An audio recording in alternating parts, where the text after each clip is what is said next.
world was high praise. He was a 40-year-old man-at-arms who led the Earl's personal archers and was one of those hard, common men that the Earl liked so much. Armstrong, like Skeet, came from the North Country and was said to have been fighting the Scots since he had been weaned. His personal weapon was a falchion, a curved sword with a heavy blade as broad as an axe, though he could draw a bow with the best of his troop. He also commanded 70 of hoblars, light horsemen mounted on shaggy ponies and carrying spears. "They don't look up to much," he said to Thomas, who was gazing at the small horsemen, who all had long shaggy hair and bent legs, "but they're rare at scouting. We send swarms of yon bastards into the Scottish hills to find the enemy. Be dead else." Armstrong had been at La Roche-Derrien and remembered Thomas's achievement in turning the Tarns river flank, and because of that he accepted Thomas readily enough. He gave him a lice-ridden hackton, a padded jacket that might stop a feeble sword cut, and a short surcoat, a jupon, that had the Earl's stars and lions on its breast and bore the cross of St. George on its right sleeve. The hackton and jupon, like the breeches and arrow bag that completed Thomas's outfit, had belonged to an archer who had died of the fever shortly after reaching Normandy. "You can find yourself better stuff in Caen," Armstrong told him, "if we ever get into Caen." Thomas was given a sway-backed grey mare that had a hard mouth and an awkward gait. He watered the beast, rubbed her down with straw, then ate red herrings and dry beans with Armstrong's men. He found a stream and washed his hair, then twisted the bow-cord round the wet pigtail. He borrowed a razor and scraped off his beard, tossing the stiff hairs into the stream so that no one could work a spell on them. It seemed strange to spend the night in a soldier's encampment and to sleep without Jeanette. He still felt bitter about her, and that bitterness was like a sliver of iron in his soul when he was roused in the night's dark heart. He felt lonely, chill, and unwanted as the archers began their march. He thought of Jeanette in the prince's tent and remembered the jealousy he had felt in Rennes when she had gone to the citadel to meet Duke Charles. She was like a moth, he thought, flying to the brightest candle in the room. Her wings had been scorched once, but the flame drew her still.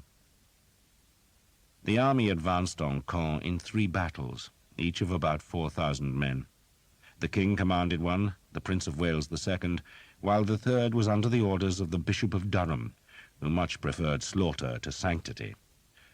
The prince had left the encampment early to stand his horse beside the road, where he could watch his men pass in the summer dawn. He was in black armor, with a lion crest on his helm, and escorted by a dozen priests and 50 knights. As Thomas approached, he saw Jeanette was among those green and white blazoned horsemen. She was wearing the same colors, a dress of pale green cloth with white cuffs, hems, and bodice, and was mounted on a palfrey that had silver curb chains, green and white ribbons plaited into its mane, and a white saddle-cloth embroidered with the lions of England. Her hair had been washed, brushed, and coiled, then decorated with cornflowers, and as Thomas came nearer, he thought how ravishing she looked. There was a radiant happiness on her face, and her eyes were bright. She was just to one side of the prince and a pace or so behind him, and Thomas noted how often the boy turned to speak to her. The men in front of Thomas were pulling off their helmets or caps to salute the prince, who looked from Jeanette to them, sometimes nodding or calling out to a knight he recognized. Thomas, riding his borrowed horse that was so small his long legs hung almost to the ground, raised a hand to greet Jeanette. She stared into his smiling face, then looked away without showing any expression. She spoke with a priest, who was evidently the prince's chaplain. Thomas let his hand drop. "If you're a bloody prince," the man beside Thomas said, "you get the cream, don't you? We get lice, and he gets that." Thomas said nothing. Jeanette's dismissal had left him embarrassed. Had the last weeks been a dream? He twisted in his saddle to look at her, and saw she was laughing at some comment of the prince's. "You are a fool," Thomas told himself, "a fool." And he wondered why he felt so hurt. Jeanette had never declared any love for him, yet her abandonment bit his heart like a snake. The road dropped into a hollow where sycamore and ash grew thick, and Thomas, turning again, could not see Jeanette. "There'll be plenty of women in Caen," an archer said with relish. "If we ever get in," another commented, using the 5 words that were always spoken whenever the city was named.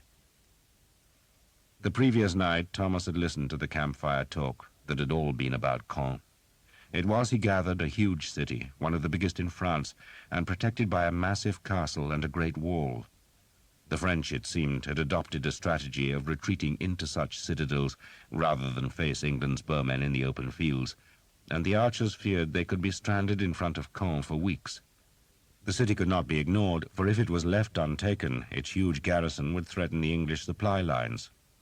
So Caen had to fall, and no one believed it would be easy, though some men reckoned the new guns that the king had fetched to France would knock down the city's ramparts as easily as Joshua's trumpets had felled the walls of Jericho. The king himself must have been skeptical of the guns' power, for he had decided to scare the city into surrender by the sheer numbers of his army. The 3 English battles moved eastward on every road, track, or stretch of meadow that offered a path, but an hour or 2 after dawn, the men-at-arms who served as marshals began halting the various contingents. Sweaty horsemen galloped up and down the masses of men, shouting at them to move into a rough line. Thomas, wrestling with his stubborn mare, understood that the whole army was being formed into a huge crescent. A low hill lay in front, and a hazy smear beyond the hill betrayed the thousands of cooking fires in Caen. When the signal was given, the whole clumsy crescent of mailed men would be advanced to the hilltop, so that the defenders, instead of seeing a few English scouts trickle from the woods, would be presented with an overwhelming host, and, to make the army seem double its real size, the marshals were pushing and shouting the camp followers into the curved line. Cooks, clerks, women, masons, farriers, carpenters, scullions, anyone who could walk, crawl, ride, or stand, was being added to the crescent, and a host of bright flags were raised over those bemused masses. It was a hot morning, and the leather and mail made men and horses sweat. Dust blew in the wind. The Earl of Warwick, marshal of the host, was galloping up and down the crescent, red-faced and cursing, but slowly the cumbersome line formed to his satisfaction. "When the trumpet sounds," a knight shouted at Armstrong's men, "advance to the hilltop. When the trumpet sounds, not before." That army of England must have looked like 20,000 men when the trumpets tore the summer sky with their massed defiance. To Caen's defenders it was a nightmare. One moment the horizon was empty, even though the sky beyond had long been blanched by the dust kicked up by hoofs and boots, and then there was a sudden host, a horde, a swarm of men glinting iron-hard in the sun, and topped by a forest of raised lances and flags. The whole north and east of the city was ringed with men who, when they saw Caen, gave a great roar of incoherent scorn. There was plunder ahead of them, a whole rich city waiting to be taken. It was a fine and famous city, bigger even than London, and that was the biggest city in England. Caen, indeed, was one of the great cities of France. The conqueror had endowed it with the wealth he stole from England, and it still showed. Within the city walls, the church spires and towers stood as close as the lances and flags in Edward's army, while on either side of the city were 2 vast abbeys. The castle lay to the north, its ramparts, like the pale stone of the city's high walls, hung with war banners. The English roar was answered with a defiant cheer from the defenders, who clustered thick on the ramparts. So many crossbows, Thomas thought, remembering the heavy bolts thumping from La Roche-Derrien's embrasures. The city had spread beyond its walls, but instead of placing the new houses beside the ramparts, as most towns did, here they had been built on a sprawling island that lay to the south of the old city. Formed by a maze-like tangle of tributaries that fed the 2 main rivers which flowed by Caen, the island had no walls, for it was protected by the waterways. It needed such protection, for even from the hilltop, Thomas could see that the island was where the wealth of Caen lay. The old city, within its high walls, would be a labyrinth of narrow alleys and cramped houses, but the island was filled with large mansions, big churches, and wide gardens. But even though it appeared to be the wealthiest part of Caen, it did not seem to be defended. No troops were visible there. Instead, they were all on the ramparts of the old city. The town's boats had been moored on the island's bank, opposite the city wall. and Thomas wondered if any of them belonged to Sir Guillaume d'Evêque. The Earl of Northampton, released from the prince's entourage, joined John Armstrong at the head of the archers and nodded towards the city walls. "Brute of a place, John," the Earl said cheerfully. "Formidable, my lord," Armstrong grunted. "The island's named for you," the Earl said glibly. "For me?" Armstrong sounded suspicious. "It's the Ile Saint-Jean," the Earl said, then pointed to the nearer of the two abbeys, a great monastery that was surrounded by its own ramparts, which were joined to the city's higher walls. "The Abbé aux Hommes," the Earl said. "You know what happened when they buried the Conqueror there? They left him in the abbey for too long, and when the time came to put him in the vault, he was rotted and swollen. His body burst, and they reckon the stench of it drove the congregation out of the abbey." "God's vengeance, my lord," Armstrong said stoically. The Earl gave him a quizzical look. "Maybe," he said uncertainly. "There's no love of William in the North Country," Armstrong said. "Long time ago, John. Not so long that I won't spit on his grave," Armstrong declared, then explained himself. "He might have been our king, my lord, but he were no Englishman." "I suppose he wasn't," the Earl allowed. "Time for revenge," Armstrong said loudly enough for the nearest archers to hear. "We'll take him, we'll take his city, and we'll take his goddamn women." The archers cheered, though Thomas did not see how the army could possibly take Caen. The walls were huge and well buttressed with towers, and the ramparts were thick with defenders who looked as confident as the attackers. Thomas was searching the banners for the one showing 3 yellow hawks on a blue field, but there were so many flags, and the wind was stirring them so briskly, that he could not pick Sir Guillaume d'Evêque's 3 hawks from the other gaudy ripples that swirled beneath the embrasures. "So what are you, Thomas?" The Earl had dropped back to ride beside him. His horse was a big destrier, so that the Earl, despite being much shorter than Thomas, towered above him. He spoke in French. "English or Norman?" Thomas grimaced. "English, my lord, right to my sore arse." It had been so long since he had ridden that his thighs were chafed raw. "We're all English now, aren't we?" The Earl sounded mildly surprised. "Would you want to be anything else?" Thomas asked, and looked around at the archers. "God knows, my lord, I wouldn't want to fight them." "Nor me," the Earl grunted. "And I've saved you a fight with Sir Simon. Or rather, I've saved your miserable life. I talked to him last night. I can't say he was very willing to spare you a throttling, and I can't blame him for that." The Earl slapped at a horsefly. "But in the end, his greed overcame his hatred of you. You've cost me my share of the prize money for the Countess's 2 ships, young Thomas. 1 ship for his dead squire, and the other for the hole you put in his leg." "Thank you, my lord," Thomas said effusively. He felt the relief surge through him. "Thank you," he said again. "So you're a free man," the Earl said. "Sir Simon shook on it, a clerk made a note of it, and a priest witnessed it. Now, for God's sake, don't go and kill another of his fellows." "I won't, sir," Thomas promised. "And you're in my debt now," the Earl said. "I acknowledge it, my lord." The Earl made a dismissive noise, suggesting it was unlikely Thomas could ever pay such a debt. Then he shot the archer a suspicious look. "And speaking of the Countess," he went on, "you never mentioned that you brought her north." "It didn't seem important, my lord." "And last night," the Earl continued, "after I'd growled at Jekyll for you, I met her ladyship in the prince's quarters. She says you treated her with complete chivalry. It seems you behaved with discretion and respect." "Is that really true?" Thomas reddened. "If she says so, my lord, it must be true." The Earl laughed, then touched his spurs to his destrier. "I've bought your soul," he said cheerfully, "so fight well for me." He curved away to rejoin his men-at-arms. "He's all right, our Billy," an archer said, nodding at the Earl. "A good one." "If only they were all like him," Thomas agreed. "How come you talk French?" the archer asked suspiciously. Picked it up in Brittany, Thomas said vaguely. The army's vanguard had now reached the cleared space in front of the walls, and a crossbow bolt slammed into the turf as a warning. The camp followers, who had helped give the illusion of overwhelming force, were pitching tents on the hills to the north, while the fighting men spread out in the plain that surrounded the city.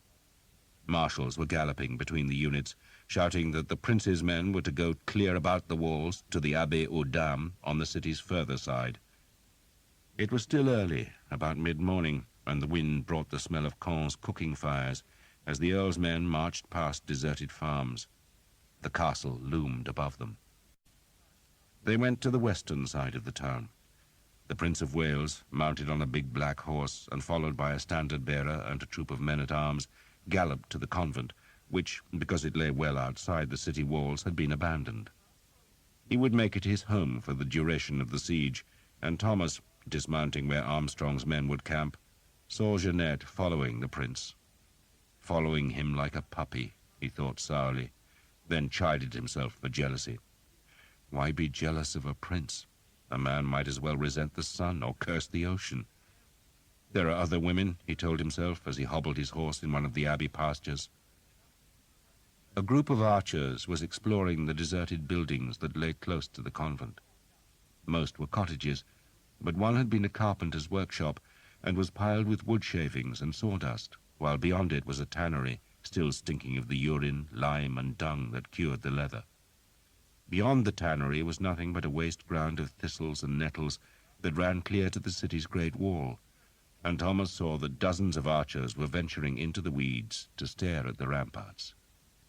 It was a hot day, so that the air in front of the wall seemed to shiver. A small north wind drifted some high clouds and rippled the long grass that grew in the ditch at the base of the battlements. About 100 archers were in the waste ground now, and some were within long crossbow range, though no Frenchman shot at them. A score of the inquisitive bowmen were carrying axes to cut firewood, but morbid curiosity had driven them towards the ramparts instead of outwards to the woods, and Thomas now followed them, wanting to judge for himself what horrors the besiegers faced. The screeching sound of ungreased axles made him turn to see 2 farm wagons being dragged towards the convent. They both held guns, great bulbous things with swollen metal bellies and gaping mouths.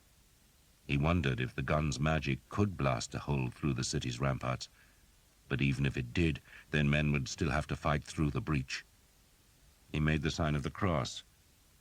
Maybe he would find a woman inside the city. He had almost everything a man needed. He had a horse, he had a Hookton, he had his bow and arrow bag. He just needed a woman. Yet he did not see how an army twice the size could cross Caen's great walls. They reared up from their boggy ditch like cliffs, and every 50 paces there was a conical roofed bastion that would give the garrison's crossbowmen the chance to slash their quarrels into the flanks of the archers. It would be carnage, Thomas thought, far worse than the slaughter that had occurred each time the Earl of Northampton's men had assailed the southern wall at La Roche-Derrien. More and more archers came into the waste ground to stare at the city. Most were just inside crossbow range, but the French still ignored them. Instead, the defenders began hauling in the gaudy banners that hung from the embrasures. Thomas looked for Sir Guillaume's 3 hawks, but could not see them. Most of the banners were decorated with crosses or the figures of saints. One showed the keys of heaven, another the Lion of St. Mark, and a third had a winged angel scything down English troops with a flaming sword. That banner disappeared. "What the hell are the goddamn bastards doing?" an archer asked. "The bastards are running away," another man said. He was staring at the stone bridge that led from the old city to the Ile Saint-Jean. That bridge was thronged with soldiers, some mounted, most on foot, and all of them streaming out of the walled city onto the island of big houses, churches, and gardens. Thomas walked a few paces southwards to get a better view, and saw crossbowmen and men-at-arms appear in the alleys between the island's houses. "They're going to defend the island," he said to anyone in earshot. By now, carts were being pushed over the bridge, and he could see women and children being chivied on their way by men-at-arms. More defenders crossed the bridge, and still more banners vanished from the walls, until there was only a handful left. The big flags of the great lord still flew from the castle's topmost towers, and pious banners hung down the keep's long walls, but the city ramparts were almost bare, and there must have been 1,000 archers from the Prince of Wales's battle watching those walls now. They should have been cutting firewood, building shelters or digging latrines, but a slow suspicion was dawning on them that the French were not planning to defend both the city and the island, but only the island, which meant the city had been abandoned. That seemed so unlikely that no one even dared mention it. They just watched the city's inhabitants and defenders crowd across the stone bridge, and then, as the last banner was hauled from the ramparts, someone began walking towards the nearest gate. No one gave any orders. No prince, earl, constable, or knight ordered the archers forward. They simply decided to approach the city themselves. Most wore the Prince of Wales's green and white livery, but a good few, like Thomas, had the Earl of Northampton's stars and lions. Thomas half expected crossbowmen to appear and greet the straggling advance with a terrible volley of spitting quarrels, but the embrasures stayed empty, and that emboldened the archers, who saw birds settling on the crenellations, a sure sign that the defenders had abandoned the wall. The men with axes ran to the gate and started to hack at its timbers, and no crossbow bolts flew from the flanking bastions. The great walled city of William the Conqueror had been left unguarded. The axemen broke through the iron-studded planks, lifted the bar, and pulled the big gates open to reveal an empty street. A handcart with one broken wheel was abandoned on the cobbles, but no Frenchmen were visible. There was a pause as the archers stared in disbelief. Then the shouting began. "Havoc! Havoc!" The first thought was plunder, and men eagerly broke into the houses, but found little except chairs, tables, and cupboards. Everything of real value, like every person in the city, was gone to the island. End of side 10. Side 11. Still more archers were coming into the city. A few climbed towards the open ground surrounding the castle, where 2 died from crossbow bolts spat from the high ramparts, but the rest spread through the city to find it bare, and so more and more men were drawn towards the bridge that spanned the river Hookton and led to the Ile Saint-Jean. At the bridge's southern end, where it reached the island, there was a barbican tower that was thick with crossbows. But the French did not want the English getting close to the barbican, and so they had hastily thrown up a barricade on the bridge's northern side out of a great heap of wagons and furniture, and they had garrisoned the barrier with a score of men-at-arms, reinforced by as many crossbowmen. There was another bridge at the island's further side, but the archers did not know of its existence, and besides it was a long way off, and the barricaded bridge was the quickest route to the enemy's riches. The first white-fledged arrows began to fly. Then came the harder sounds of the enemy's crossbows discharging, and the crack of bolts striking the stones of the church beside the bridge. The first men died. There were still no orders. No man of rank was inside the city yet, just a mass of archers, as mindless as wolves smelling blood. They poured arrows at the barricade, forcing its defenders to crouch behind the overturned wagons. Then the first group of English gave a cheer and charged at the barricade with swords, axes, and spears. More men followed as the first tried to climb the ungainly pile. The crossbows banged from the barbican, and men were thrown back by the heavy bolts. The French men-at-arms stood to repel the survivors, and swords clashed on axes. Blood was slick on the bridge approach, and one archer slipped and was trampled underfoot by his colleagues going to the fight. The English were howling. The French were shouting, a trumpet was calling from the barbican, and every church bell on the Ile Saint-Jean was tolling the alarm. Thomas, having no sword of his own, was standing in the porch of a church which stood hard beside the bridge, from where he was shooting arrows up at the barbican tower, but his aim was obscured because a thatch in the old city was on fire and the smoke was curling over the river like a low cloud. The French held all the advantages.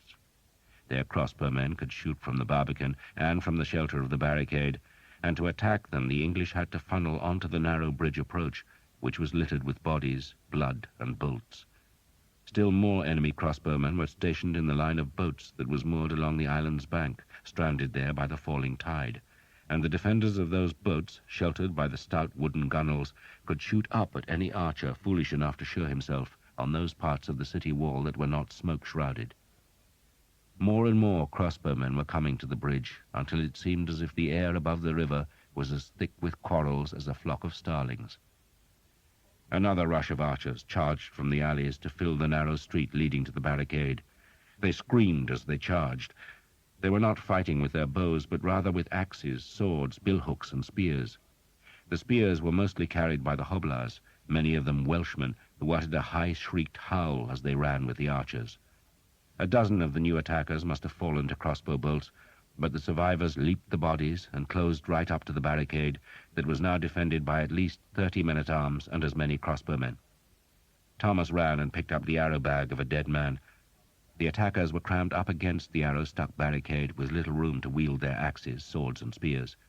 The French men-at-arms stabbed with lances, hacked with swords, and flailed with maces, and as the front rank of archers died, the next rank was pushed on to the enemy weapons, and all the time the crossbow quarrels thumped down from the Barbican's crenellated tower and flew up from the grounded ships in the river.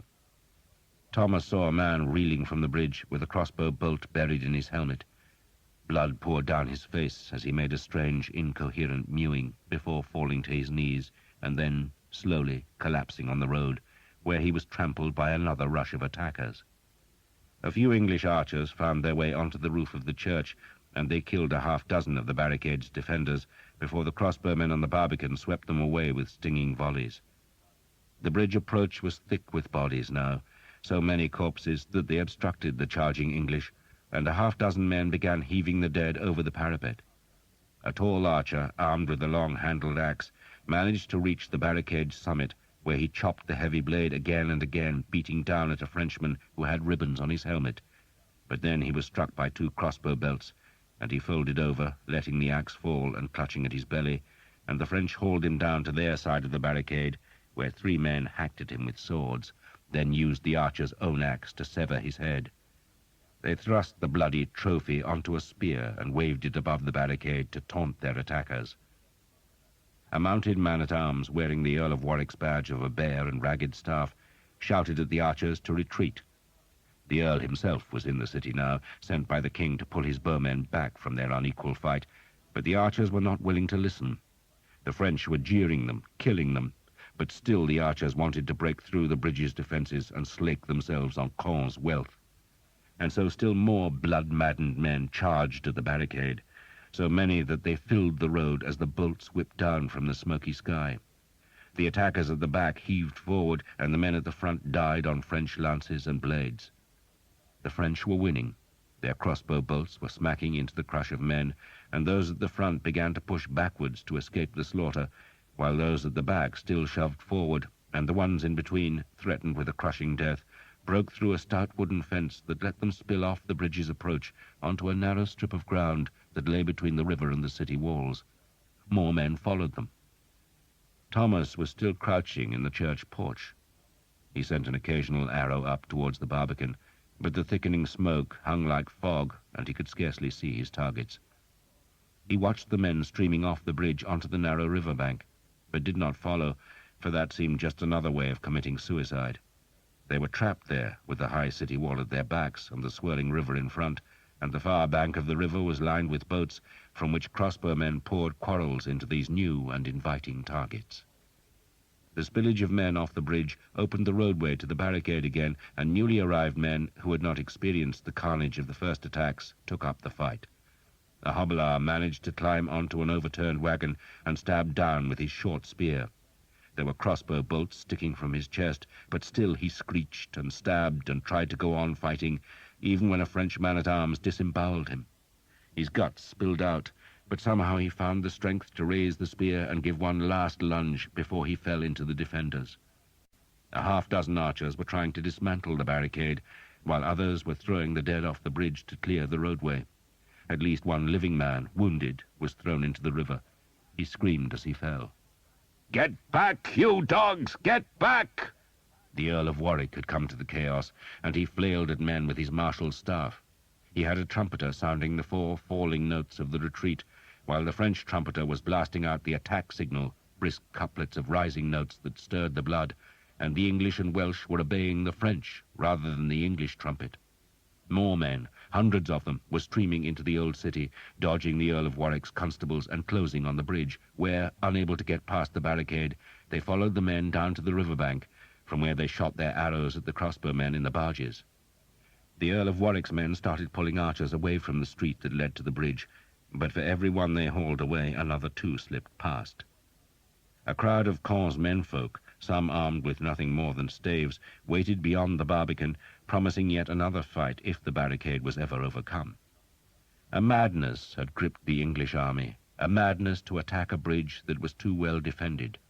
Men went screaming to their deaths, and still more followed. The Earl of Warwick was bellowing at them to pull back, but they were deaf to him. Then a great roar of defiance sounded from the riverbank, and Thomas stepped out from the porch to see that groups of men were now trying to wade the river Hookton. And they were succeeding. It had been a dry summer, the river was low, and the falling tide made it lower still, so that at its deepest the water only came up to a man's chest. Scores of men were now plunging into the river. Thomas, dodging 2 of the Earl's constables, leaped the remnants of the fence and slithered down the bank, which was studded with embedded crossbow quarrels. The place stank of shit, for this was where the city emptied its night soil. A dozen Welsh hobblars waded into the river, and Thomas joined them, holding his bow high above his head to keep its string dry. The crossbowmen had to stand up from their shelter behind the barge gunwales to shoot down at the attackers in the river, and once they were standing they made easy targets for those archers who had stayed on the city bank. The current was strong, and Thomas could only take short steps. Bolts splashed about him. A man just in front was hit in the throat and was snatched down by the weight of his mail coat, to leave nothing but a swirl of bloody water. The ship's gunwales were stuck with white-feathered arrows. A Frenchman was draped over the side of one boat, and his body twitched whenever an arrow hit his corpse. Blood trickled from a scupper. "Kill the bastards! Kill the bastards!" a man muttered next to Thomas, who saw it was one of the Earl of Warwick's constables. Finding he could not stop the attack, he had decided to join it. The man was carrying a curved falchion, half sword and half butcher's cleaver. The wind flattened the smoke from the burning houses, dipping it close to the river and filling the air with scraps of burning straw. Some of those scraps had lodged in the furled sails of 2 of the ships that were now burning fiercely. Their defenders had scrambled ashore. Other enemy bowmen were retreating from the first Mud Street English and Welsh soldiers who clambered up the bank between the grounded boats. The air was filled with the quick fluttering hiss of arrows flying overhead. The island's bells still clamoured. A Frenchman was shouting from the barbican's tower, ordering men to spread along the river and attack the groups of Welsh and English who struggled and slithered in the river mud. Thomas kept wading. The water reached his chest, then began to recede. He fought the clinging mud of the river bed and ignored the crossbow bolts that drove into the water about him. A crossbowman stood up from behind a boat's gunwale and aimed straight at Thomas's chest, but then 2 arrows struck the man and he fell backwards. Thomas pushed on, climbing now.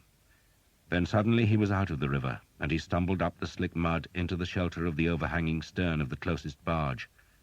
He could see that men were still fighting at the barricade, but he could also see that the river was now swarming with archers and hobblars, whom, mud-spattered and soaking, began to haul themselves onto the boats. The remaining defenders had few weapons other than their crossbows, while most of the archers had swords or axes. The fight on the moored boats was one-sided, the slaughter brief, and then the disorganized and leaderless mass of attackers surged off the blood-soaked decks and up from the river onto the island. The Earl of Warwick's man-at-arms went ahead of Thomas. He clambered up the steep grassy bank and was immediately hit in the face by a crossbow bolt, so that he jerked backwards with a fine mist of blood encircling his helmet. The bolt had driven clean through the bridge of his nose, killing him instantly and leaving him with an offended expression. His falchion landed in the mud at Thomas's feet, so he slung his bow and picked the weapon up. It was surprisingly heavy. There was nothing sophisticated about a falchion. It was simply a killing tool with an edge designed to cut deep because of the weight of the broad blade. It was a good weapon for a melee. Will Skeet had once told Thomas how he had seen a Scottish horse decapitated with a single blow of a falchion, and just to see one of the brutal blades was to feel terror in the gut. The Welsh hobilars were on the barge, finishing off its defenders. Then they gave a shout in their strange language and leaped ashore, and Thomas followed them, to find himself in a loose rank of crazed attackers who ran towards a row of tall and wealthy houses, defended by the men who had escaped from the barges and by the citizens of Caen. The crossbow men had time to loose one bolt apiece, but they were nervous and most shot wide, and then the attackers were onto them like hounds onto a wounded deer. Thomas wielded the falchion two-handed. A crossbowman tried to defend himself with his bow, but the heavy blade sliced through the weapon's stock as if it had been made of ivory, then buried itself in the Frenchman's neck. A spurt of blood jetted over Thomas's head as he wrenched the heavy sword free and kicked the crossbowman between the legs. A Welshman was grinding a spear blade into a Frenchman's ribs. Thomas stumbled on the man he had struck down, caught his balance, and shouted the English war cry, "St. George!" He swung the blade again, chopping through the forearm of a man wielding a club. He was close enough to smell the man's breath and the stink of his clothes. A Frenchman was swinging a sword, while another was beating at the Welsh with an iron-studded mace. This was tavern fighting, outlaw fighting, and Thomas was screaming like a fiend. God damn them all! He was spattered with blood as he kicked and clawed and slashed his way down the alley. The air seemed unnaturally thick, moist and warm. It stank of blood.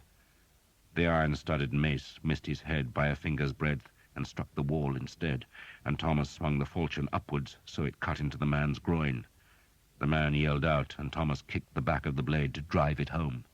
"Bastard!" he said, kicking the blade again. "Bastard!" A Welshman speared the man, and two more leaped his body and, their long hair and beards smeared with blood, lunged their red-bladed spears at the next rank of defenders. There must have been 20 or more enemy in the alley, and Thomas and his companions were fewer than a dozen, but the French were nervous and the attackers were confident, and so they ripped into them with spear and sword and falchion, just hacking and stabbing, slicing and cursing them, killing in a welter of summer hatred. More and more English and Welsh were swarming up from the river, and the sound they made was a keening noise, a howl for blood, and a wail of derision for a wealthy enemy. These were the hounds of war that had escaped from their kennels, and they were taking this great city that the lords of the army had supposed would hold the English advance for a month. The defenders in the alley broke and ran. Thomas hacked a man down from behind and wrenched the blade free with a scraping noise of steel on bone.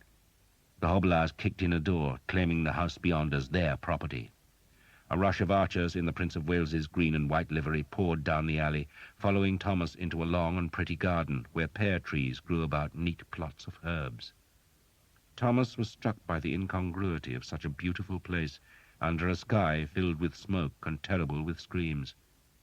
The garden had a border of sweet rocket, wallflowers and peonies, and seats under a vine trellis, and for an instant it looked like a scrap of heaven. But then the archers trampled the herbs, threw down the grape arbor, and ran across the flowers. A group of Frenchmen tried to drive the invaders out of the garden. They approached from the east, from out of the mass of men waiting behind the bridge's barbican. They were led by 3 mounted men-at-arms, who all wore blue surcoats decorated with yellow stars. They jumped their horses over the low fences and shouted as they raised their long swords, ready to strike. The arrows smacked into the horses. Thomas had not unslung his bow, but some of the prince's archers had arrows on their cords, and they aimed at the horses instead of the riders. The arrows bit deep, the horses screamed, reared, and fell, and the archers swarmed over the fallen men with axes and swords. Thomas went to the right, heading off the Frenchmen on foot, most of whom seemed to be townsfolk, armed with anything from small axes to thatch hooks to ancient two-handed swords. He cut the falchion through a leather coat, kicked the blade free, swung it so that blood streamed in droplets from the blade, then hacked again. The French wavered, saw more archers coming from the alley, and fled back to the barbican. The archers were hacking at the unsaddled horsemen. One of the fallen men screamed as the blades chopped at his arms and trunk. The blue and yellow surcoats were soaked in blood. Then Thomas saw that it was not yellow stars on a blue field, but hawks. Hawks with their wings raised and their claws outstretched. Sir Guillaume d'Evêque's men. Maybe Sir Guillaume himself. But when he looked at the grimacing, blood-spattered faces, Thomas saw that all three had been young men. But Sir Guillaume was here, in Caen, and the lance, Thomas thought, must be near. He broke through the fence and headed down another alley. Behind him, in the house that the Hobelars had commandeered, a woman cried, the first of many. The church bells were falling silent. Edward III, by the grace of God, King of England, led close to 12,000 fighting men, and by now a fifth of them were on the island, and still more were coming. No one had led them there. The only orders they had received were to retreat.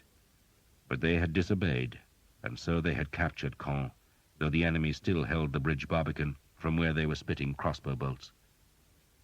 Thomas emerged from the alley into the main street, where he joined a group of archers who swamped the crenellated tower with arrows, and under their cover a howling mob of Welsh and English overwhelmed the Frenchmen cowering under the Barbican's arch, before charging the defenders of the bridge barricade, who were now assailed on both sides. The Frenchmen, seeing their doom, threw down their weapons and shouted that they yielded, but the archers were in no mood for quarter. They just howled and attacked. Frenchmen were tossed into the river, and then scores of men hauled the barricade apart, tipping its furniture and wagons over the parapet. The great mass of Frenchmen who had been waiting behind the Barbican scattered into the island, most, Thomas assumed, going to rescue their wives and daughters. They were pursued by the vengeful archers who had been waiting at the bridge's far side, and the grim crowd went past Thomas, going into the heart of the Ile Saint-Jean, where the screams were now constant. The cry of havoc was everywhere. The Barbican tower was still held by the French, though they were no longer using their crossbows for fear of retaliation by the English arrows. No one tried to take the tower, though a small group of archers stood in the bridge's center and stared up at the banners hanging from the ramparts.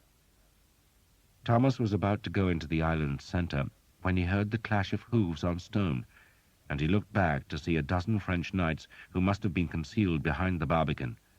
These men now erupted from a gate and, with visors closed and lances couched, spurred their horses towards the bridge. They plainly wanted to charge clean through the old city to reach the greater safety of the castle. Thomas took a few steps towards the Frenchmen, then thought better of it. No one wanted to resist a dozen fully armored knights. But he saw the blue and yellow surcoat, saw the hawks on a knight's shield, and he unslung his bow and took an arrow from the bag. He hauled the cord back. The Frenchmen were just spurring onto the bridge, and Thomas shouted, "Évêque! Évêque!" He wanted Sir Guillaume, if it was he, to see his killer. And the man in the blue and yellow surcoat did half turn in the saddle, though Thomas could not see his enemy's face because the visor was down. He loosed, but even as he let the cord snap, he saw that the arrow was warped. It flew low, smacking into the man's left leg instead of the small of his back, where Thomas had aimed. He pulled a second arrow out, but the dozen knights were on the bridge now, their horses' hooves striking sparks from the cobbles, and the leading men lowered their lances to batter the handful of archers aside, and then they were through and galloping up the further streets towards the castle. The white-fledged arrow still jutted from the knight's thigh, where it had sunk deep, and Thomas sent a second arrow after it, but that one vanished in the smoke as the French fugitives disappeared in the old city's tight streets. The castle had not fallen, but the city and the island belonged to the English. They did not belong to the king yet, because the great lords, the earls and the barons, had not captured either place. They belonged to the archers and the Hobelars, and they now set about plundering the wealth of Caen. The Ile Saint-Jean was, other than Paris itself, the fairest, plumpest, and most elegant city in northern France. Its houses were beautiful, its gardens fragrant, its streets wide, its churches wealthy, and its citizens, as they should be, civilized. Into that pleasant place came a savage horde of muddy, bloody men who found riches beyond their dreams. What the Harlequin had done to countless Breton villages was now visited on a great city. It was a time for killing, for rape and wanton cruelty. Any Frenchman was an enemy, and every enemy was cut down. The leaders of the city garrison, magnates of France, were safe in the upper floors of the Barbican Tower, and they stayed there until they recognized some English lords to whom they could safely surrender, while a dozen knights had escaped to the castle. A few other lords and knights managed to outgallop the invading English and flee across the island's southern bridge, but at least a dozen titled men whose ransoms could have made 100 archers rich as princelings were cut down like dogs and reduced to mangled meat and weltering blood. Knights and men-at-arms who could have paid 100 or 200 pounds for their freedom were shot with arrows or clubbed down in the mad rage which possessed the army. As for the humbler men, the citizens armed with lengths of timber, mattocks, or mere knives, they were just slaughtered. Caen, the city of the conqueror that had become rich on English plunder, was killed that day, and the wealth of it was given back to Englishmen. And not just its wealth, its women too. To be a woman in Caen that day was to be given a foretaste of hell. There was little fire, for men wanted the houses to be plundered rather than burned, but there were devils aplenty. Men begged for the honor of their wives and daughters, then were forced to watch that honor being trampled. Many women hid, but they were found soon enough by men accustomed to riddling out hiding places in attics or under stairs. The women were driven to the streets, stripped bare and paraded as trophies. One merchant's wife, monstrously fat, was harnessed to a small cart and whipped naked up and down the main street which ran the length of the island. For an hour or more the archers made her run, some men laughing themselves to tears at the sight of her massive rolls of fat, and when they were bored with her, they tossed her into the river, where she crouched, weeping and calling for her children, until an archer, who had been trying out a captured crossbow on a pair of swans, put a quarrel through her throat. Men laden with silver plate were staggering over the bridge. Others were still searching for riches, and instead found ale, cider, or wine, and so the excesses grew worse.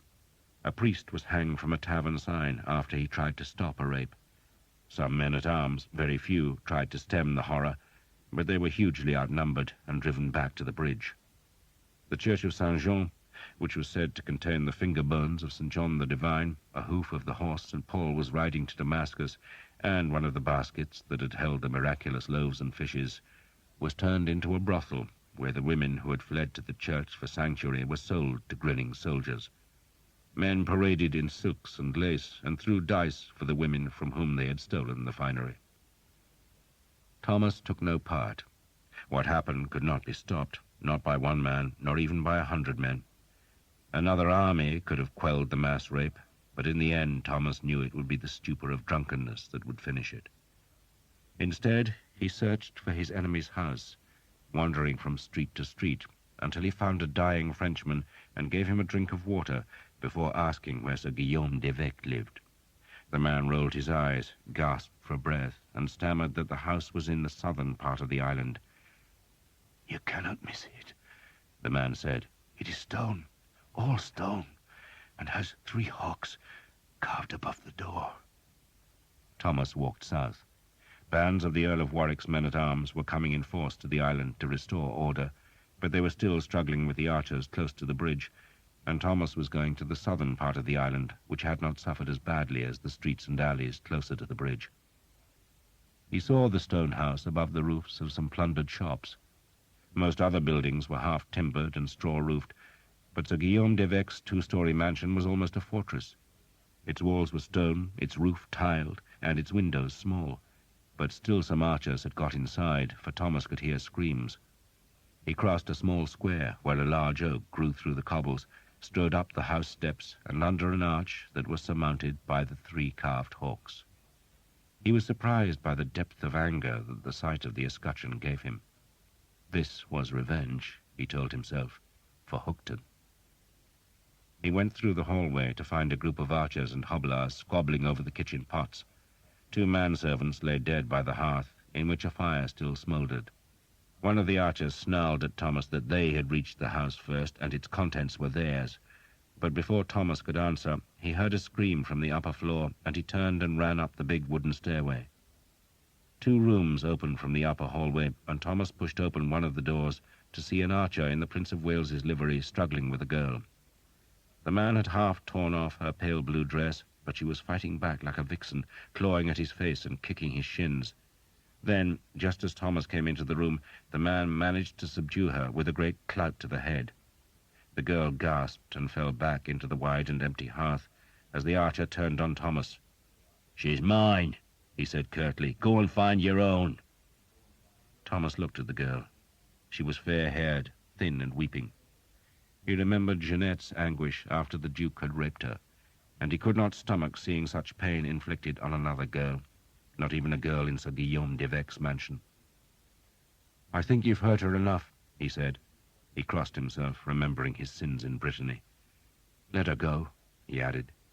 The archer, a bearded man a dozen years older than Thomas, drew his sword. It was an old weapon, broad-bladed and sturdy, and the man hefted it confidently. "Listen, boy," he said. "I'm going to watch you go through that door, and if you don't, I'll string your goddamn guts from wall to wall." Thomas hefted the falchion. "I've sworn an oath to St. Guinevere," he told the man, "to protect all women." "Goddamn fool!" The man leaped at Thomas, lunged, and Thomas stepped back and parried so that the blades struck sparks as they rang together. The bearded man was quick to recover, lunged again, and Thomas took another backward step and swept the sword aside with the falchion. The girl was watching from the hearth with wide blue eyes. Thomas swung his broad blade, missed, and was almost skewered by the sword, but he stepped aside just in time, then kicked the bearded man in the knee so that he hissed with pain. Then Thomas swept the falchion in a great haymaking blow that cut into the bearded man's neck. Blood arced across the room as the man, without a sound, dropped to the floor. The falchion had very nearly severed his head, and the blood still pulsed from the open wound as Thomas knelt beside his victim. "If anyone asks," he said to the girl in French, "your father did this, then ran away." He had got into too much trouble after murdering a squire in Brittany, and did not want to compound the crime by the death of an archer. He took 4 small coins from the archer's pouch, then smiled at the girl, who had remained remarkably calm while a man was almost decapitated in front of her eyes. "I'm not going to hurt you," Thomas said. "I promise." She watched him from the hearth. "You won't?" "Not today," he said gently. End of side 11. Side 12. She stood, shaking the dizziness from her head. She pulled her dress close at her neck and tied the torn parts together with loose threads. "You may not hurt me," she said, "but others will." "Not if you stay with me," Thomas said. "Here." He took the big black bow from his shoulder, unstrung it, and tossed it to her. "Carry that," he said, "and everyone will know you're an archer's woman. No one will touch you then." She frowned at the weight of the bow. "No one will hurt me?" "Not if you carry that," Thomas promised her again. "Is this your house?" "I work here," she said. "For Sir Guillaume d'Evêque?" he asked, and she nodded. "Is he here?" She shook her head. "I don't know where he is." Thomas reckoned his enemy was in the castle, where he would be trying to extricate an arrow from his thigh. "Did he keep a lance here?" he asked. "A great black lance with a silver blade?" She shook her head quickly. Thomas frowned. The girl, he could see, was trembling. She had shown bravery, but perhaps the blood seeping from the dead man's neck was unsettling her. He also noted that she was a pretty girl, despite the bruises on her face and the dirt in her tangle of fair hair. She had a long face, made solemn by big eyes. "Do you have family here?" Thomas asked her. "My mother died. I have no one except Sir Guillaume." "And he left you here alone?" Thomas asked scornfully. "No," she protested. "He thought we'd be safe in the city.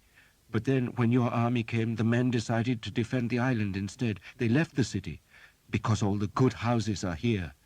She sounded indignant. "So what do you do for Sir Guillaume?" Thomas asked her. "I clean," she said, "and milk the cows on the other side of the river." She flinched as men shouted angrily from the square outside. Thomas smiled. "It's all right. No one will hurt you. Hold on to the bow. If anyone looks at you, say, 'I am an archer's woman.'" He repeated it slowly, then made her say the phrase over and over till he was satisfied. "Good," he smiled at her. "What's your name?" "Eleanor." He doubted it would serve much purpose to search the house, though he did, but there was no lance of St. George hidden in any of the rooms. There was no furniture, no tapestries, nothing of any value except the spits and pots and dishes in the kitchen. Everything precious, Eleanor said, had gone to the castle a week before. Thomas looked at the shattered dishes on the kitchen flagstones. "How long have you worked for him?" he asked.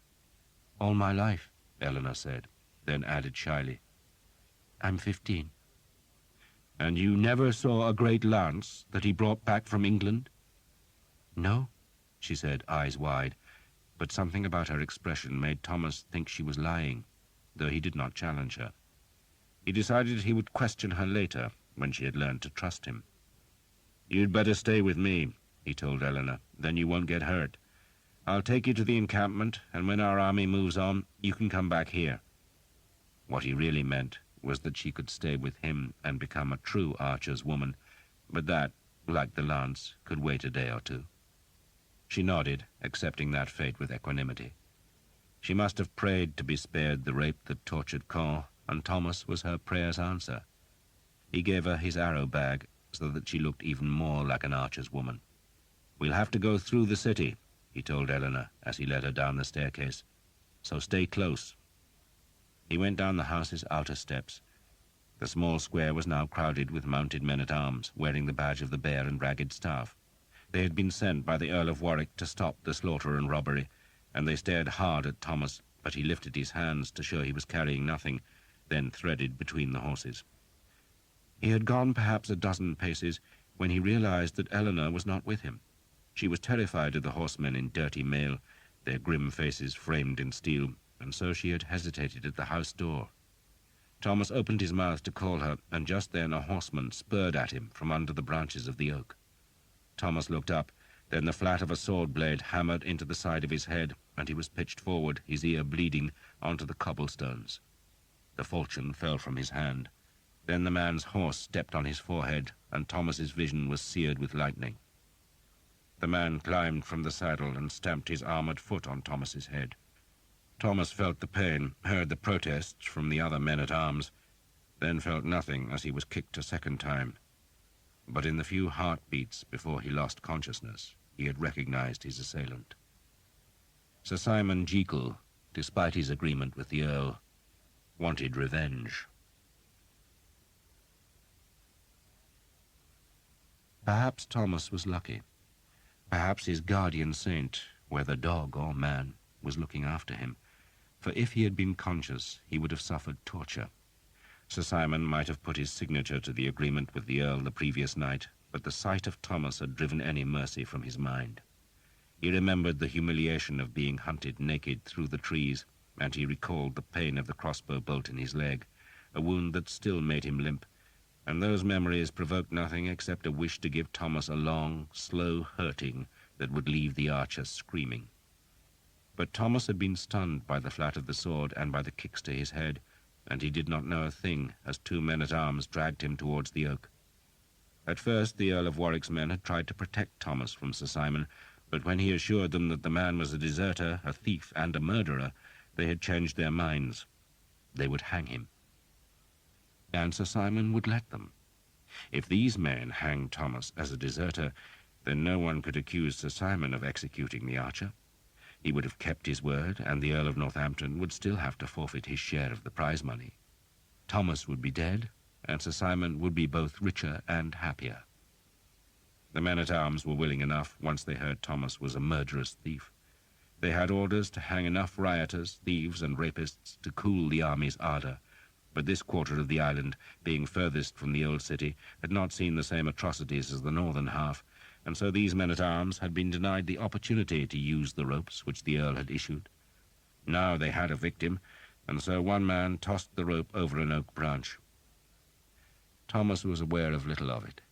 He felt nothing as Sir Simon searched him and cut away the money pouch from under his tunic.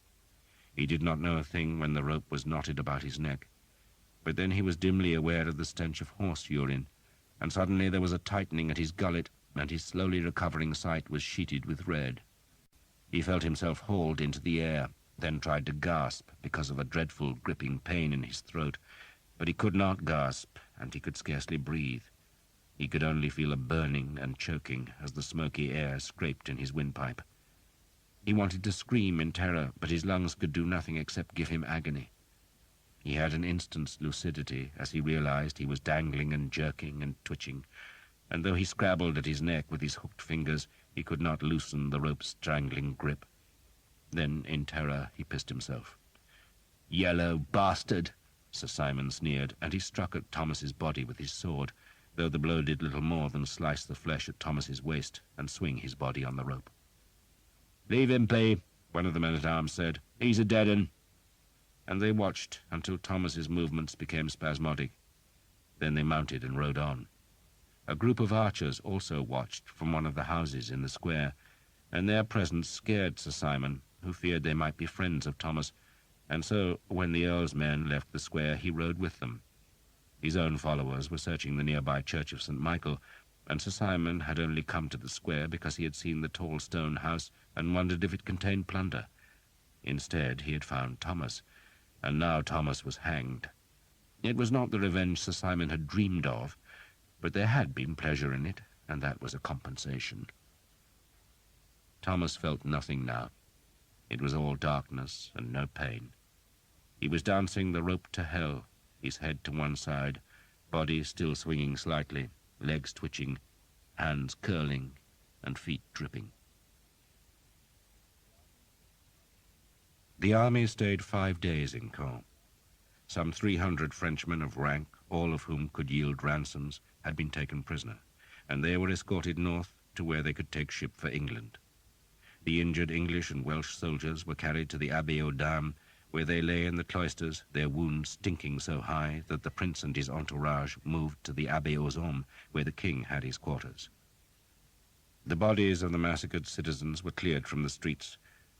A priest of the king's household tried to bury the dead decently, as befitted Christians, but when a common grave was dug in the churchyard of Saint-Jean, it could hold only 500 bodies, and no one had time or spades enough to bury the rest, so 4,500 corpses were tipped into the rivers. The city's survivors, creeping out of their hiding places when the madness of the sack was over, wandered along the river banks to search for their relatives among the corpses that were stranded by the falling tide. Their searches disturbed the wild dogs and the screeching flocks of ravens and gulls that squabbled as they feasted on the bloated dead. The castle was still in French hands. Its walls were high and thick, and no ladder could scale them. The king sent a herald to demand the garrison's surrender, but the French lords in the great keep politely refused, and then invited the English to do their worst, confident that no mangonel or catapult could hurl a stone high enough to breach their lofty walls.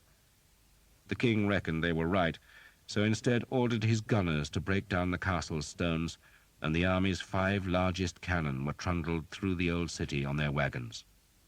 3 of the guns were long tubes made from wrought iron strips bound by steel hoops, while 2 had been cast in brass by bell founders and looked like bulbous jars with swollen oval bellies, narrow necks, and flaring mouths. All were around 5 feet long and needed sheer legs to be swung from their wagons onto wooden cradles. The cradles were set on planks of wood. The ground under the gun carriages had been graded so that the guns could point up towards the castle's gate. "Bring down the gate," the king had ordered, and he could release his archers and men-at-arms in an assault. So the gunners, most of them men from Flanders or Italy who were skilled in this work, mixed their gunpowder. It was made from saltpeter, sulphur, and charcoal, but the saltpeter was heavier than the other ingredients and always settled to the bottom of the barrels, while the charcoal rose to the top, so the gunners had to stir the mix thoroughly before they ladled the deadly powder into the bellies of the jars. They placed a shovelful of loam, made from water and clay soil, in the narrow part of each gun's neck before loading the crudely sculpted stone balls that were the missiles. The loam was to seal the firing chamber so that the power of the explosion did not leak away before all the powder had caught the fire. Still more loam was packed about the stone balls to fill the space between the missiles and the barrels. Then the gunners had to wait while the loam hardened to make a firmer seal. The other 3 guns were quicker to load. Each iron tube was lashed to a massive wooden cradle that ran the length of the gun, then turned in a right angle so that the gun's breech rested against a bulk of solid oak. That breech, a quarter of the gun's length, was separate from the barrel and was lifted clean out of the cradle and set upright on the ground, where it was filled with the precious black powder. Once the 3 breech chambers were filled, they were sealed by willow plugs to contain the explosion, then slotted back into their cradles. The 3 tube barrels had already been loaded, 2 with stone balls and the 3rd with a yard-long garrow, a giant arrow made of iron. The 3 breech chambers had to be worked firmly against the barrels so that the force of the explosion did not escape through the joint between the gun's 2 parts. The gunners used wooden wedges that they hammered between the breech and the oak at the back of the cradle, and every blow of the mauls sealed the joints imperceptibly tighter. Other gunners were ladling powder into the spare breech chambers that would fire the next shots. It all took time, well over an hour for the loam in the 2 bulbous guns to set firm enough, and the work attracted a huge crowd of curious onlookers who stood a judicious distance away to be safe from fragments should any of the strange machines explode. The French, just as curious, watched from the castle battlements. Once in a while a defender would shoot a crossbow quarrel, but the range was too long. One bolt came within a dozen yards of the guns, but the rest fell well short, and each failure provoked a jeer from the watching archers. Finally, the French abandoned the provocation and just watched. The 3 tube guns could have been fired first, for they had no loam to set, but the king wanted the first volley to be simultaneous. He envisaged a mighty blow in which the 5 missiles would shatter the castle gate, and, once the gate was down, he would have his gunners gnaw at the gate's arch. The master gunner, a tall and lugubrious Italian, finally declared the weapons ready, and so the fuses were fetched. These were short lengths of hollow straw filled with gunpowder, their ends sealed with clay, and the fuses were pushed down through the narrow touch holes. The master gunner pinched the clay seal from each fuse's upper end, then made the sign of the cross. A priest had already blessed the guns, sprinkling them with holy water, and now the master gunner knelt and looked at the king, who was mounted on a tall grey stallion. The king, yellow-bearded and blue-eyed, looked up at the castle. A new banner had been hung from the ramparts, showing God holding a hand in blessing over a fleur-de-lis. It was time, he thought, to show the French whose side God was really on. "You may fire," he said solemnly. 5 gunners armed themselves with linstocks, long wands that each held a length of glowing linen. They stood well to the side of the guns, and, at a signal from the Italian, they touched the fire to the exposed fuses. There was a brief fizzing, a puff of smoke from the touch holes. Then the 5 mouths vanished in a cloud of grey-white smoke, in which 5 monstrous flames stabbed and writhed as the guns themselves, firm gripped by their cradles, slammed back along their plank bedding to thud against the mounds of earth piled behind each breach. The noise of the weapons hammered louder than the loudest thunder. It was a noise that physically pounded the eardrums and echoed back from the pale castle walls. And when the sound at last faded, the smoke still hung in a shabby screen in front of the guns that now lay askew on their carriages with gently smoking muzzles. The noise had startled 1,000 nesting birds up from the old city's roofs and the castle's higher turrets, yet the gate appeared undamaged. The stone balls had shattered themselves against the walls, while the garrow had done nothing except gouge a furrow in the approach road. The French, who had ducked behind the battlements when the noise and smoke erupted, now stood and called insults as the gunners stoically began to realign their weapons. The king, 34 years old and not as confident as his bearing suggested, frowned as the smoke cleared. "Did we use enough powder?" he demanded of the master gunner. The question had to be translated into Italian by a priest. "Use more powder, sire," the Italian said, "and the guns will shatter." He spoke regretfully. Men always expected his machines to work miracles, and he was tired of explaining that even black powder needed time and patience to do its work. "You know best," the king said dubiously. "I'm sure you know best." He was hiding his disappointment, for he had half hoped that the whole castle would shatter like glass when the missiles struck. His entourage, most of them older men, were looking contemptuous, for they had little faith in guns, and even less in Italian gunners. "Who," the king asked a companion, "is that woman with my son?" "The Countess of Armorica, sire. She fled from Brittany. The king shuddered, not because of Jeanette, but because the rotten smell of the powder smoke was pungent. "He grows up fast," he said, with just a touch of jealousy in his voice. He was bedding some peasant girl, who was pleasant enough and knew her business, but she was not as beautiful as the black-haired countess who accompanied his son. Jeanette, unaware that the king watched her, gazed at the castle in search of any sign that it had been struck by gunfire. "So what happened?" she asked the prince. "It takes time," the prince said, hiding his surprise that the castle gate had not magically vanished in an eruption of splinters. "But they do say," he went on, "that in the future we shall fight with nothing but guns. Myself, I cannot imagine it." "They are amusing," Jeanette said, as a gunner carried a bucket of puddled loam to the nearest gun.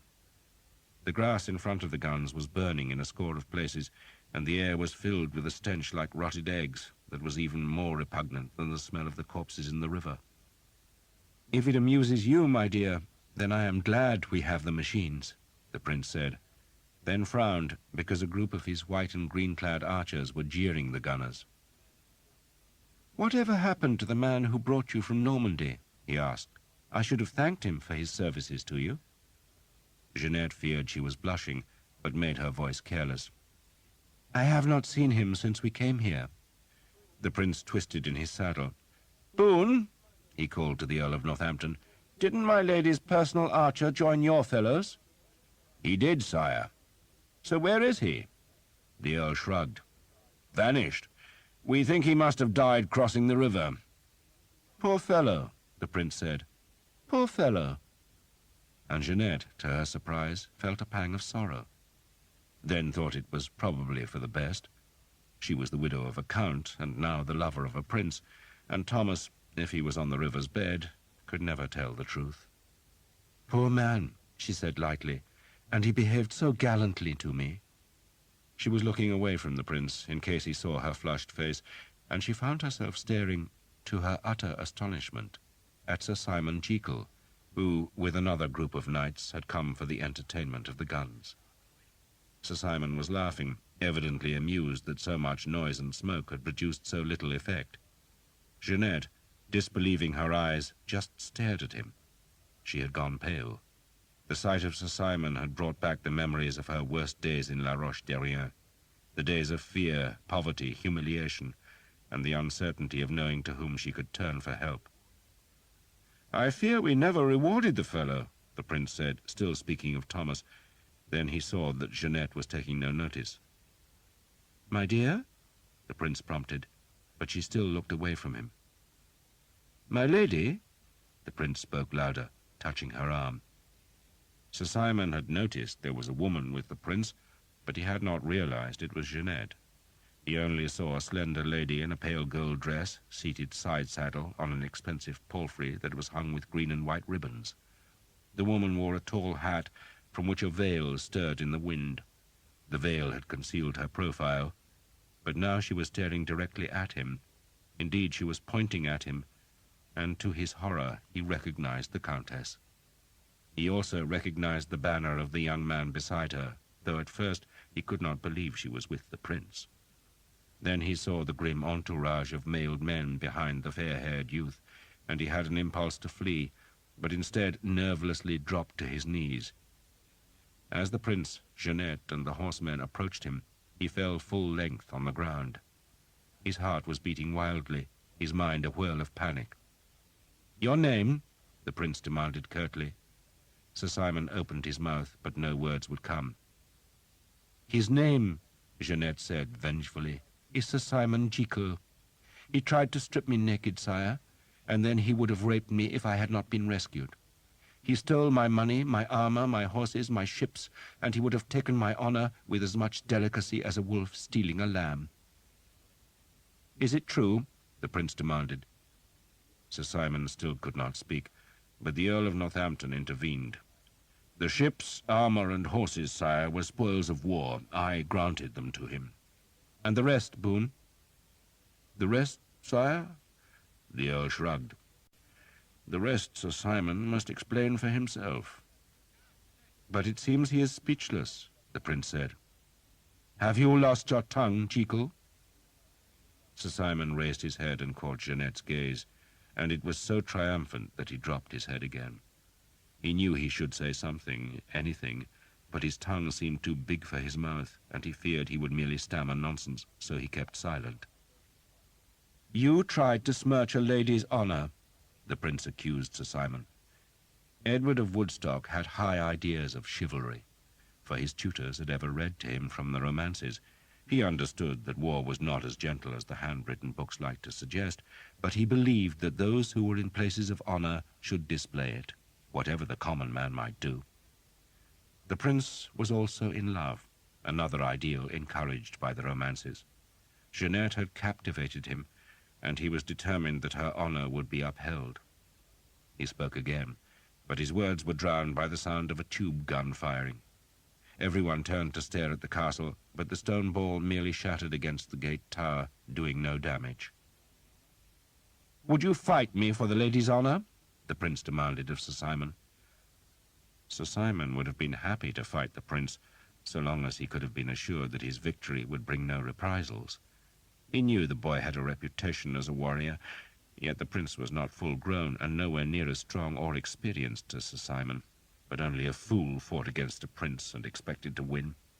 The king, it was true, entered tournaments, but he did so disguised in plain armor without a surcoat, so that his opponents had no idea of his identity.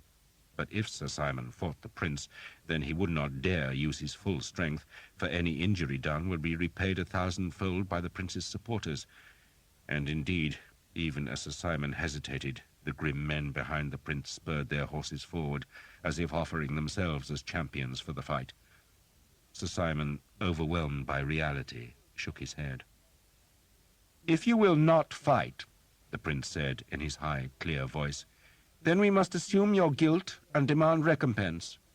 You owe the lady armor and a sword. The armor was fairly taken, sire, the Earl of Northampton pointed out.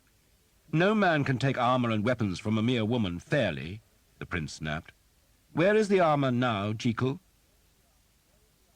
Lost, sir. Sir Simon spoke for the first time. He wanted to tell the prince the whole how Jeanette had arranged an ambush, but that tale ended with his own humiliation, and he had the sense to keep quiet. Then that mail coat will have to suffice, the prince declared. Take it off, and the sword too. Sir Simon gaped at the prince, but saw he was serious. He unbuckled the sword belt and let it drop, then hauled the mail coat over his head so that he was left in his shirt and breeches. What is in the pouch? The prince demanded, pointing at the heavy leather bag suspended about Sir Simon's neck. Sir Simon sought an answer and found none but the truth, which was that the pouch was the heavy money bag he had taken from Thomas. It is money, sire. Then give it to her ladyship. Sir Simon lifted the bag over his head and held it out to Jeanette, who smiled sweetly. Thank you, Sir Simon, she said. Your horse is forfeit too, the prince decreed, and you will leave this encampment by midday, for you are not welcome in our company. You may go home, Jekyll, but in England you will not have our favor. Sir Simon looked into the prince's eyes for the first time. You damned, miserable little pup, he thought, with your mother's milk still sour on your unshaven lips. Then he shook as he was struck by the coldness of the prince's eyes. He bowed, knowing he was being banished, and he knew it was unfair, but there was nothing he could do except appeal to the king, yet the king owed him no favors, and no great men of the realm would speak for him, and so he was effectively an outcast. He could go home to England, but there men would soon learn he had incurred royal disfavor, and his life would be endless misery.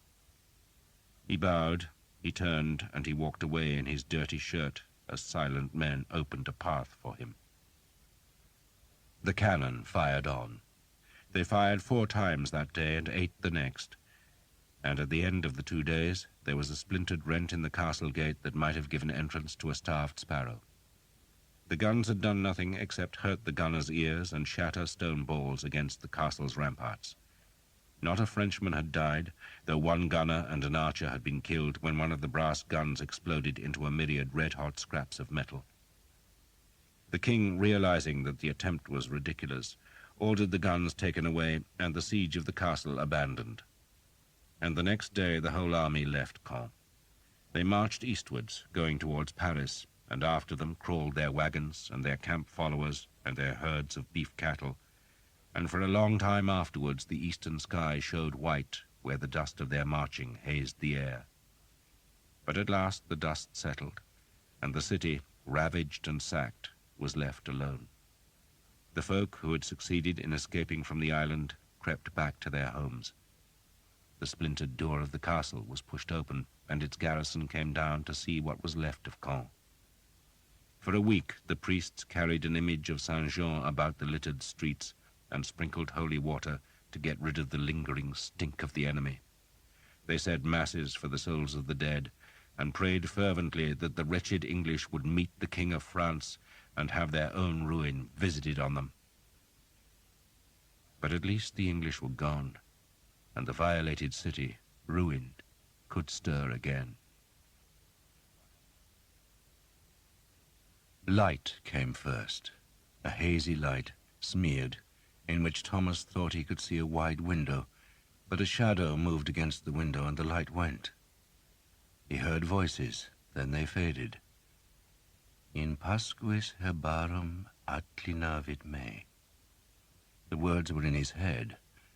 He makes me lie down in leafy pastures. A psalm, the same psalm from which his father had quoted his dying words. Calix meus inebrians. My cup makes me drunk. Only he was not drunk. Breathing hurt, and his chest felt as though he was being pressed by the torture of the stones. Then there was blessed darkness and oblivion once more. End of side 12. Side 13. The light came again. It wavered. The shadow was there. The shadow moved towards him, and a cool hand was laid on his forehead. I do believe you are going to live, a man's voice said in a tone of surprise.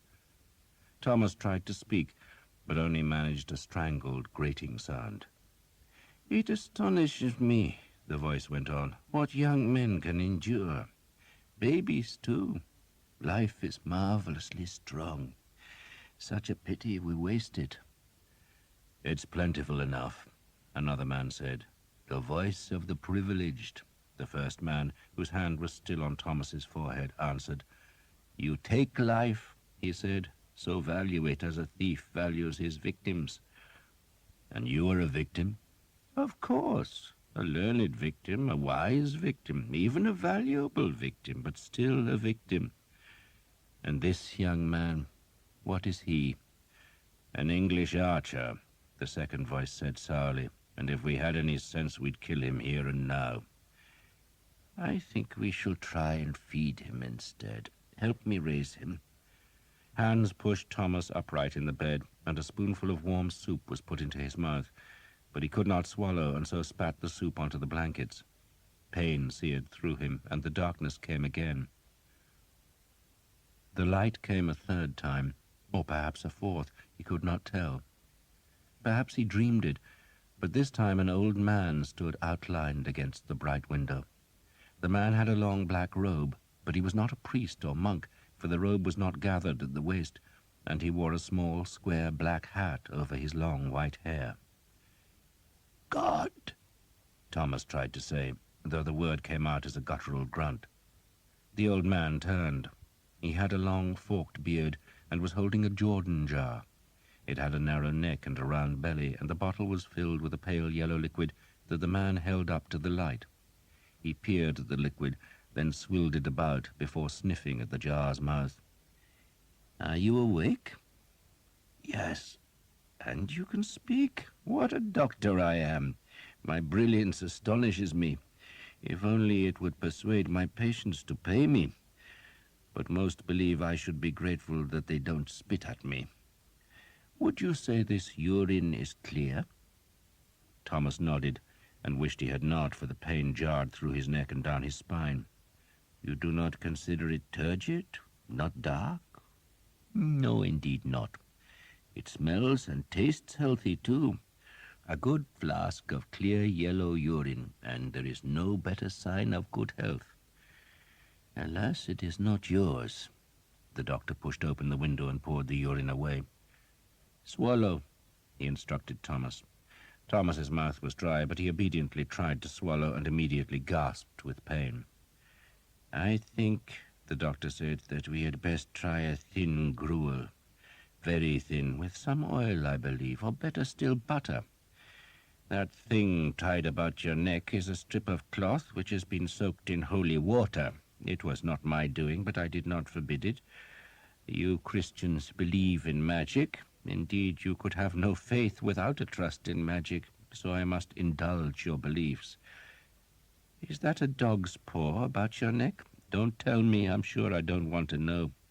However, when you recover, I trust you will understand that it was neither dog's paws nor wet cloths that healed you, but my skill. I have bled you, I have applied poultices of dung, moss, and clove, and I have sweated you. Eleanor, though, will insist it was her prayers and that tawdry strip of wet cloth that revived you. Eleanor? She cut you down, dear boy. You were half dead. By the time I arrived, you were more dead than alive, and I advised her to let you expire in peace. I told her you were halfway in what you insist is hell, and that I was too old and too tired to enter into a tugging contest with the devil. But Eleanor insisted, and I have ever found it difficult to resist her entreaties. Gruel with rancid butter, I think. You are weak, dear boy, very weak. Do you have a name? Thomas. Mine is Mordecai, though you may call me Doctor. You won't, of course. You'll call me a damned Jew, a Christ murderer, a secret worshipper of pigs, and a kidnapper of Christian children. This was all said cheerfully. How absurd! Who would want to kidnap children, Christian or otherwise? Vile things. The only mercy of children is that they grow up, as my son has, but then, tragically, they beget more children. We do not learn life's lessons. Doctor, Thomas croaked. Thomas? Thank you. An Englishman with manners. The world's wonders never cease. Wait there, Thomas, and do not have the bad manners to die while I am gone. I shall fetch gruel. Doctor? I am still here. Where am I? In the house of my friend, and quite safe. Your friend? Sir Guillaume d'Evêque, knight of the sea and of the land, and as great a fool as any I know, but a good-hearted fool. He does at least pay me. Thomas closed his eyes. He did not really understand what the doctor had said, or perhaps he did not believe it. His head was aching. There was pain all through his body, from his aching head down to his throbbing toes. He thought of his mother, because that was comforting. Then he remembered being hauled up the tree, and he shivered. He wished he could sleep again, for in sleep there was no pain. But then he was made to sit up, and the doctor forced a pungent, oily gruel into his mouth, and he managed not to spit it out or throw it up. There must have been mushrooms in the gruel, or else it had been infused with the hemp-like leaves that the Hookton villagers had called angel salad, for after he had eaten he had vivid dreams, but less pain. When he awoke it was dark, and he was alone, but he managed to sit up, and even stand, though he tottered and had to sit again.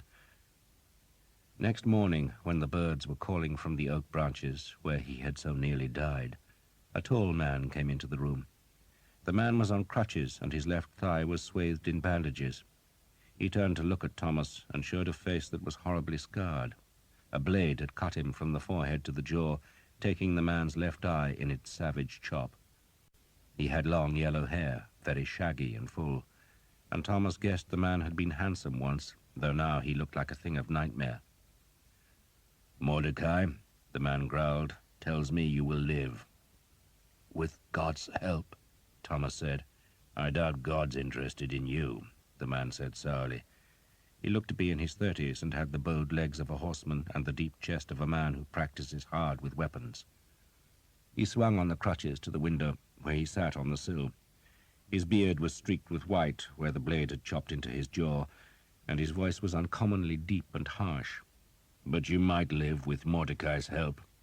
There isn't a physician to touch him in all Normandy, though Christ alone knows how he does it.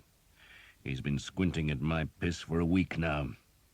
I'm crippled, you Jewish half-wit, I tell him, not wounded in the bladder, but he just tells me to shut my mouth and squeeze out more drops. He'll start on you soon."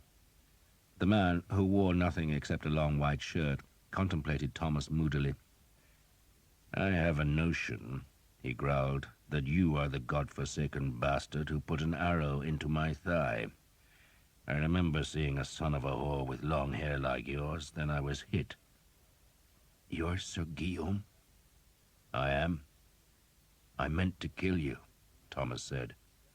"So why shouldn't I kill you?" Sir Guillaume asked. "You lie in my bed, drink my gruel, and breathe my air. English bastard. Worse, you're a vexil." Thomas turned his head to stare at the forbidding Sir Guillaume. He said nothing, for the last 3 words had mystified him. "But I choose not to kill you," Sir Guillaume said, "because you saved my daughter from rape." "Your daughter?" "Eleanor, you fool. She's a bastard daughter, of course," Sir Guillaume said. "Her mother was a servant to my father. But Eleanor is all I've got left, and I'm fond of her. She says you were kind to her, which is why she cut you down and why you're lying in my bed. She always was overly sentimental." He frowned. "But I still have a mind to slice your damned throat." "For 4 years," Thomas said, "I have dreamed of slitting yours." Sir Guillaume's one eye gazed at him balefully. "Of course you have. You're a vexil." "I've never heard of the vexil," Thomas said. "My name is Thomas of Hookton." Thomas half expected Sir Guillaume to frown as he tried to remember Hookton, but his recognition of the name was instant. "Hookton," he said. "Hookton. Good sweet Christ. Hookton." He was silent for a few heartbeats. "And of course you're a damned vexil. You have their badge on your bow." "My bow?" "You gave it to Eleanor to carry. She kept it." Thomas closed his eyes. There was pain in his neck and down his back and in his head. "I think it was my father's badge," he said, "but I don't really know, because he would never talk of his family. I know he hated his own father. I wasn't very fond of my own, but your men killed him, and I swore to avenge him." Sir Guillaume turned to gaze out of the window. "You have truly never heard of the vexil?" "Never." "Then you are fortunate." He stood. "They are the devil's offspring, and you, I suspect, are one of their pups. I would kill you, boy, with as little conscience as if I stamped on a spider. But you were kind to my bastard daughter, and for that I thank you." He limped from the room, leaving Thomas in pain and utterly confused. Thomas recovered in Sir Guillaume's garden, shaded from the sun by 2 quince trees, under which he waited anxiously for Dr. Mordecai's daily verdict on the color, consistency, taste, and smell of his urine. It did not seem to matter to the doctor that Thomas's grotesquely swollen neck was subsiding, nor that he could swallow bread and meat again. All that mattered was the state of his urine. There was, the doctor declared, no finer method of diagnosis. The urine betrays all. If it smells rank, or if it is dark, if it tastes of vinegar, or should it be cloudy, then it is time for vigorous doctoring. But good, pale, sweet-smelling urine like this is the worst news of all. "The worst?" Thomas asked, alarmed. "It means fewer fees for a physician, dear boy." The doctor had survived the sack of Caen by hiding in a neighbor's pig shed. "They slaughtered the pigs but missed the Jew. Mind you, they broke all my instruments, scattered my medicines, shattered all but 3 of my bottles, and burned my house, which is why I am forced to live here." He shuddered as though living in Sir Guillaume's mansion was a hardship. He smelled Thomas's urine and then, uncertain of his diagnosis, spilled a drop onto a finger and tasted it. "Very fine," he said, "lamentably fine. He poured the jar's contents into a bed of lavender where bees were at work. "So I lost everything," he said, "and this after we were assured by our great lords that the city would be safe." Originally, the doctor had told Thomas, the leaders of the garrison had insisted on defending only the walled city and the castle, but they needed the help of the townsfolk to man the walls, and those townsfolk had insisted that the Ile Saint-Jean be defended, for that was where the city's wealth lay, and so at the very last minute the garrison had streamed across the bridge to disaster. "Fools," Mordecai said scornfully, "fools in steel and glory, fools." Thomas and Mordecai were sharing the house, while Sir Guillaume visited his estate in Évêque, some 30 miles south of Caen, where he had gone to raise more men. "He will fight on," the doctor said, "wounded leg or not." "What will he do with me?" "Nothing," the doctor said confidently. "He likes you, despite all his bluster. You saved Eleanor, didn't you? He's always been fond of her. His wife wasn't, but he is." "What happened to his wife?" "She died," Mordecai said. "She just died." Thomas could eat properly now, and his strength returned fast, so that he could walk about the Ile Saint-Jean with Eleanor. The island looked as though a plague had struck, for over half the houses were empty, and even those that were occupied were still blighted by the sack. Shutters were missing, doors splintered, and the shops had no goods. Some country folk were selling beans, peas, and cheeses from wagons, and small boys were offering fresh perch taken from the rivers, but they were still hungry days. They were also nervous days, for the city's survivors feared that the hated English might return, and the island was still haunted by the sickly smell of the corpses in the two rivers, where the gulls, rats, and dogs grew fat. Eleanor hated walking about the city, preferring to go south into the countryside, where blue dragonflies flew above water lilies in the streams that twisted between fields of overripe rye, barley, and wheat. "I love harvest time," she told Thomas. "We used to go into the fields and help." There would be little harvest this year, for there were no folk to cut the grain, and so the corn buntings were stripping the heads, and pigeons were squabbling over the leavings. "There should be a feast at harvest's end," Eleanor said wistfully. "We had a feast too," Thomas said, "and we used to hang corn dollies in the church." "Corn dollies?" He made her a little doll from straw. "We used to hang 13 of these above the altar," he told her, "one for Christ and one each for the apostles." He picked some cornflowers and gave them to Eleanor, who threaded them into her hair. It was very fair hair, like sunlit gold. They talked incessantly, and one day Thomas asked her again about the lance, and this time Eleanor nodded. "I lied to you," she said, "because he did have it, but it was stolen." "Who stole it?" She touched her face. "The man who took his eye." "A man called Vexil?" She nodded solemnly. "I think so, but it wasn't here, it was in Évêque. That's his real home. He got the Caen house when he married." "Tell me about the Vexil," Thomas urged her. "I know nothing of them," Eleanor said, and he believed her. They were sitting by a stream where 2 swans floated and a heron stalked frogs in a reed bed. Thomas had talked earlier of walking away from Caen to find the English army, and his words must have been weighing on Eleanor's mind, for she frowned at him. "Will you really go?" "I don't know." He wanted to be with the army, for that was where he belonged, though he did not know how he was to find it, nor how he was to survive in a countryside where the English had made themselves hated. But he also wanted to stay. He wanted to learn more about the Vexil, and only Sir Guillaume could satisfy that hunger. And day by day, he wanted to be with Eleanor. There was a calm gentleness in her that Jeanette had never possessed, a gentleness that made him treat her with tenderness, for fear that otherwise he would break her. He never tired of watching her long face, with its slightly hollow cheeks and bony nose and big eyes. She was embarrassed by his scrutiny, but did not tell him to stop. "Sir Guillaume," she told him, "tells me I look like my mother, but I don't remember her very well." Sir Guillaume came back to Caen with a dozen men-at-arms, whom he had hired in northern Alençon. He would lead them to war, he said, along with the half-dozen of his men who had survived the fall of Caen. His leg was still sore, but he could walk without crutches, and on the day of his return he summarily ordered Thomas to go with him to the church of Saint-Jean. Eleanor, working in the kitchen, joined them as they left the house, and Sir Guillaume did not forbid her to come. Folk bowed as Sir Guillaume passed, and many sought his assurance that the English were truly gone. "They are marching towards Paris," he would answer, "and our king will trap them and kill them." "You think so?" Thomas asked, after one such assurance. "I pray so," Sir Guillaume growled. "That's what the king is for, isn't it? To protect his people. And God knows we need protection. I'm told that if you climb that tower," he nodded towards the church of Saint-Jean, that was their destination, "you can see the smoke from the towns your army has burned. They are conducting a chevauchée."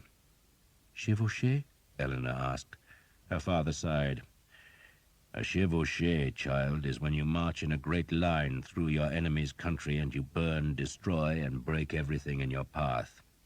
The object of such barbarity is to force your enemy to come out from his fortresses and fight. And I think our king will oblige the English. And the English bows," Thomas said, "will cut his army down like hay." Sir Guillaume looked angry at that, but then shrugged. "A marching army gets worn down," he said. "The horses go lame, the boots wear out, and the arrows run out. And you haven't seen the might of France, boy. For every knight of yours we have 6. You can shoot your arrows till your bows break, but we'll still have enough men left to kill you." He fished in a pouch hanging at his belt and gave some small coins to the beggars at the churchyard gate, which lay close to the new grave where the 500 corpses had been buried. It was now a mound of raw earth dotted with dandelions, and it stank, for when the English had dug the grave they had struck water not far beneath the surface, and so the pit was too shallow and the earth covering was too thin to contain the corruption the grave concealed. Eleanor clapped a hand to her mouth, then hurried up the steps into the church, where the archers had auctioned the town's wives and daughters. The priests had thrice exorcised the church with prayers and holy water, but it still had a sad air, for the statues were broken and the windows shattered. Sir Guillaume genuflected towards the main altar, then led Thomas and Eleanor up a side aisle, where a painting on the lime-washed wall showed St. John escaping from the cauldron of boiling oil that the Emperor Domitian had prepared for him. The saint was shown as an ethereal form, half smoke and half man, floating away in the air, while the Roman soldiers looked on in perplexity. Sir Guillaume approached a side altar, where he dropped to his knees beside a great black flagstone, and Thomas, to his surprise, saw that the Frenchman was weeping from his one eye. "I brought you here," Sir Guillaume said, "to teach you a lesson about your family." Thomas did not contradict him. He did not know that he was of Exil, but the yale on the silver badge suggested he was. "Beneath that stone," Sir Guillaume said, "lies my wife and my 2 children, a boy and a girl. He was 6, she was 8, and their mother was 25 years old. The house here belonged to her father. He gave me his daughter as ransom for a boat I captured. It was mere piracy, not war, but I gained a good wife from it." The tears were flowing now, and he closed his eye. Eleanor stood beside him, a hand on his shoulder, while Thomas waited. "Do you know," Sir Guillaume asked after a while, "why we went to Hookton?" "We thought because the tide took you away from Poole." "No. We went to Hookton on purpose. I was paid to go there by a man who called himself the Harlequin." "Like Elquin?" Thomas asked. "It is the same word, only he used the Italian form. A devil's soul laughing at God, and he even looked like you." Sir Guillaume crossed himself, then reached out to trace a finger down the edge of the stone. "We went to fetch a relic from the church. You knew that already, surely?" Thomas nodded. "And I have sworn to get it back." Sir Guillaume seemed to sneer at that ambition. "I thought it was all foolishness, but in those days I thought all life was foolishness. Why would some miserable church in an insignificant English village have a precious relic? But the Harlequin insisted he was right, and when we took the village, we found the relic." "The lance of St. George," Thomas said flatly. "The lance of St. George," Sir Guillaume agreed. "I had a contract with the Harlequin. He paid me a little money, and the balance was kept by a monk in the abbey here. He was a monk that everyone trusted, a scholar, a fierce man whom folk said would become a saint. But when we returned, I found that Brother Martin had fled, and he had taken the money with him. So I refused to give the lance to the Harlequin. Bring me 900 livres in good silver, I told him, and the lance is yours. But he would not pay. So I kept the lance.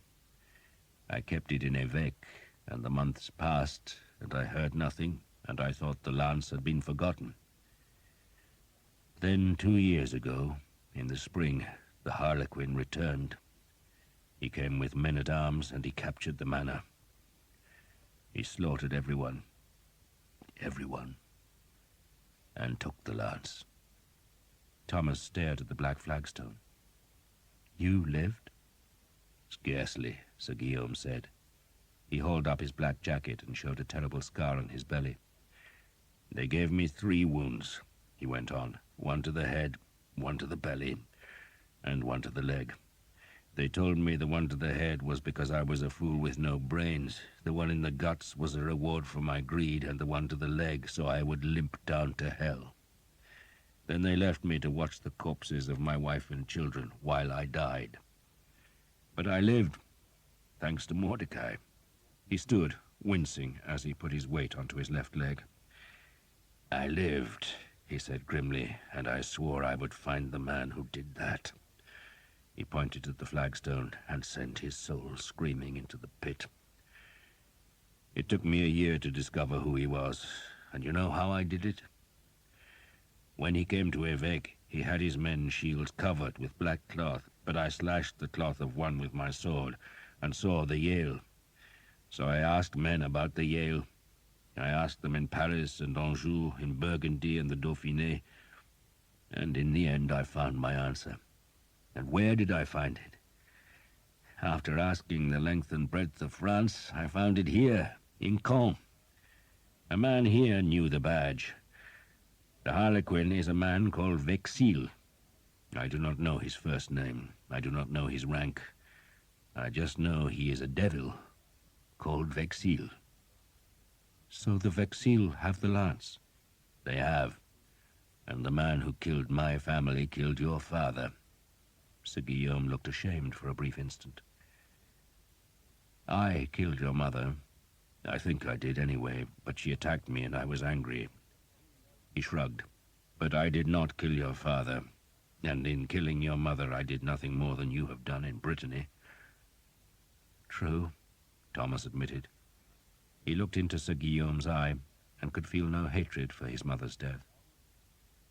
So we share an enemy, Thomas said. And that enemy, Sir Guillaume said, is the devil. He said it grimly, then crossed himself. Thomas suddenly felt cold, for he had found his enemy, and his enemy was Lucifer. That evening Mordecai rubbed a salve into Thomas's neck. It is almost healed, I think, he said, and the pain will go, though perhaps a little will remain to remind you of how close you came to death. He sniffed the garden scents. So Sir Guillaume told you the story of his wife? Yes. And you are related to the man who killed his wife? I don't know, Thomas said. Truly I don't. But the Yale suggests I am. And Sir Guillaume probably killed your mother, and the man who killed his wife killed your father, and Sir Simon Jekyll tried to kill you. Mordecai shook his head. I nightly lament that I was not born a Christian. I could carry a weapon and join the sport. He handed Thomas a bottle. Perform, he commanded. And what, by the by, is a Yale? A heraldic beast, Thomas explained. The doctor sniffed. God, in his infinite wisdom, made the fishes and the whales on the 5th day, and on the 6th he made the beasts of the land, and he looked at what he had done and saw that it was good. But not good enough for the heralds, who have to add wings, horns, tusks, and claws to his inadequate work. Is that all you can do? For the moment, I'd get more juice from squeezing a walnut, he grumbled and shuffled away. Eleanor must have been watching for his departure, for she appeared from under the pear trees that grew at the garden's end and gestured towards the river gate. Thomas followed her down to the bank of the River Orne, where they watched an excited trio of small boys trying to spear a pike with English arrows left after the city's capture. "Will you help my father?" Eleanor asked. "Help him? You said his enemy was your enemy." Thomas sat on the grass, and she sat beside him. "I don't know," he said. He still did not really believe in any of it. There was a lance, he knew that, and a mystery about his family, but he was reluctant to admit that the lance and the mystery must govern his whole life. "Does that mean you'll go back to the English army?" Eleanor asked in a small voice. "I want to stay here," Thomas said after a pause. "To be with you." She must have known he was going to say something of the sort, but she still blushed and gazed at the swirling water where fish rose to the swarms of insects and the three boys vainly splashed. "You must have a woman," she said softly. "I did," Thomas said, and he told her about Jeanette and how she had found the Prince of Wales and so abandoned him without a glance. "I will never understand her," he admitted. "But you love her?" Eleanor asked directly. "No," Thomas said. "You say that because you're with me," Eleanor declared. He shook his head. "My father had a book of St. Augustine's sayings, and there was one that always puzzled me." He frowned, trying to remember the Latin. "Nondum amabam et amare amabam." I did not love, but yearned to love. Eleanor gave him a skeptical look. "A very elaborate way of saying you're lonely." "Yes," Thomas agreed. "So what will you do?" she asked. Thomas did not speak for a while. He was thinking of the penance he had been given by Father Hobb. "I suppose one day I must find the man who killed my father," he said after a while. "But what if he is the devil?" she asked seriously. "Then I shall wear garlic," Thomas said lightly, "and pray to St. Guinevere." She looked at the darkening water. "Did St. Augustine really say that thing?" "Nondum amabam et amare amabam," Thomas said. "Yes, he did." "I know how he felt," Eleanor said, and rested her head on his shoulder. Thomas did not move. He had a choice: follow the lance or take his black bow back to the army.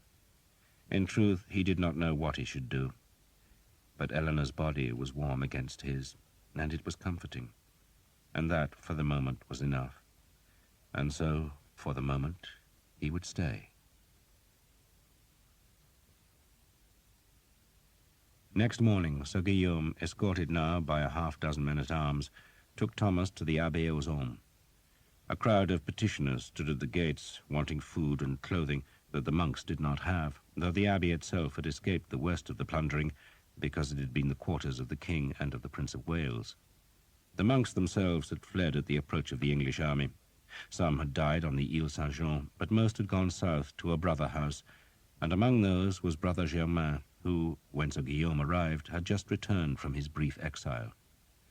Brother Germain was tiny, ancient and bent, a wisp of a man with white hair, myopic eyes, and delicate hands, with which he was trimming a goose quill.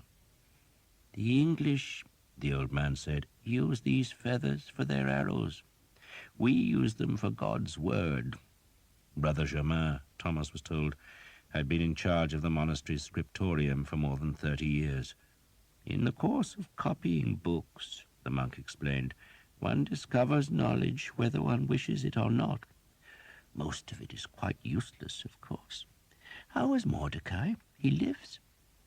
"He lives," Sir Guillaume said, "and sends you this." He put a clay pot sealed with wax on the sloping surface of the writing desk. The pot slid down until Brother Germain trapped it and pushed it into a pouch. "A salve," Sir Guillaume explained to Thomas, "for Brother Germain's joints." "Which ache," the monk said, "and only Mordecai can relieve them. 'Tis a pity he will burn in hell, but in heaven I am assured I shall need no ointments. Who is this?" He peered at Thomas. "A friend," Sir Guillaume said, "who brought me this." He was carrying Thomas's bow, which he now laid across the desk and tapped the silver plate. Brother Germain stooped to inspect the badge, and Thomas heard a sharp intake of breath. "The Yale," Brother Germain said. He pushed the bow away, then blew the scraps from his sharpened quill off the desk. "The beast was introduced by the heralds in the last century.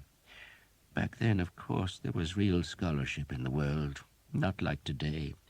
I get young men from Paris whose heads are stuffed with wool, yet they claim to have doctorates." He took a sheet of scrap parchment from a shelf, laid it on the desk, and dipped his quill in a pot of vermilion ink. He let a glistening drop fall onto the parchment, and then, with the skill gained in a lifetime, drew the ink out of the drop in quick strokes. He hardly seemed to be taking notice of what he was doing, but Thomas, to his amazement, saw a Yale taking shape on the parchment. "The beast is said to be mythical," Brother Germain said, flicking the quill to make a tusk. "And maybe it is. Most heraldic beasts seem to be inventions. Who has seen a unicorn?" He put another drop of ink on the parchment, paused a heartbeat, then began on the beast's raised paws. "There is, however, a notion that the Yale exists in Ethiopia. I could not say, not having travelled east of Rouen, nor have I met any traveller who has been there, if indeed Ethiopia even exists." He frowned. "The Yale is mentioned by Pliny, however, which suggests it was known to the Romans, though God knows they were a credulous race. The beast is said to possess both horns and tusks, which seems extravagant, and is usually depicted as being silver with yellow spots. Alas, our pigments were stolen by the English, but they left us the vermilion, which I suppose was kind of them. It comes from cinnabar, I'm told. Is that a plant? Father Jacques, rest his soul, always claimed it grows in the Holy Land, and perhaps it does. Do I detect that you are limping, Sir Guillaume?" "A bastard English archer put an arrow in my leg," Sir Guillaume said, "and I pray nightly that his soul will roast in hell." "You should instead give thanks that he was inaccurate. Why do you bring me an English war bow, decorated with a Yale?" "Because I thought it would interest you," Sir Guillaume said, "and because my young friend here," he touched Thomas's shoulder, "wants to know about the Vexil." "He would do much better to forget them," Brother Germain grumbled. He was perched on a tall chair and now peered about the room where a dozen young monks tidied the mess left by the monastery's English occupiers. Some of them chattered as they worked, provoking a frown from Brother Germain. "This is not Caen marketplace," he snapped. "If you want to gossip, go to the lavatories. I wish I could." "Ask Mordecai if he has an unguent for the bowels, would you?" He glowered about the room for an instant, then struggled to pick up the bow that he had propped against the desk. He looked intently at the Yale for an instant, then put the bow down. "There was always a rumor that a branch of the Vexil family went to England. This seems to confirm it." "Who are they?" Thomas asked. Brother Germain seemed irritated by the direct question, or perhaps the whole subject of the Vexil made him uncomfortable.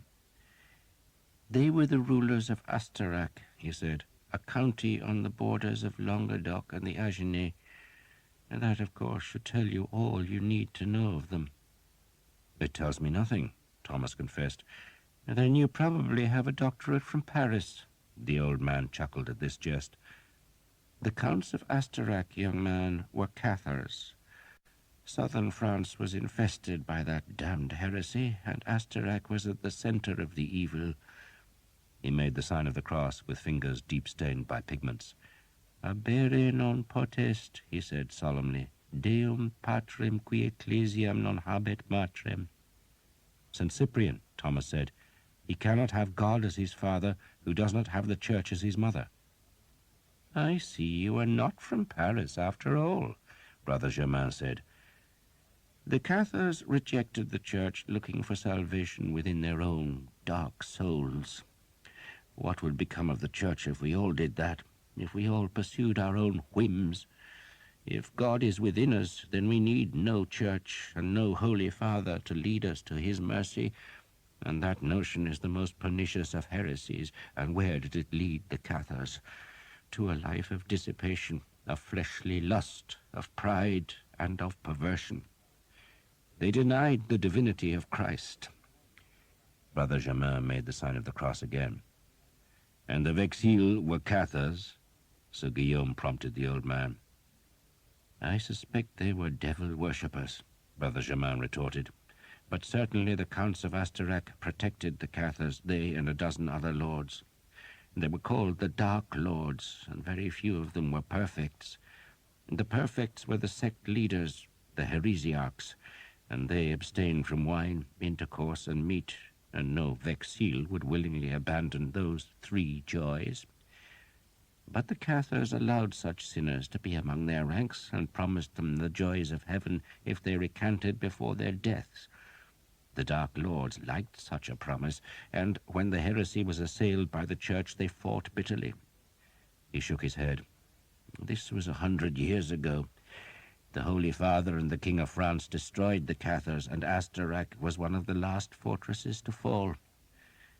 The fight was dreadful, the dead innumerable, but the heresiarchs and the Dark Lords were finally scotched. Yet some escaped, Sir Guillaume suggested gently. Brother Germain was silent for a while, gazing at the drying vermilion ink. There was a story, he said, that some of the Cathar lords did survive, and that they took their riches to countries all across Europe. There is even a rumor that the heresy yet survives, hidden in the lands where Burgundy and the Italian states meet. He made the sign of the cross. I think a part of the Vexille family went to England to hide there, for it was in England, Sir Guillaume, that you found the lance of St. George. Vexille, he said the name thoughtfully. It derives, of course, from vexillaire, a standard-bearer, and it is said that an early Vexille discovered the lance while on the Crusades, and thereafter carried it as a standard. It was certainly a symbol of power in those old days. Myself, I am skeptical of these relics. The abbot assures me he has seen 3 foreskins of the infant Jesus, and even I, who hold him blessed above all things, doubt he was so richly endowed. But I have asked some questions about this lance. There is a legend attached to it. It is said that the man who carries the lance into battle cannot be defeated.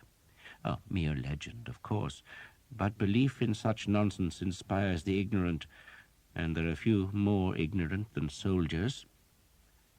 What troubles me most, though, is their purpose. Whose purpose? Thomas asked. There is a story, Brother Germain said, ignoring the question, that before the fall of the last heretic fortresses, the surviving Dark Lords made an oath. They knew the war was lost. They knew their strongholds must fall, and that the Inquisition and the forces of God would destroy their people. And so they made an oath to visit vengeance on their enemies. One day, they swore, they would bring down the throne of France and the Holy Mother Church, and to do it, they would use the power of their holiest relics. The lance of St. George? Thomas asked. That too, Brother Germain said. That too, Sir Guillaume repeated the words in a puzzled tone. Brother Germain dipped his quill and put another glistening drop of ink on the parchment. Then, deftly, he finished his copy of the badge on Thomas's bow. The Yale, he said, I have seen before, but the badge you showed me is different. The beast is holding a chalice, but not any chalice, Sir Guillaume. You are right. The bow interests me and frightens me, but the Yale is holding the Grail, the holy, blessed, and most precious Grail. It was always rumored that the Cathars possessed the Grail. There is a tawdry lump of green glass in Genoa Cathedral that is said to be the Grail, but I doubt our dear Lord drank from such a bauble. No, the real Grail exists, and whoever holds it possesses power above all men on earth. He put down the quill. I fear, Sir Guillaume, that the Dark Lords want their revenge. They gather their strength, but they hide still, and the church has not yet taken notice. Nor will it until the danger is obvious, and by then it will be too late." Brother Germain lowered his head so that Thomas could only see the bald pink patch among the white hair. "It is all prophesied," the monk said. "It is all in the books." "What books?" Sir Guillaume asked. "Et convertabiter rex Austri, et de principibus eius privalebit super eum," Brother Germain said softly. Sir Guillaume looked quizzically at Thomas. "And the king from the south will be mighty," Thomas reluctantly translated, "but one of his princes will be stronger than him." "The Cathars are of the south," Brother Germain said, "and the prophet Daniel foresaw it all." He raised his pigment-stained hands. "The fight will be terrible, for the soul of the world is at stake, and they will use any weapon, even a woman. Filiaque regis Austri veniet ad regem Aquilonis facere amicitia." "The daughter of the king of the south," Thomas said, "shall come to the king of the north and make a treaty." Brother Germain heard the distaste in Thomas's voice. "You don't believe it?" he hissed. "Why do you think we keep the scriptures from the ignorant? They contain all sorts of prophecies, young man, and each of them given direct to us by God. But such knowledge is confusing to the unlearned. Men go mad when they know too much." He made the sign of the cross. "I thank God I shall be dead soon, and taken to the bliss above, while you must struggle with this darkness." End of side 13. Side 14. Thomas walked to the window and watched 2 wagons of grain being unloaded by novices. Sir Guillaume's men-at-arms were playing dice in the cloister. That was real, he thought, not some babbling prophet. His father had ever warned him against prophecy. It drives men's minds awry, he had said, and was that why his own mind had gone astray? The lance, Thomas said, trying to cling to fact instead of fancy, was taken to England by the Vexil family. My father was one of them, but he fell out with the family, and he stole the lance and hid it in his church. He was killed there, and at his death he told me it was his brother's son who did it. I think it is that man, my cousin, who called himself the Harlequin. He turned to look at Brother Germain. My father was a Vexil, but he was no heretic. He was a sinner, yes, but he struggled against his sin. He hated his own father, and he was a loyal son of the church. He was a priest, Sir Guillaume explained to the monk. "And you are his son?" Brother Germain asked in a disapproving tone. The other monks had abandoned their tidying and were listening avidly. "I am a priest's son," Thomas said, "and a good Christian." "So the family discovered where the lance was hidden," Sir Guillaume took up the story, "and hired me to retrieve it, but forgot to pay me." Brother Germain appeared not to have heard. He was staring at Thomas. "You are English?" "The bow is mine," Thomas acknowledged. "So you are a Vexil?" Thomas shrugged. "It would seem so." "Then you are one of the Dark Lords," Brother Germain said. Thomas shook his head. "I am a Christian," he said firmly. "Then you have a God-given duty," the small man said with surprising force, "which is to finish the work that was left undone 100 years ago. Kill them all. Kill them. And kill the woman. You hear me, boy? Kill the daughter of the king of the south before she seduces France to heresy and wickedness." "If we can even find the Vexil," Sir Guillaume said dubiously. And Thomas noted the word "we." "They don't display their badge. I doubt they use the name Vexil. They hide." "But they have the lance now," Brother Germain said, "and they will use it for the first of their vengeances. They will destroy France, and in the chaos that ensues, they will attack the church." He moaned as if he was in physical pain. "You must take away their power, and their power is the Grail." So it was not just the lance that Thomas must save. To Father Hobbs' charge had been added all of Christendom. He wanted to laugh. Catharism had died 100 years before, scourged and burned and dug out of the land like couch grass scrubbed from a field. Dark lords, daughters of kings and princes of darkness, were figments of the troubadours, not the business of archers. Except that when he looked at Sir Guillaume, he saw that the Frenchman was not mocking the task. He was staring at a crucifix hanging on the scriptorium wall and mouthing a silent prayer. God help me, Thomas thought. God help me, but I am being asked to do what all the great knights of Arthur's Round Table failed to do, to find the Grail. Philip of Valois, King of France, ordered every Frenchman of military age to gather at Rouen. Demands went to his vassals and appeals were carried to his allies.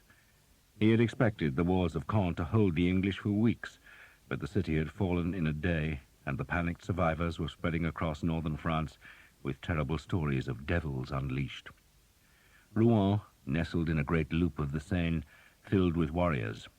Thousands of Genoese crossbowmen came by galley, beaching their ships on the river's bank and thronging the city's taverns, while knights and men-at-arms arrived from Anjou and Picardy, from Alençon and Champagne, from Maine, Touraine, and Berry. Every blacksmith's shop became an armory, every house a barracks, and every tavern a brothel. More men arrived until the city could scarce contain them, and tents had to be set up in the fields south of the city. Wagons crossed the bridge, loaded with hay and newly harvested grain from the rich farmlands north of the river, while from the Seine's southern bank came rumours. The English had taken Évreux, or perhaps it was Bernay. Smoke had been seen at Lisieux, and archers were swarming through the forest of Breton. A nun in Louviers had a dream in which the dragon killed St. George. King Philip ordered the woman brought to Rouen, but she had a hare lip, a hunchback, and a stammer, and when she was presented to the king, she proved unable to recount the dream, let alone confide God's strategy to his majesty. She just shuddered and wept, and the king dismissed her angrily, but took consolation from the bishop's astrologer, who said Mars was in the ascendant, and that meant victory was certain. Rumour said the English were marching on Paris. Then another rumour claimed they were going south to protect their territories in Gascony. It was said that every person in Caen had died, that the castle was rubble. Then a story went about that the English themselves were dying of a sickness.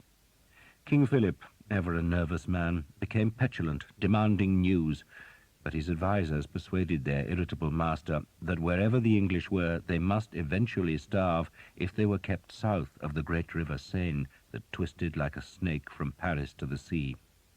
Edward's men were wasting the land, so needed to keep moving if they were to find food, and if the Seine was blocked, then they could not go north towards the harbours on the Channel coast where they might expect supplies from England.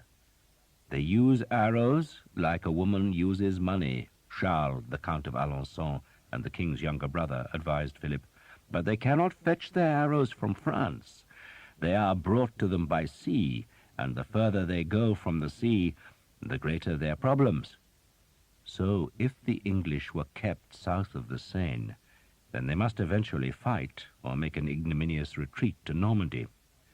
What of Paris? Paris, what of Paris? The king demanded. Paris will not fall, the Count assured his brother. The city lay north of the Seine, so the English would need to cross the river and assault the largest ramparts in Christendom, and all the while the garrison would be showering them with crossbow bolts and the missiles from the hundreds of small iron guns that had been mounted on the city walls. Maybe they will go south, Philip worried, to Gascony. If they march to Gascony, the Count said, then they will have no boots by the time they arrive, and their arrow store will be gone. Let us pray they do go to Gascony, but above all things pray they do not reach the Seine's northern bank. For if the English crossed the Seine, they would go to the nearest Channel port to receive reinforcements and supplies, and by now the Count knew the English would be needing supplies. A marching army tired itself, its men became sick and its horses lame. An army that marched too long would eventually wear out, like a tired crossbow. So the French reinforced the great fortresses that guarded the Seine's crossings, and where a bridge could not be guarded, such as the 16-arched bridge at Poissy, it was demolished. 100 men with sledgehammers broke down the parapets and hammered the stonework of the archers into the river, to leave the 15 stumps of the broken piers studding the Seine like the stepping stones of a giant, while Poissy itself, which lay south of the Seine and was reckoned indefensible, was abandoned and its people evacuated to Paris.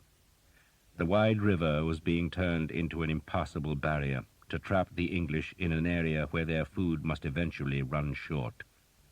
Then, when the devils were weakened, the French would punish them for the terrible damage they had wrought on France. The English were still burning towns and destroying farms, so that, in those long summer days, the western and southern horizons were so smeared by smoke plumes that it seemed as if there were permanent clouds on the skylines. At night, the world's edge glowed, and folk fleeing the fires came to Rouen, where, because so many could not be housed or fed, they were ordered across the river and away to wherever they might find shelter. Sir Simon Jekyll and Henry Colley, his man-at-arms, were among the fugitives, and they were not refused admittance, for they both rode destriers and were in mail. Colley wore his own mail and rode his own horse, but Sir Simon's mount and gear had been stolen from one of his other men-at-arms before he fled from Caen.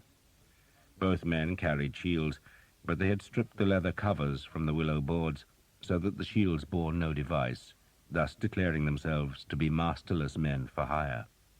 Scores like them came to the city, seeking a lord who could offer food and pay, but none arrived with the anger that filled Sir Simon. It was the injustice that galled him. It burned his soul, giving him a lust for revenge. He had come so close to paying all his debts. Indeed, when the money from the sale of Jeanette's ships was paid from England, he had expected to be free of all encumbrances. But now he was a fugitive. He knew he could have slunk back to England, but any man out of favor with the king, or the king's eldest son, could expect to be treated as a rebel, and he would be fortunate if he kept an acre of land, let alone his freedom. So he had preferred flight, trusting that his sword would win back the privileges he had lost to the Breton bitch and her puppy lover, and Henry Colley had ridden with him in the belief that any man as skilled in arms as Sir Simon could not fail. No one questioned their presence in Rouen. Sir Simon's French was tinged with the accent of England's gentry, but so was the French of a score of other men from Normandy. What Sir Simon needed now was a patron, a man who would feed him and give him the chance to fight back against his persecutors, and there were plenty of great men looking for followers. In the fields south of Rouen, where the looping river narrowed the land, a pasture had been set aside as a tourney ground, where, in front of a knowing crowd of men-at-arms, anyone could enter the lists to show their prowess. This was not a serious tournament. The swords were blunt and lances were tipped with wooden blocks, but rather it was a chance for masterless men to show their prowess with weapons, and a score of knights, the champions of dukes, counts, viscounts, and mere lords, were the judges. Dozens of hopeful men were entering the lists, and any horseman who could last more than a few minutes against the well-mounted and superbly armed champions was sure to find a place in the entourage of a great nobleman. Sir Simon, on his stolen horse and with his ancient, battered sword, was one of the least impressive men to ride into the pasture. He had no lance, so one of the champions drew a sword and rode to finish him off.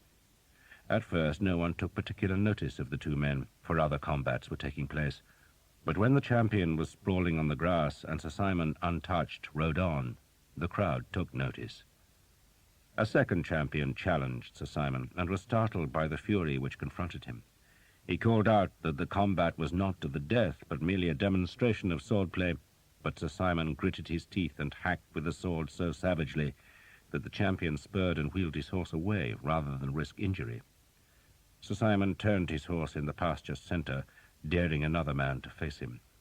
But instead a squire trotted a mare to the field's centre and wordlessly offered the Englishman a lance. "Who sent it?" Sir Simon demanded. "My lord." "Who is?" "There," the squire said, pointing to the pasture's end, where a tall man in black armour and riding a black horse waited with his lance. Sir Simon sheathed his sword and took the lance. It was heavy and not well balanced, and he had no lance rest in his armour that would cradle the long butt to help keep the point raised. But he was a strong man and an angry one, and he reckoned he could manage the cumbersome weapon long enough to break the stranger's confidence. No other men fought on the field now. They just watched, Wagers were being made, and all of them favored the man in black. Most of the onlookers had seen him fight before, and his horse, his armor, and his weapons were all plainly superior. He wore plate mail, and his horse stood at least a hand's breadth taller than Sir Simon's sorry mount. His visor was down, so Sir Simon could not see the man's face, while Sir Simon himself had no faceplate, merely an old, cheap helmet, like those worn by England's archers. Only Henry Colley laid a bet on Sir Simon, though he had difficulty in doing it, for his French was rudimentary, but the money was at last taken. The stranger's shield was black and decorated with a simple white cross, a device unknown to Sir Simon, while his horse had a black trapper that swept the pasture as the beast began to walk.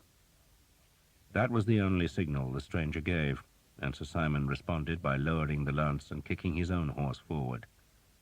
They were 100 paces apart, and both men moved swiftly into the canter. Sir Simon watched his opponent's lance, judging how firmly it was held. The man was good, for the lance tip scarcely wavered, despite the horse's uneven motion. The shield was covering his trunk, as it should be.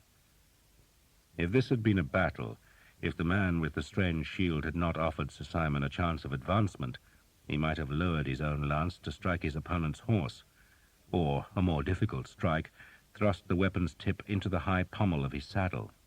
Sir Simon had seen a lance go clean through the wood and leather of a saddle to gouge into a man's groin, and it was ever a killing blow. But today he was required to show the skill of a knight, to strike clean and hard, and at the same time defend himself from the oncoming lance. The skill of that was to deflect the thrust which, having the weight of a horse behind it, could break a man's back by throwing him against the high cantle. The shock of two heavy horsemen meeting, and with all their weight concentrated into lance points, was like being hit by a cannon's stone. Sir Simon was not thinking about any of this. He was watching the oncoming lance, glancing at the white cross on the shield where his own lance was aimed, and guiding his horse with pressure from his knees. He had trained to this from the time he could first sit on a pony. He had spent hours tilting at a quintain in his father's yard, and more hours schooling stallions to endure the noise and chaos of battle. He moved his horse slightly to the left, like a man wanting to widen the angle at which the lances would strike, and so deflect some of their force. And he noted that the stranger did not follow the move to straighten the line, but seemed happy to accept the lesser risk. Then both men rowelled back their spurs, and the destriers went into the gallop. Sir Simon touched the horse's right side and straightened the line himself, driving hard at the stranger now and leaning slightly forward to ready himself for the blow. His opponent was trying to swing towards him, but it was too late. Sir Simon's lance cracked against the black and white shield with a thump that hurled Sir Simon back, but the stranger's lance was not centered and banged against Sir Simon's plain shield and glanced off. Sir Simon's lance broke into 3 pieces, and he let it fall as he pressed his knee to turn the horse. His opponent's lance was across his body now, and was encumbering the black-armored knight. Sir Simon drew his sword, and while the other man was still trying to rid himself of the lance, gave a back swing that struck his opponent like a hammer blow. The field was still. Henry Colley held out a hand for his winnings. The man pretended not to understand his crude French, but he understood the knife that the yellow-eyed Englishman suddenly produced, and the coins just as suddenly appeared. The knight in the black armor did not continue the fight, but instead curbed his horse and pushed up his visor. "Who are you?" "My name is Sir Simon Jekyll." "English?" "I was." The 2 horses stood beside each other. The stranger threw down his lance and hung the shield from his pommel. He had a sallow face with a thin black moustache, clever eyes, and a broken nose. He was a young man, not a boy, but a year or 2 older than Sir Simon. "What do you want?" he asked Sir Simon. "A chance to kill the Prince of Wales." The man smiled. "Is that all?" "Money, food, land, women," Sir Simon said. The man gestured to the side of the pasture. "There are great lords here, Sir Simon, who will offer you pay, food, and girls. I can pay you too, but not so well. I can feed you, though it will be common stuff. And the girls you must find for yourself. What I will promise you is that I shall equip you with a better horse, armor, and weapons. I lead the best knights in this army, and we are sworn to take captives who will make us rich. And none, I think, so rich as the King of England and his whelp. Not kill, mark you, but capture." Sir Simon shrugged. "I'll settle for capturing the bastard," he said. "And his father," the man said. "I want his father, too." There was something vengeful in the man's voice that intrigued Sir Simon. "Why?" he asked. "My family lived in England," the man said, "but when this king took power, we supported his mother." "So you lost your land?" Sir Simon asked. He was too young to remember the turmoil of those times, when the king's mother had tried to keep power for herself and for her lover, and the young Edward had struggled to break free. Young Edward had won, and some of his old enemies had not forgotten. "We lost everything," the man said, "but we shall get it back. Will you help?" Sir Simon hesitated, wondering whether he would not do better with a wealthier lord, but he was intrigued by the man's calmness and by his determination to tear the heart out of England. "Who are you?" he asked. "I am sometimes called the Harlequin," the man said. The name meant nothing to Sir Simon. "And you employ only the best?" he asked. "I told you so." "Then you had best employ me," Sir Simon said, "with my man." He nodded towards Henry Colley. "Good," the Harlequin said. And so Sir Simon had a new master, and the King of France had gathered an army. The great lords, Alençon, John of Hainault, Aumale, the Count of Blois, who was brother to the aspiring Duke of Brittany, the Duke of Lorraine, the Count of Sancerre, all were in Rouen with their vast retinues of heavily armored men. The army's numbers became so large that men could not count the ranks, but clerks reckoned there were at least 8,000 men-at-arms and 5,000 crossbowmen in Rouen, and that meant that Philip of Valois' army already outnumbered Edward of England's forces, and still more men were coming. John, Count of Luxembourg and King of Bohemia, a friend of Philip of France, was bringing his formidable knights. The King of Majorca came with his famed lances, and the Duke of Normandy was ordered to abandon the siege of an English fortress in the south and bring his army north. The priests blessed the soldiers and promised them that God would recognize the virtue of France's cause and crush the English mercilessly. The army could not be fed in Rouen, so at last it crossed the bridge to the north bank of the Seine, leaving a formidable garrison behind to guard the river crossing. Once out of the city and on the long roads stretching through the newly harvested fields, men could dimly comprehend just how vast their army was. It stretched for miles in long columns of armed men, troops of horsemen, battalions of crossbowmen, and, trailing behind, the innumerable host of infantry, armed with axes, billhooks, and spears. This was the might of France, and France's friends had rallied to the cause. There was a troop of knights from Scotland, big, savage-looking men who nourished a rare hatred of the English. There were mercenaries from Germany and Italy, and there were knights whose names had become famous in Christendom's tournaments, the elegant killers who had become rich in the sport of war. The French knights spoke not just of defeating Edward of England, but of carrying the war to his kingdom, foreseeing earldoms in Essex and dukedoms in Devonshire.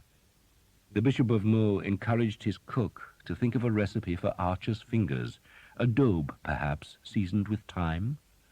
He would, the bishop insisted, force the dish down Edward of England's throat.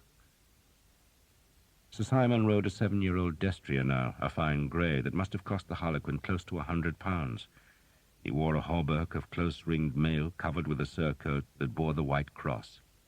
His horse had a chanfron of boiled leather and a black trapper, while at Sir Simon's waist hung a sword made in Poitiers. Henry Colley was almost as well equipped, though in place of a sword he carried a 4-foot-long shaft of oak topped with a spiked metal ball. "They're a solemn bunch," he complained to Sir Simon about the other men who followed the Harlequin, "like bloody monks." "They can fight," Sir Simon said, though he himself was also daunted by the grim dedication of the Harlequin's men. The men were all confident, but none took the English as lightly as the rest of the army, which had convinced itself that any battle would be won by numbers alone. The Harlequin quizzed Sir Simon and Henry Colley about the English way of fighting, and his questions were shrewd enough to force both men to drop their bombast and think. "They'll fight on foot," Sir Simon concluded. He, like all knights, dreamed of a battle conducted on horseback, of swirling men and couched lances, but the English had learned their business in the wars against the Scots, and knew that men on foot defended territory much more effectively than horsemen. "Even the knights will fight on foot," Sir Simon forecast, "and for every man-at-arms they'll have 2 or 3 archers. Those are the bastards to watch." The Harlequin nodded. "But how do we defeat the archers?" "Let them run out of arrows," Sir Simon said. "They must eventually. So let every hothead in the army attack, then wait till the arrow bags are empty. Then you'll get your revenge." "It is more than revenge I want," the Harlequin said quietly. "What?" The Harlequin, a handsome man, smiled at Sir Simon, though there was no warmth in the smile. "Power," he answered very calmly. "With power, Sir Simon, comes privilege, and with privilege, wealth. What are kings," he asked, "but men who have risen high? So we shall rise too, and use the defeat of kings as the rungs of our ladder." Such talk impressed Sir Simon, though he did not wholly understand it. It seemed to him that the Harlequin was a man of high fancies, but that did not matter, because he was also unswervingly dedicated to the defeat of men who were Sir Simon's enemies. Sir Simon daydreamed of the battle. He saw the English prince's frightened face, heard his scream, and revelled in the thought of taking the insolent whelp prisoner. Jeanette, too. The Harlequin could be as secretive and subtle as he wished, so long as he led Sir Simon to those simple desires. And so the French army marched, and still it grew, as men came from the outlying parts of the kingdom and from the vassal states beyond France's frontiers. It marched to seal off the Seine, and so trap the English, and its confidence soared when it was learned that the king had made his pilgrimage to the Abbey of Saint-Denis to fetch the oriflamme. It was France's most sacred symbol, a scarlet banner kept by the Benedictines in the abbey where the kings of France lay entombed, and every man knew that when the oriflamme was unfurled, no quarter would be given. It was said to have been carried by Charlemagne himself, and its silk was red as blood, promising carnage to the enemies of France. The English had come to fight, the oriflamme had been released, and the dance of the armies had begun. Sir Guillaume gave Thomas a linen shirt, a good mail coat, a leather-lined helmet, and a sword. "It's old but good," he said of the sword, "a cutter rather than a piercer." He provided Thomas with a horse, a saddle, a bridle, and gave him money. Thomas tried to refuse the last gift, but Sir Guillaume brushed his protest aside. "You've taken what you wanted from me. I might as well give you the rest." "Taken?" Thomas was puzzled, even hurt by the accusation.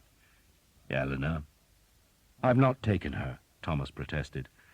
Sir Guillaume's ravaged face broke into a grin. "You will, boy," he said. "You will."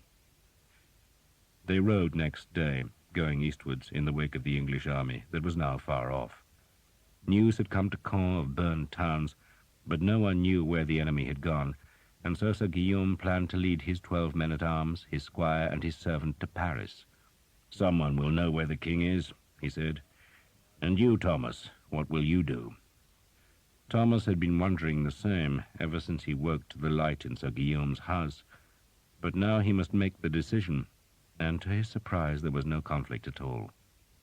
"I shall go to my king," he said. "And what of this Sir Simon? What if he hangs you again?" "I have the Earl of Northampton's protection," Thomas said, though he reflected it had not worked before.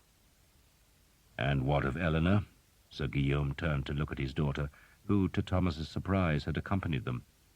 Her father had given her a small palfrey, and, unused to riding, she sat its saddle awkwardly, clutching the high pommel.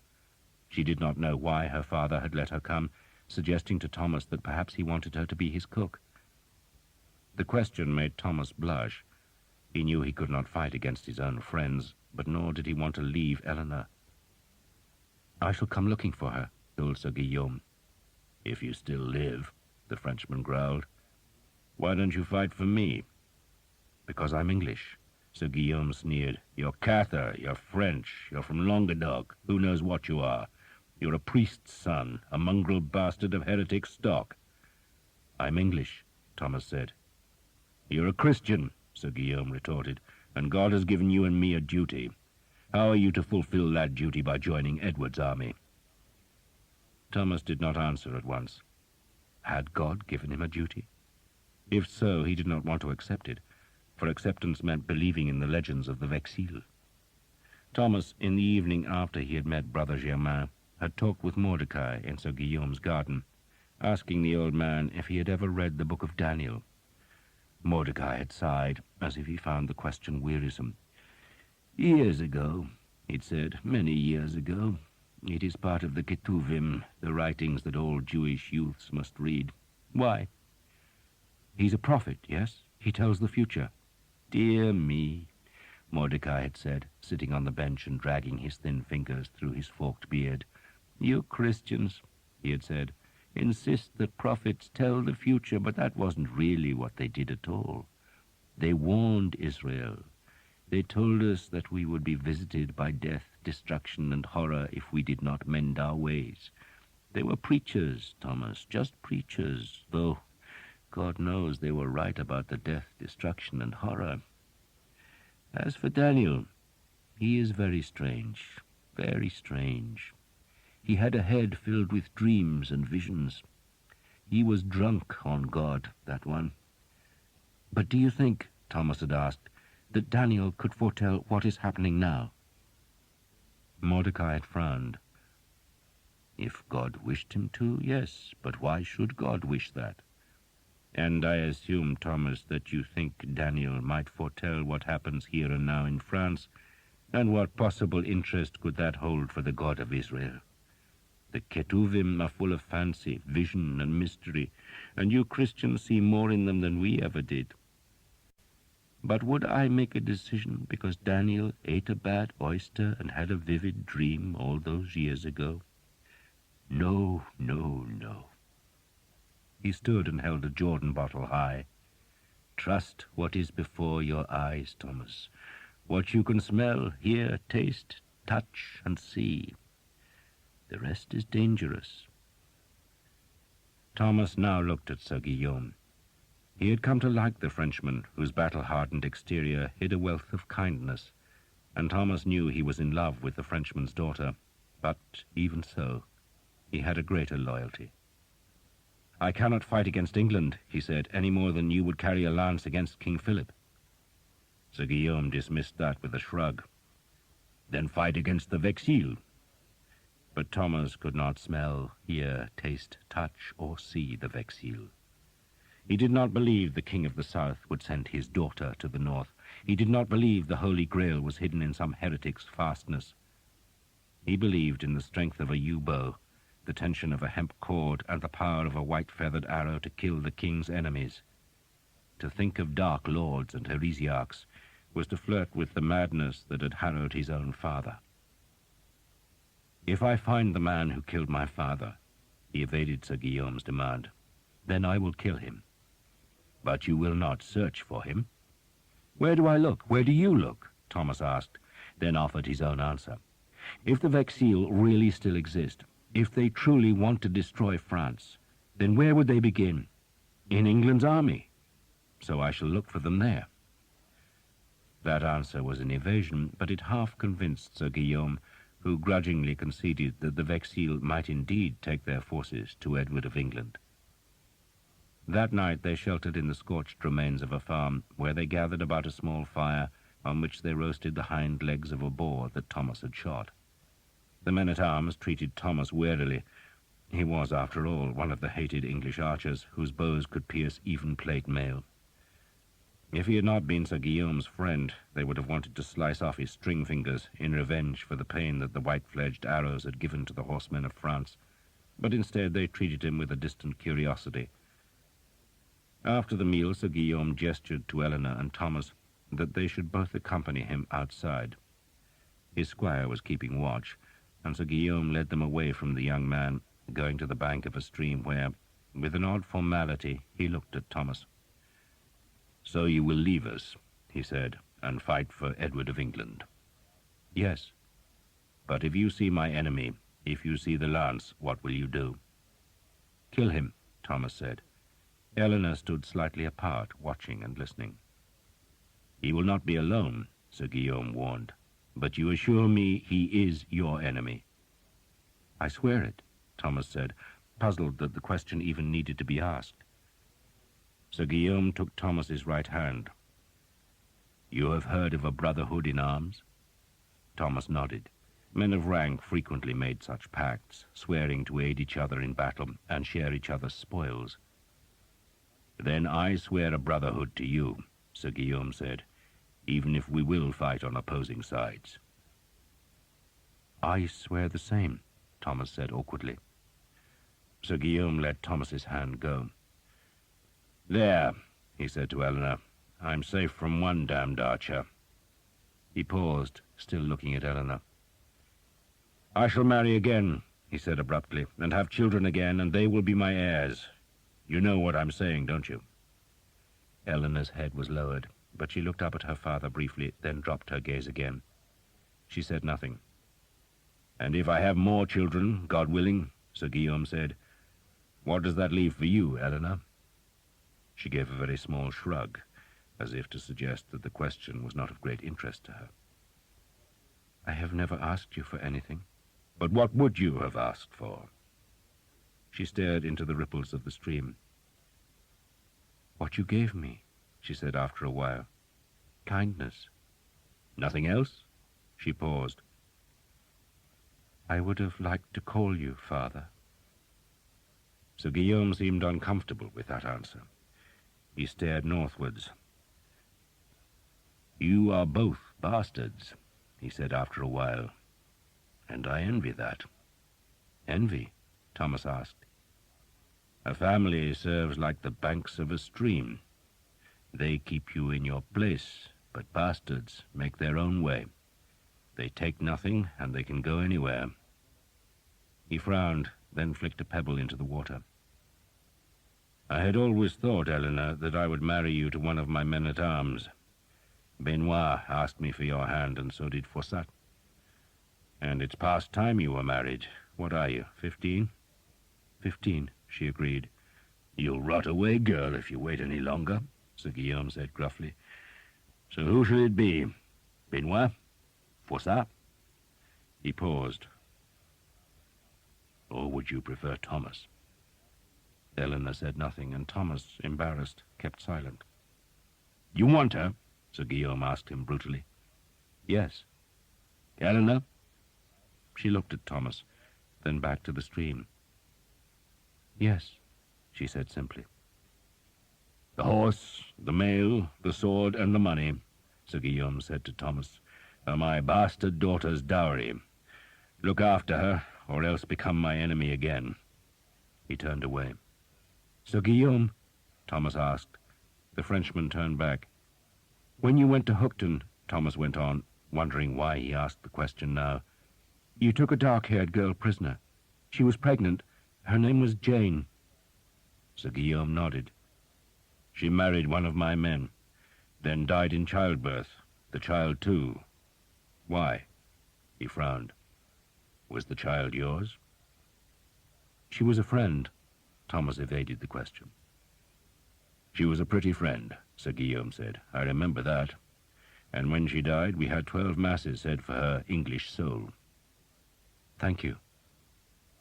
Sir Guillaume looked from Thomas to Eleanor, then back to Thomas.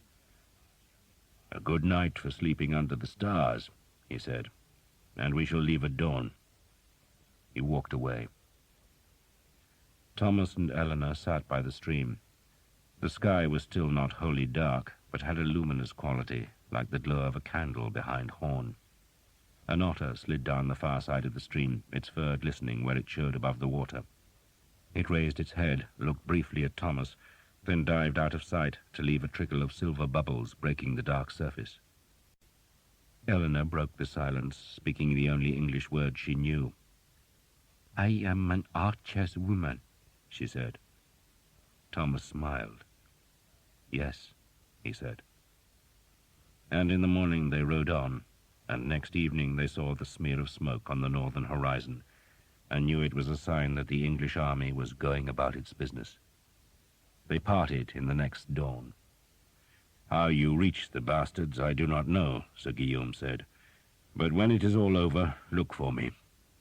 He embraced Thomas, kissed Eleanor, then pulled himself into his saddle.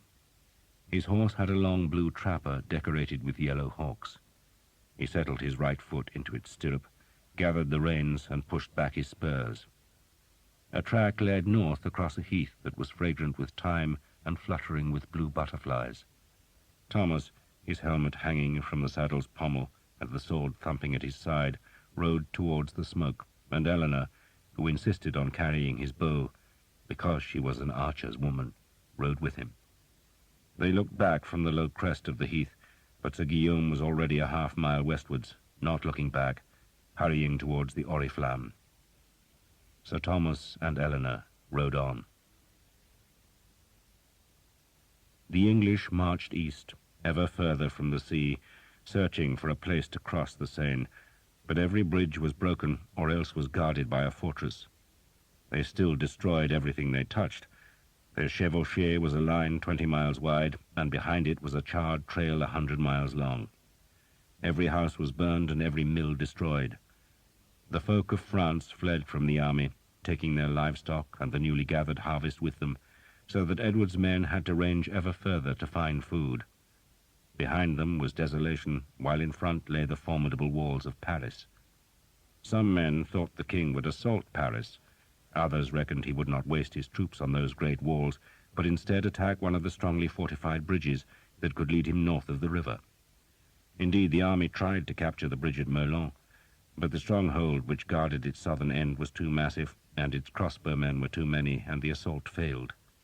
The French stood on the ramparts and bared their backsides to insult the defeated English. It was said that the king, confident of crossing the river, had ordered supplies to be sent to the port of Le Crotoy that lay far to the north, beyond both the Seine and the River Somme. But if the supplies were waiting, then they were unreachable, because the Seine was a wall behind which the English were penned in a land they had themselves emptied of food. The first horses began to go lame, and men, their boots shredded by marching, went barefoot. The English came closer to Paris, entering the wide lands that were the hunting grounds of the French kings.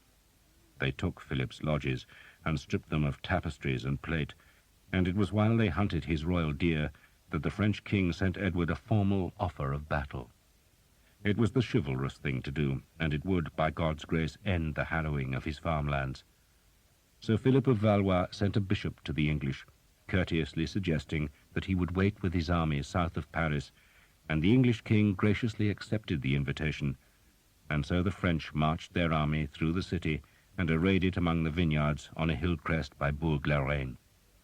They would make the English attack them there, forcing the archers and men-at-arms to struggle uphill into massed Genoese crossbows, and the French nobles estimated the value of the ransoms they would fetch for their prisoners.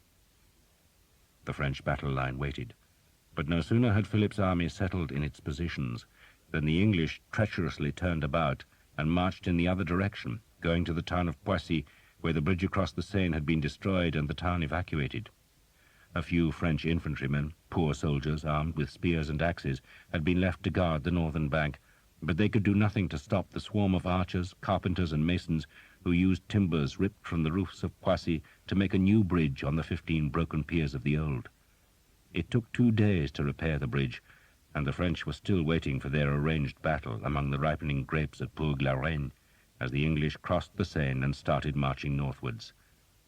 The devils had escaped the trap and were loose again. It was at Poissy that Thomas, with Eleanor beside him, rejoined the army.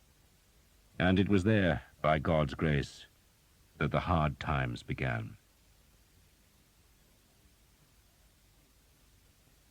Eleanor had been apprehensive about joining the English army.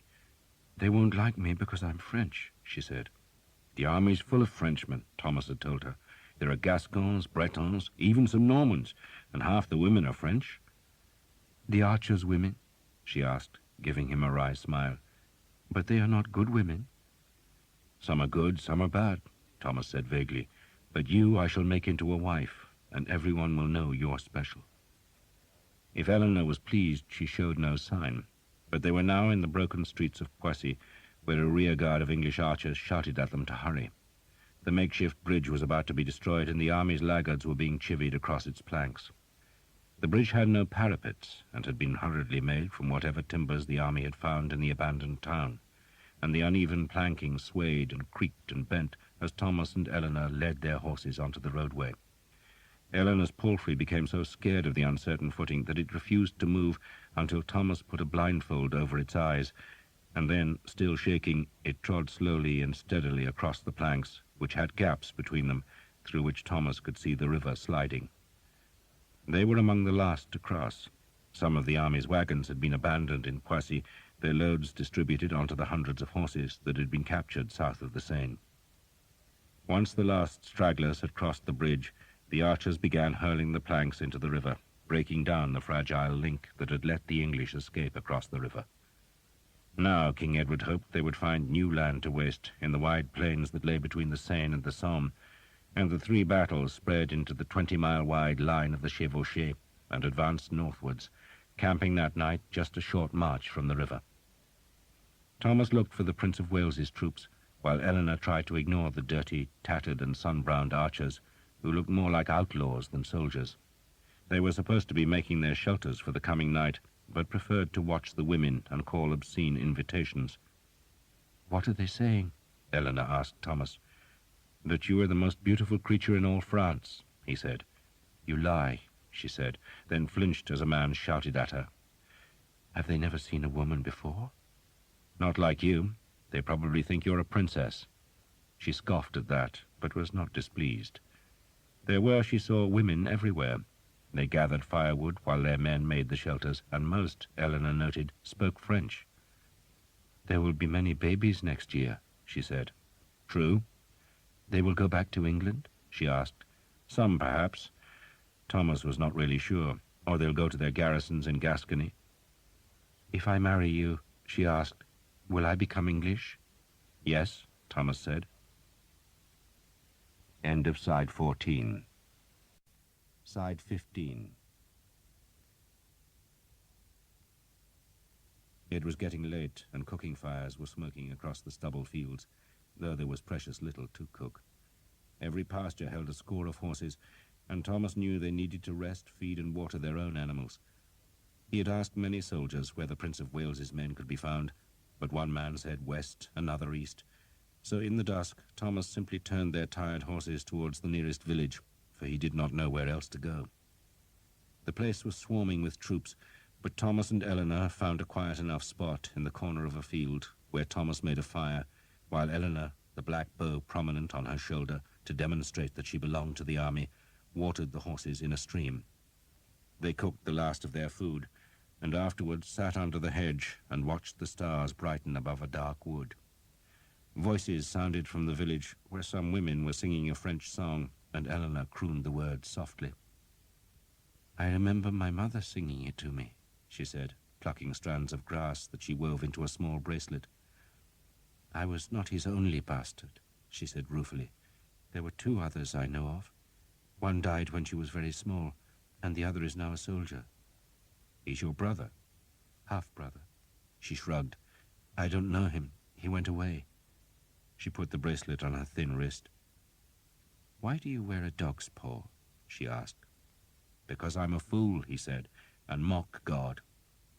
That was the truth, he thought ruefully, and he pulled the dry paw hard to break its cord, then tossed it into the field. He did not really believe in St. Guinevere. It was an affectation.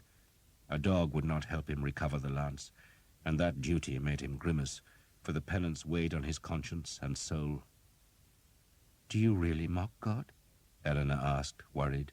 "No, but we jest about the things we fear." "And you fear God?" "Of course," Thomas said, then stiffened because there had been a rustle in the hedge behind him, and a cold blade was suddenly pressed against the back of his neck. The metal felt very sharp. "What we should do," a voice said, "is hang the bastard properly and take his woman. She's pretty." "She's pretty," another man agreed, "but he ain't good for anything." "You bastards," Thomas said, turning to stare into two grinning faces. It was Jake and Sam. He did not believe it at first, just gazed for a while. "It is you! What are you doing here?" Jake slashed at the hedge with his billhook, pushed through, and gave Eleanor what he thought was a reassuring grin, though with his scarred face and crossed eyes, he looked like something from a nightmare. "Charlie Bloy got his face smacked," Jake said, "so Will brought us here to give the King of France a bloody nose. She your woman?" "She's the Queen of bloody Sheba," Thomas said. "And the Countess is humping the Prince, I hear." Jake grinned. "Will saw you earlier, only you didn't see us. Got your nose in the air. We heard you were dead." "I nearly was. Will wants to see you." The thought of Will Skeet, of Jake and Sam, came as a vast relief to Thomas, for such men lived in a world far removed from dire prophecies, stolen lances, and dark lords. He told Eleanor these men were his friends, his best friends, and that she could trust them, though she looked alarmed at the ironic cheer which greeted Thomas when they ducked into the village tavern. The archers put their hands at their throats and contorted their faces to imitate a hanged man, while Will Skeet shook his head in mock despair. "God's belly," he said, "but they can't even hang you properly." He looked at Eleanor. "Another countess." "The daughter of Sir Guillaume d'Evêque, Knight of the Sea and of the Land," Thomas said, "and she's called Eleanor." "Yours?" Skeet said. "We shall marry." "Bloody hellfire," Skeet said. "You're still daft as a carrot. You don't marry them, Tom. That's not what they're for." "Still, she ain't a bad looker, is she?" He courteously made space for Eleanor on the bench. "There wasn't much ale," he went on, "so we drank it all." He looked about the tavern. It was so bare there was not even a bunch of herbs hanging from the rafters. "Bastards cleaned up before they left," he said sourly, "and there's about as much plunder here as you'd get hairs off a bald man." "What happened in Brittany?" Thomas asked. Will shrugged. "Naught to do with us. Duke Charles led his men into our territory and trapped Tommy Dugdale on the hilltop. 3,000 of them and 300 with Tommy, and at the end of the day Duke Charles was running like a scalded hare. Arrows, boy, arrows." Thomas Dugdale had taken over the Earl of Northampton's responsibilities in Brittany, and had been travelling between the English fortresses when the Duke's army caught him, but his archers and men-at-arms, ensconced behind the thick hedge of a hilltop pasture, had cut the enemy into shreds. "All day they fought," Skeet said, "morning to night, and the bastards wouldn't learn their lesson and kept sending men up the hill. They reckoned Tommy had to run out of arrows soon enough, but he was carrying carts of spares to the fortresses, see, so he had enough to last him till doomsday. So Duke Charles lost his best men, the fortresses are safe till he gets some more, and we're up here. The Earl sent for us. Just bring 50 archers, he told me, so I did. And Father Hobb, of course. We sailed to Caen and joined the army just as it marched out. So what the hell happened to you?" Thomas told his tale. Skeet shook his head when he heard about the hanging. "Sir Simon's gone," he said. "Probably joined the French." "He's done what?" "Vanished. Your countess caught up with him and pissed all over him from what we hear." Skeet grinned. "Look of the devil you've got. God knows why I saved you this." He put a clay jar of ale on the table, then nodded at Thomas's bow that Eleanor was carrying. "Can you still shoot that thing? I mean, you've been bollocking about with the aristocracy for so long that you might have forgotten why God put you on the earth." "I can still use it." "Then you might as well ride with us," Skeet said, but confessed he knew little of what the army was doing. "No one tells me," he said scornfully, "but they say there's another river up north and we've got to cross it. Sooner the better, I reckon, as the Frenchies have skimmed this land proper. Couldn't feed a kitten up here." It was indeed a bare land. Thomas saw that for himself next day as Will Skeet's men moved slowly north across harvested fields. But the grain, instead of lying in the barns, had already been taken for the French army, just as the livestock had all been driven away. South of the Seine, the English had cut grain from abandoned fields, and their advance guards had moved swiftly enough to capture thousands of cattle, pigs, and goats. But here the land had been scraped bare by an even larger army, and so the king ordered haste. He wanted his men to cross the next river, the Somme, to where the French army might not have stripped the land, and where, at Le Crotoy, he hoped a fleet would be waiting with supplies. But despite the royal orders, the army went painfully slowly. There were fortified towns that promised food, and men insisted on trying to assault their walls. They captured some, were repulsed at others, but it all took time that the king did not have, and while he was trying to discipline an army more interested in plunder than progress, the King of France led his army back across the Seine, through Paris, and north to the Somme. A new trap was set, an even deadlier one, for the English were now penned in a land that had been stripped of food. Edward's army at last reached the Somme, but found it was blocked just as the Seine had been barred. Bridges were destroyed or guarded by grim forts with heavy garrisons that would take weeks to dislodge, and the English did not have weeks. They were weakening daily. They had marched from Normandy to the edge of Paris, then they had crossed the Seine and left a path of destruction to the Somme's southern bank, and the long journey had abraded the army. Hundreds of men were now barefoot, while others hobbled on disintegrating shoes. They had horses enough, but few spare horseshoes or nails, and so men led their animals to save their hooves. There was grass to feed horses, but little grain for men, and so the foraging parties had to travel long distances to find villages where the peasants might have hidden some of the harvest. The French were becoming bolder now, and there were frequent skirmishes at the edges of the army as the French sensed the English vulnerability. Men ate unripe fruit that soured their bellies and loosened their bowels. Some reckoned they had no choice but to march all the way back to Normandy, but others knew the army would fall apart long before they reached the safety of the Norman harbours. The only course was to cross the Somme and march to the English strongholds in Flanders, but the bridges were gone or garrisoned, and when the army crossed desolate marshlands to find fords, they discovered the enemy ever waiting on the far bank. They twice tried to force a passage, but both times the French, secure on the higher, dry land, were able to cut down the archers in the river by crowding the bank with Genoese crossbows. And so the English retreated and marched westwards, getting ever nearer to the river's mouth, and every step reduced the number of possible crossing places as the river grew wider and deeper. They marched for 8 days between the rivers, 8 days of increasing hunger and frustration. "Save your arrows," a worried Will Skeet warned his men late one afternoon. They were making their camp by a small deserted village, which was as bare as every other place they had found since crossing the Seine.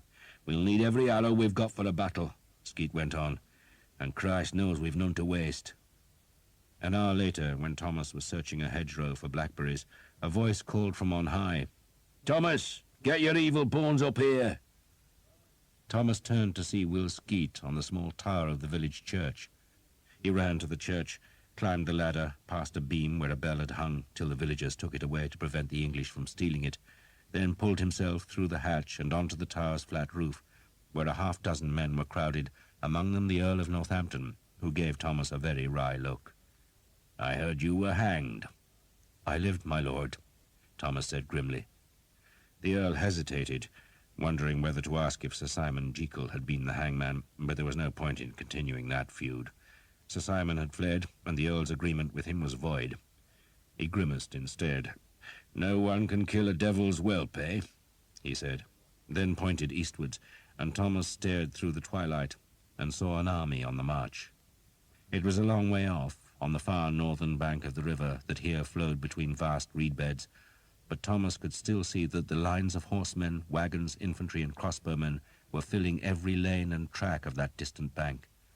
The army was approaching a walled town, Abbeville, the Earl said, where a bridge crossed the river, and Thomas, gazing at the black lines twisting towards the bridge, felt as though the gates of hell had opened and spewed out a vast horde of lances, swords, and crossbows. Then he remembered Sir Guillaume was there, and he made the sign of the cross and mouthed a silent prayer that Eleanor's father would survive. "Sweet Christ," Will Skeet said, mistaking Thomas's gesture for fear, "but they want our souls bad." "They know we're tired," the Earl said, "and they know the arrows must run out in the end, and they know they have more men than we do, far more." He turned westwards, "and we can't run much further." He pointed again, and Thomas saw the flat sheen of the sea. "They've caught us," the Earl said. "They'll cross at Abbeville and attack tomorrow." "So we fight," Will Skeet growled. "On this ground, Will?" the Earl asked. The land was flat, ideal for cavalry, and with few hedgerows or coppices to protect archers. "And against so many," he added. He stared at the distant enemy. "They outnumber us, Will. They outnumber us. By God, they outnumber us." He shrugged. "Time to move on." "Move on where?" Skeet asked. "Why not find our ground and stand?" "South?" The Earl sounded unsure. "Maybe we can cross the Seine again and take ships home from Normandy. God knows we can't cross the Somme." He shaded his eyes as he stared at the river. "Christ!" he blasphemed. "But why the hell isn't there a ford? We could have raced the bastards back to our fortresses in Flanders and left Philip stranded like the damned fool he is." "Not fight him?" Thomas asked, sounding shocked. The Earl shook his head. "We've hurt him, we've robbed him blind, we've marched through his kingdom and left it smouldering, so why fight him? He spent a fortune on hiring knights and crossbowmen, so why not let him waste that money? Then we come back next year and do it again." He shrugged. "Unless we can't escape him." With those grim words he backed down through the hatch, and his entourage followed, leaving Skeet and Thomas alone.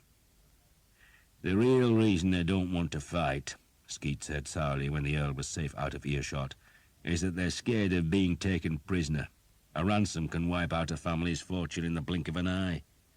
He spat over the tower parapet, then drew Thomas to its northern edge. "But the real reason I brought you up here, Tom, is because your eyes are better than mine.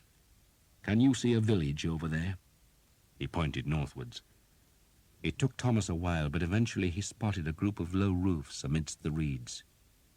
"Bloody poor village," he said sourly. "But it's still a place we haven't searched for food," Skeet said. "And being on a marsh, they might have some smoked eels. I like a smoked eel, I do. Better than sour apples and nettle soup. You can go and have a look." "Tonight?" "Why not next week?" Skeet said, going to the roof hatch. "Or next year. Of course I mean tonight, you toad. Hurry yourself." Thomas took 20 archers. None of them wanted to go, for it was late in the day, and they feared that French patrols might be waiting on the track that twisted endlessly through the dunes and reed beds that stretched towards the Somme. It was a desolate country. Birds flew from the reeds as the horses picked their way along a track that was so low-lying that in places there were battens of elm to give footing, and all about them the water gurgled and sucked between banks of green-scummed mud. "Tide's going out," Jake commented. Thomas could smell the salt water. They were near enough to the sea for the tides to flow and ebb through this tangle of reeds and marsh grass, though in places the road found a firmer footing on great drifted banks of sand where stiff, pale grasses grew. In winter, Thomas thought, this would be a god-forsaken place, with the cold winds driving the spume across the frozen marsh. It was very nearly dark when they reached the village, which proved to be a miserable settlement of just a dozen reed-thatched cottages which were deserted. The folk must have left just before Thomas's archers arrived, for there were still fires in the small rock hearths. "Look for food," Thomas said, "especially smoked eels." "Be quicker to catch the bloody eels and smoke them ourselves," Jake said. "Get on with it," Thomas said, then took himself to the end of the village, where there was a small wooden church which had been pushed by the wind into a permanently lopsided stance. The church was little more than a shed. Maybe it was a shrine to some saint of this misbegotten marshland, but Thomas reckoned the wooden structure would just about bear his weight, so he scrambled off the horse onto the moss-thick thatch and then crawled up to the ridge, where he clung to the nailed cross that decorated one gable. He saw no movement in the marshes, though he could see the smear of smoke coming from the French campfires that misted the fading light north of Abbeville. Tomorrow, he thought, the French would cross the bridge and file through the town's gates to confront the English army, whose fires burned to the south, and the size of the smoke plumes witnessed how much larger the French army was than the English. Jake appeared from a nearby cottage with a sack in his hand. "What is it?" Thomas called. "Grain!" Jake hefted the sack. "Bloody damp! Sprouting!" "No eels?" "Of course there are no bloody eels," Jake grumbled. "Bloody eels got more sense than to live in a hovel like this." Thomas grinned and looked off to the sea that lay like a blood-reddened sword blade to the west. There was one distant sail, a speck of white on the clouded horizon. Gulls wheeled and soared above the river, that here was a great wide channel broken by reeds and banks, sliding towards the sea. It was hard to distinguish between river and marsh, so tangled was the landscape. Then Thomas wondered why the gulls were screaming and diving. He stared at them and saw what at first looked like a dozen cattle on the river bank. He opened his mouth to call that news to Jake. Then he saw that there were men with the cattle. Men and women, perhaps a score of them. He frowned, staring, realizing that the folk must have come from this village. They had presumably seen the English archers approaching, and they had fled with their livestock. But to where? The marsh? That was sensible, for the wetlands probably had a score of secret paths where folk could hide. But why had they risked going onto the sand ridge where Thomas could see them? Then he saw that they were not trying to hide, but to escape, for the villagers were now wading across the wide waters towards the northern bank. Sweet Jesus, he thought, but there was a ford. He stared, not daring to believe his own eyes, but the folk were forging steadily across the river and dragging their cows with them. It was a deep ford, and he guessed it could only be crossed at low tide, but it was there. "Jake!" he shouted. "Jake!" Jake ran across to the church, and Thomas leaned far down and hauled him onto the rotting thatch. The building swayed perilously under their weight as Jake scrambled to the ridge, took hold of the sun-bleached wooden cross, and looked where Thomas was pointing. "God's arse," he said. "There's a bloody ford." "And they're a bloody Frenchman," Thomas said, for on the river's far bank, where firmer land rose from the tangle of marsh and water, there were now men in grey mail. They were newly arrived, or else Thomas would have seen them earlier, and their first cooking fires pricked the dark stand of trees where they camped. Their presence showed that the French knew of the ford's existence and wanted to stop the English crossing, but that was none of Thomas's business. His only duty was to let the army know that there was a ford, a possible way out of the trap. Thomas slid down the church's thatch and jumped to the ground. "You go back to Will," he told Jake, "and tell him there's a ford, and tell him I'll burn the cottages one at a time to serve as a beacon." It would be dark soon, and without a light to guide them, no one would be able to find the village. Jake took 6 men and rode back to the south. Thomas waited. Every now and then he climbed back to the church roof and stared across the ford, and each time he thought he saw more fires among the trees.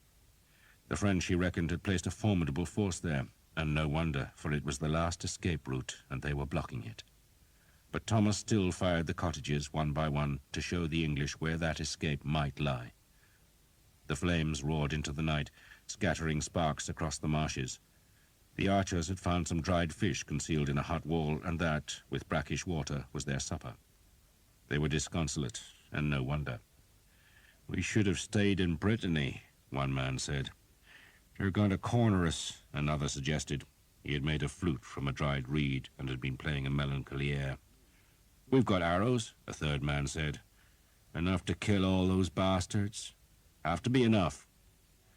The flute player blew some faint notes, then became bored and tossed the instrument into the closest fire. Thomas, the night dragging hard on his patience, strolled back to the church, but instead of climbing onto the roof, he pushed open the ramshackle door and then opened the one window's shutters to let in the firelight. Then he saw it was not a proper church, but a fisherman's shrine. There was an altar made from sea-whitened planks, balanced on 2 broken barrels, and on the altar was a crude, doll-like figure, draped with strips of white cloth and crowned with a band of dried seaweed. The fishermen at Hookton had sometimes made such places, especially if a boat was lost at sea, and Thomas's father had always hated them. He had burned one to the ground, calling it a place of idols, but Thomas reckoned fishermen needed the shrines. The sea was a cruel place, and the doll, he thought it was female, perhaps represented some saint of the area. Women whose men were long gone to sea who'd come to pray to the saint, begging that the ship would come home. The shrine's roof was low, and it was more comfortable to kneel. Thomas said a prayer. "Let me live," he prayed. "Let me live." And he found himself thinking of the lance, thinking of Brother Germain and Sir Guillaume, and of their fears that a new evil, born of the Dark Lords, was brewing in the south. "It is none of your business," he told himself. "It is superstition. The Cathars are dead, burned in the church's fires and gone to hell. Beware of madmen," his father had told him, and who better than his father to know that truth? But was he a Vexil? He bowed his head and prayed that God would keep him from the madness. "And what are you praying for now?" a voice suddenly asked, startling Thomas, who turned to see Father Hobb grinning from the low doorway. He had chatted with the priest during the last few days, but he had never been alone with him. Thomas was not even sure he wanted to be, for Father Hobb's presence was a reminder of his conscience. "I'm praying for more arrows, Father." "Please God, the prayer's answered," Father Hobb said, then settled on the church's earthen floor. "I had the devil's own task fighting my way across the swamp, but I had a mind to talk with you. I have this feeling you've been avoiding me." "Father," Thomas said chidingly. "So here you are, and with a beautiful girl as well. I tell you, Thomas, if they forced you to lick a leper's arse, you'd taste nothing but sweetness. Charmed you are. They can't even hang you." "They can," Thomas said, "but not properly." "Thank God for that," the priest said, then smiled. "So how is the penance going?" "I haven't found the lance," Thomas answered curtly. "But have you even looked for it?" Father Hobb asked, then drew a piece of bread from his pouch. He broke the small loaf and tossed half to Thomas. "Don't ask where I got it, but I didn't steal it. Remember, Thomas, you can fail in a penance and still have absolution if you have made a sincere effort." Thomas grimaced, not at Father Hobb's words, but because he had bitten down on a scrap of millstone grit caught in the bread. He spat it out. "My soul isn't so black as you make it sound, Father." "How would you know? All our souls are black." "I've made an effort," Thomas said, then found himself telling the whole tale of how he had gone to Caen and sought out Sir Guillaume's house, and how he had been a guest there, and about Brother Germain and the Cather Vexil, and about the prophecy from Daniel and the advice of Mordecai. Father Hobb made the sign of the cross when Thomas talked of Mordecai. "You can't take the word of such a man," the priest said sternly. "He may or may not be a good doctor, but the Jews have ever been Christ's enemy. If he is on anyone's side, it must be the devil's." "He's a good man," Thomas insisted. "Thomas, Thomas," Father Hobb said sadly, then frowned for a few heartbeats. "I have heard," he said after a while, "that the Cather heresy still lives, but it can't challenge France and the Church." "You would know?" Father Hobb asked. "It reached out across the sea to steal the lance from your father, and you say it reached across France to kill Sir Guillaume's wife. The devil works his business in the dark, Thomas." "There's more," Thomas said, and told the priest the story that the Cathars had the Grail. The light of the burning cottages flickered on the walls and gave the seaweed-crowned image on the altar a sinister cast. "I don't think I believe any of it," Thomas concluded. "And why not?" "Because if the story is true," Thomas said, "then I am not Thomas of Hookton, but Thomas Vexil. I'm not English, but some half-breed Frenchman. I'm not an archer, but noble-born." "It gets worse," Father Hobb said with a smile. "It means that you have been given a task." "They're just stories," Thomas said scornfully. "Give me another penance, Father. I'll make a pilgrimage for you. I'll go to Canterbury on my knees if that's what you want." "I want nothing of you, Thomas, but God wants a lot from you." "Then tell God to choose someone else." "I'm not in the habit of giving advice to the Almighty," Father Hobb said, "though I do listen to his." "You think there is no Grail?" "Men have sought it for 1,000 years," Thomas said, "and no one has found it, unless the thing in Genoa is real." Father Hobb leaned his head against the wattle wall. "I have heard," he said quietly, "that the real Grail is made of common clay. A simple peasant dish like the one my mother treasured. God rest her soul, for she could only afford the one good dish, and then, clumsy fool that I am, I broke it one day. But the Grail, I am told, cannot be broken. You could put it in one of those guns that amused everyone at Caen, and it would not break even if you dashed it against a castle wall. And when you place the bread and wine, the blood and flesh of the Mass, in that common piece of clay, Thomas, it turns to gold, pure, shining gold. That is the Grail, and, God help me, it does exist." "So you would have me wander the earth looking for a peasant's dish?" Thomas asked. "God would," Father Hobb said, "and for good reason." He looked saddened. "There is heresy everywhere, Thomas. The church is besieged. The bishops and the cardinals and the abbots are corrupted by wealth. The village priests stew in ignorance, and the devil is brewing his evil. Yet there are some of us, a few, who believe that the church can be refreshed, that it can glow with God's glory again. I think the Grail could do that. I think God has chosen you, Father, and perhaps me, Father Hobbs said, ignoring Thomas's protest. When this is all over, he waved a hand to encompass the army and its plight, I think I may join you. We shall seek your family together. You? Thomas asked. Why? Because God calls, Father Hobbs said simply, then jerked his head. You must go, Thomas, you must go. I shall pray for you. Thomas had to go, because the night had been disturbed by the sound of horses' hooves and the strident voices of men. Thomas seized his bow and ducked out of the church to find that a score of men-at-arms were now in the village. Their shields carried the lions and stars of the Earl of Northampton, and their commander was demanding to know who was in charge of the archers. I am, Thomas said. Where's this ford? Thomas made himself a torch from a sheaf of thatch lashed to a pole, and, while its flame lasted, he led them across the marsh towards the distant ford. The flames flickered out after a while, but he was close enough to find his way to where he had seen the cattle. The tide had risen again, and black water seeped and flooded all about the horsemen, who huddled on a shrinking ridge of sand. You can see where the other side is, Thomas told the men-at-arms, pointing to the fires of the French, which looked to be about a mile away. Bastards are waiting for us. Plenty of them, too. We're crossing anyway, the leading man-at-arms said. The king has decided it, and we're doing it when the tide falls. He turned to his men. Off your horses, find the path, mark it. He pointed to some pollarded willows. Cut staves off them, use them as markers. Thomas groped his way back to the village, sometimes wading through water up to his waist. A thin mist was seeping from the flooding tide, and had it not been for the blazing huts in the village, he could easily have got lost. The village, built on the highest piece of land in all the marsh, had attracted a crowd of horsemen by the time Thomas returned.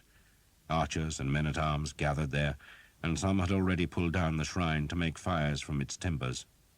Will Skeet had come with the rest of his archers. The women are with the baggage, he told Thomas. Bloody chaos back there it is. They're hoping to cross everyone in the morning. They fight first, Thomas said. Either that or fight their whole damn army later in the day. Did you find any eels? We ate them. Skeet grinned, then turned as a voice hailed him. It was the Earl of Northampton, his horse's trapper spattered with mud almost to the saddle. Well done, Will.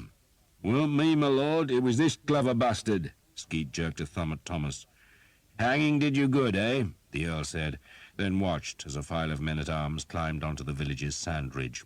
Be ready to move at dawn, Will, and we'll be crossing when the tide falls. I want your boys in front. Leave your horses here. I'll have good men watch them. There was small sleep that night, though Thomas did doze as he lay on the sand and waited for the dawn, which brought a pale, misty light. Willow trees loomed in the vapor, while men-at-arms crouched at the tide's edge and stared north to where the mist was thickened by smoke from the enemy's fires. The river ran deceptively quick, hastened by the ebbing tide, but it was still too high to cross. The sandbank by the ford held Skeet's 50 archers and another 50 under John Armstrong. There were the same number of men-at-arms, all on foot, led by the Earl of Northampton, who had been given the job of leading the crossing. The Prince of Wales had wanted to lead the fight himself, but his father had forbidden it. The Earl, far more experienced, had the responsibility, and he was not happy. He would have liked many more men, but the sandbank would hold no more, and the paths through the marshland were narrow and treacherous, making it difficult to bring reinforcements. You know what to do, the Earl told Skeet and Armstrong. We know.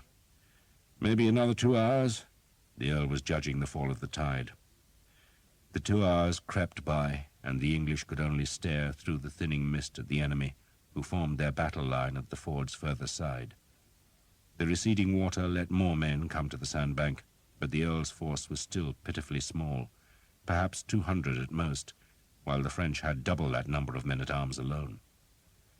Thomas counted them as best he could, using the method Will Skeet had taught him, to divide the enemy in two, divide again, then count the small unit and multiply it by 4. And he wished he had not done it, for there were so many, and as well as the men-at-arms there had to be 500 or 600 infantry, probably a levy from the country north of Abbeville. They were not a serious threat, for, like most infantry, they would be ill-trained and badly armed with ancient weapons and farming tools, but they could still cause trouble if the Earl's men got into difficulties. The only blessing Thomas could find in the misty dawn was that the French seemed to have very few crossbowmen. But why would they need them when they had so many men-at-arms? And the formidable force that now gathered on the river's northern bank would be fighting in the knowledge that if they repelled the English attack, then they would have their enemy pinned by the sea, where the greater French army could crush them. 2 pack horses brought sheaves of precious arrows that were distributed among the archers. "Ignore the goddamn peasants," Skeet told his men. "Kill the men-at-arms. I want the bastards crying for the goats they call their mothers." "There's food on the far side," John Armstrong told his hungry men. "Those goddamn bastards will have meat, bread and beer, and it'll be yours if you get through them." "And don't waste your arrows," Skeet growled. "Shoot proper. Aim, boys, aim. I want to see the bastards bleeding." "Watch the wind," John Armstrong shouted. "It'll carry arrows to the right." 200 of the French men-at-arms were on foot at the river's edge, while the other 200 were mounted and waiting 100 paces behind.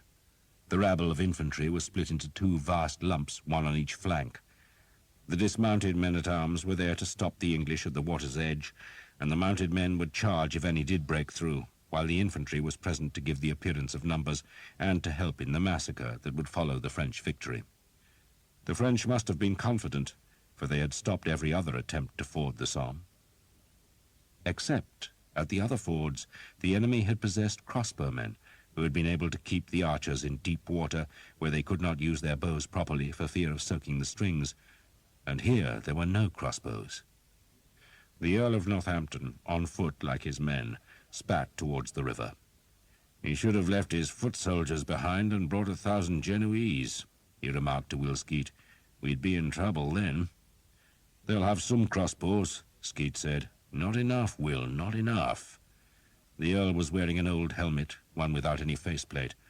He was accompanied by a grey-bearded man-at-arms with a deeply lined face who wore a much-mended coat of mail. "You know Reginald Cobham, Will?" the Earl asked. "I've heard of you, Master Cobham," Will said respectfully. "And I of you, Master Skeet," Cobham answered. A whisper went through Skeet's archers that Reginald Cobham was at the ford, and men turned to look at the greybeard, whose name was celebrated in the army. A common man, like themselves, but old in war and feared by England's enemies. The Earl looked at a pole which marked one edge of the ford. "Reckon the water's low enough," he said, then patted Skeet's shoulder. "Go and kill some, Will."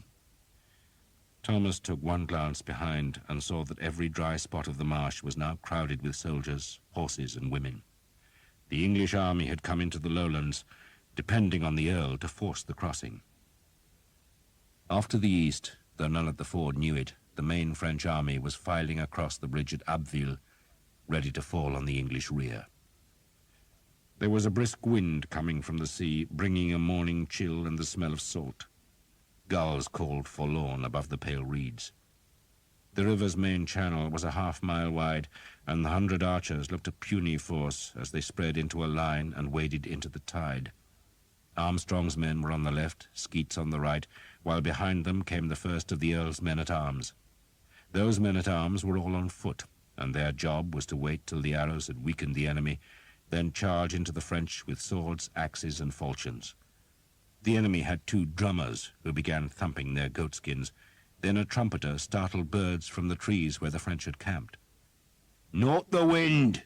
Skeet shouted at his men. "Gusting hard she is, gusting hard!" The wind was blowing against the ebbing tide, forcing the river into small waves that whipped white at their tops. The French infantry were shouting. Grey clouds scudded above the green land. The drummers kept up a threatening rhythm. Banners flew above the waiting men-at-arms, and Thomas was relieved that none of them showed yellow hawks on a blue field. The water was cold and came to his thighs.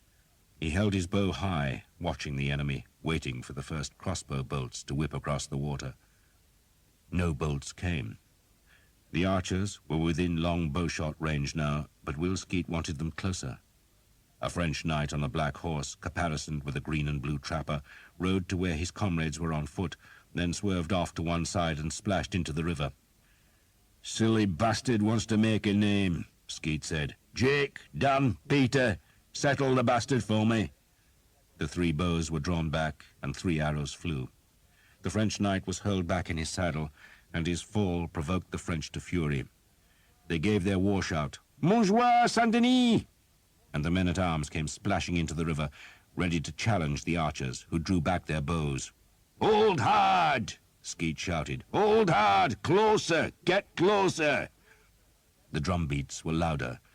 The dead knight was being carried away by his horse as the other French edged back to the dry land.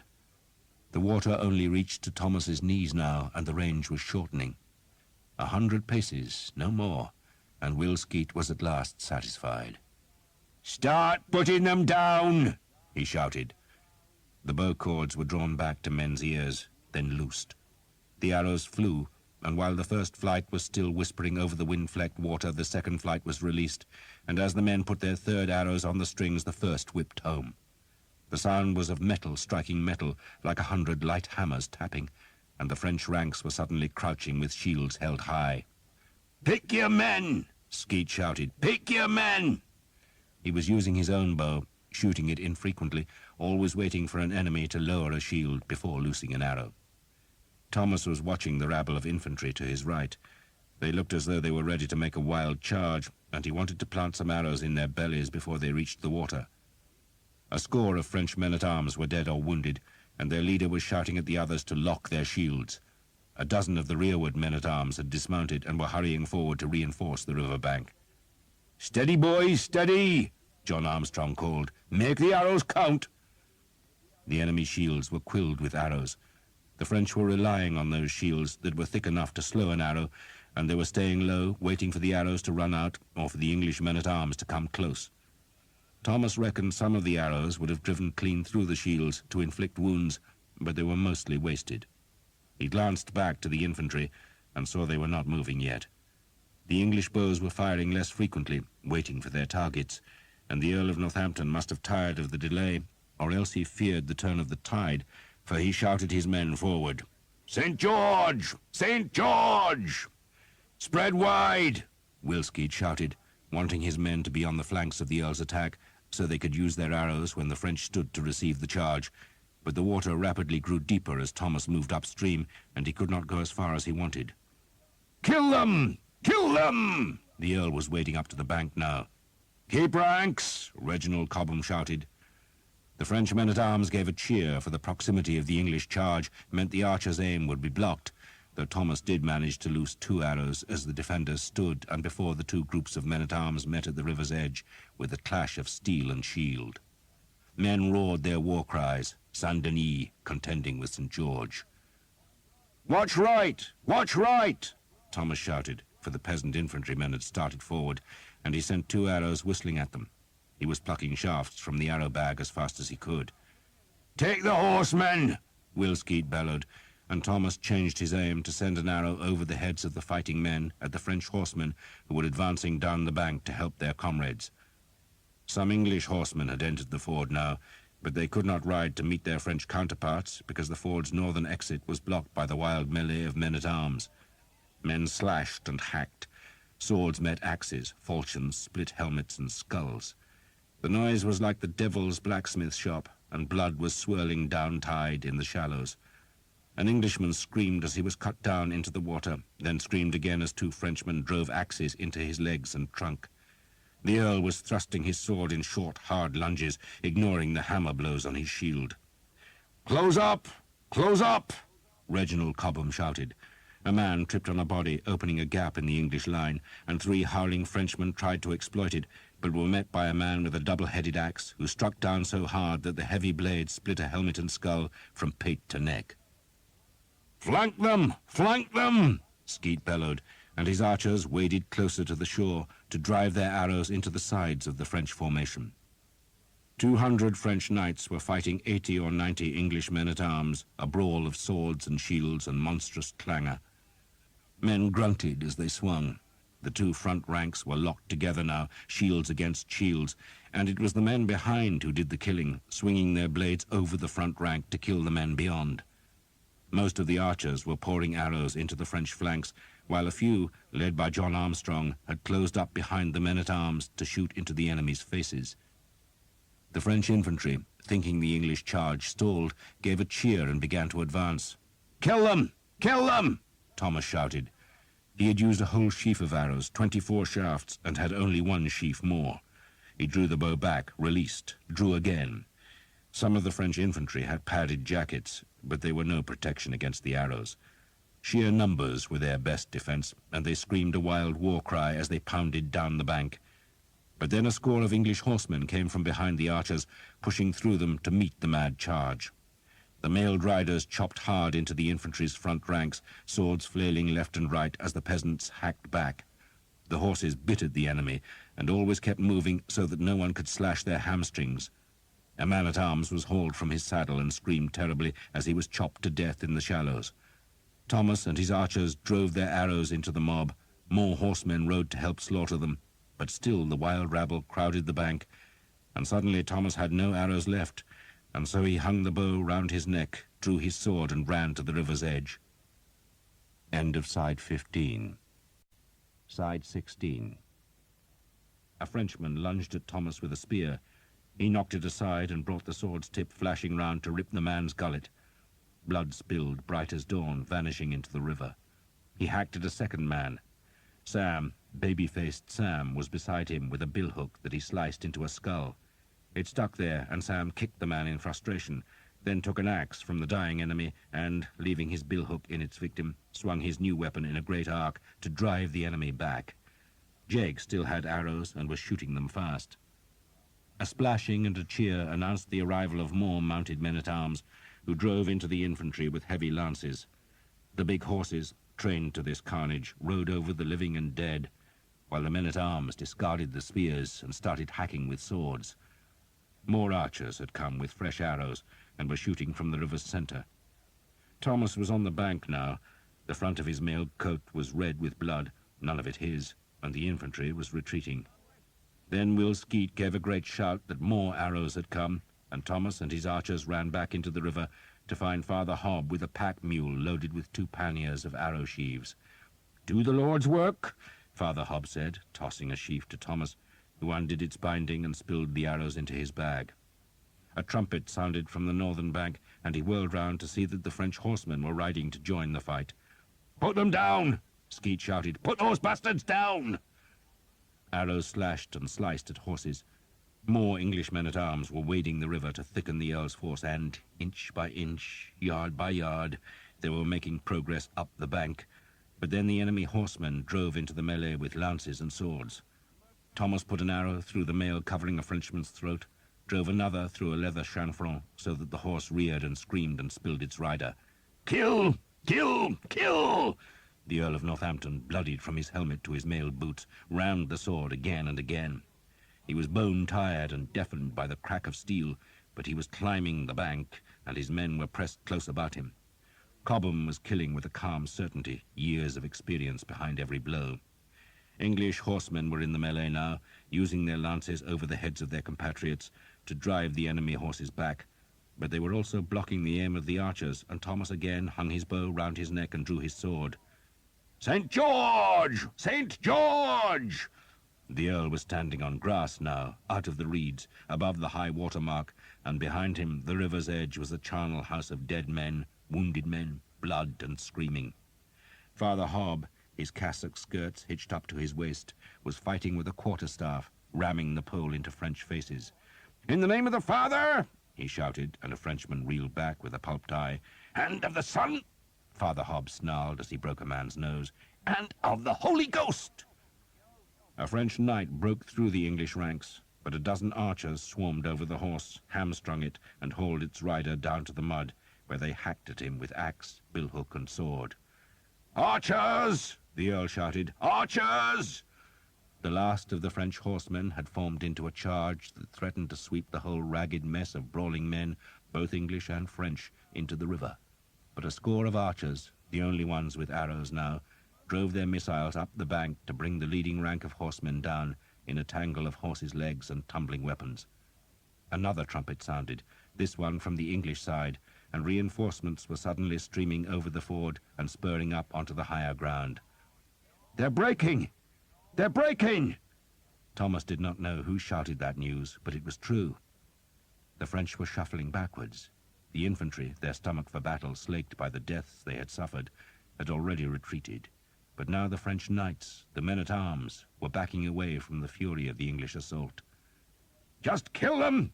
Kill them! No prisoners! No prisoners!"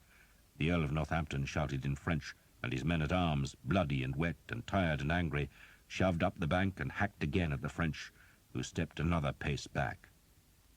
And then the enemy did break. It was sudden.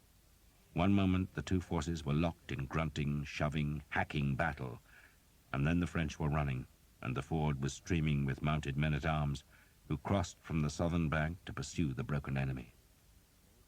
"Jesus," Will Skeet said, and dropped to his knees and made the sign of the cross.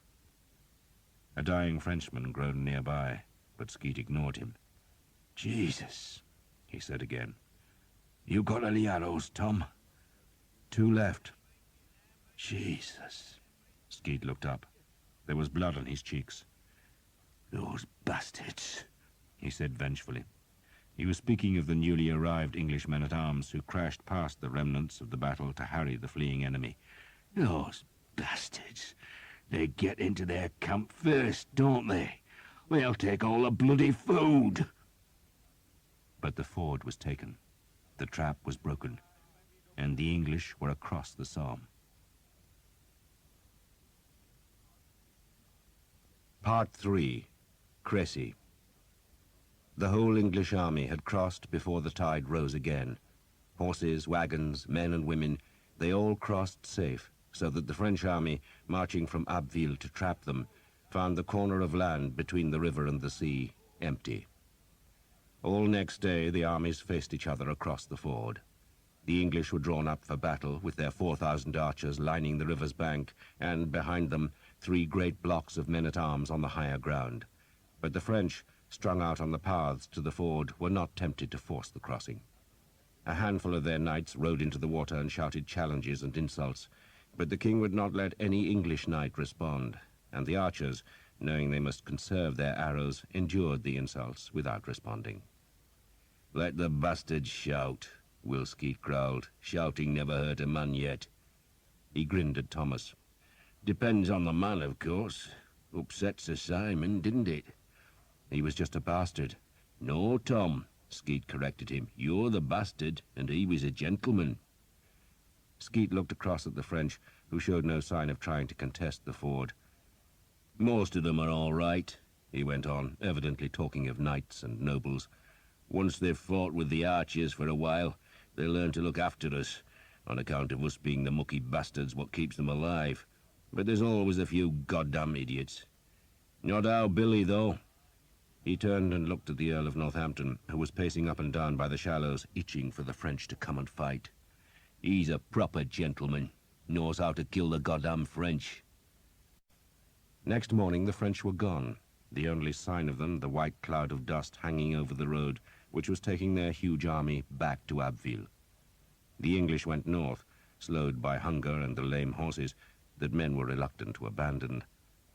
The army climbed from the Somme marshes into a heavily wooded country that yielded no grain, livestock, or plunder, while the weather, which had been dry and warm, turned cold and wet during the morning. Rain spat from the east and dripped incessantly from the trees to increase men's misery, so that what had seemed like a victorious campaign south of the Seine now felt like an ignominious retreat. Which is what it was, for the English were running from the French, and all the men knew it, just as they knew that unless they found food soon, their weakness would make them easy pickings for the enemy. The king had sent a strong force to the mouth of the Somme, where, at the small port of Le Crotoy, he expected reinforcements and supplies to be waiting. But instead, the small port proved to be held by a garrison of Genoese crossbowmen. The walls were in bad repair, the attackers were hungry, and so the Genoese died under a hail of arrows and a storm of men-at-arms. The English emptied the port's storehouses of food and found a herd of beef cattle collected for the French army's use. But when they climbed the church tower, they saw no ships moored in the river's mouth, nor any fleet waiting at sea. The arrows, the archers, and the grain that should have replenished the army were still in England. The rain became heavier on the first night that the army camped in the forest. Rumour said that the king and his great men were in a village at the forest's edge, but most of the men were forced to shelter under the dripping trees and eat what little they could scavenge. "Here, corn stew," Jake grumbled. "You've eaten worse," Thomas said. "And a month ago we ate it off silver plates." Jake spat out a gritty mouthful.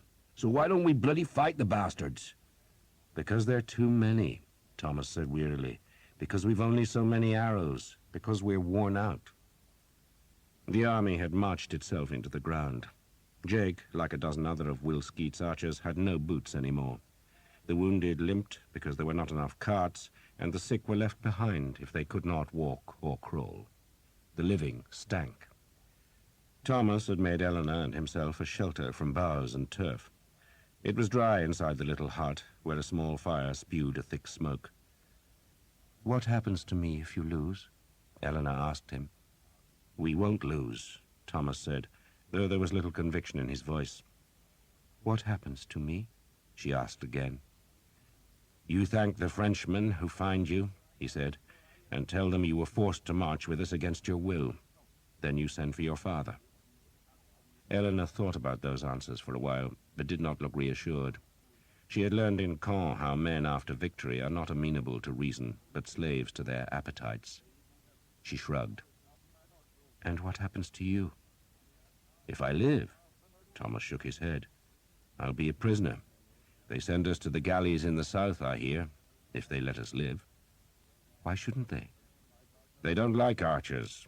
They hate archers." He pushed a pile of wet bracken closer to the fire, trying to dry the fronds before they became their bed. "Maybe there won't be a battle," he said, "because we've stolen a day's march on them." The French were said to have gone back to Abbeville and to be crossing the river there, which meant that the hunters were coming, but the English were still a day ahead and could, perhaps, reach their fortresses in Flanders. Perhaps. Eleanor blinked from the smoke. "Have you seen any knight carrying the lance?" Thomas shook his head. "I haven't even looked," he confessed. The last thing on his mind this night was the mysterious Vexil. Nor indeed did he expect to see the lance. That was Sir Guillaume's fancy, and now Father Hobbs' enthusiasm, but it was not Thomas's obsession.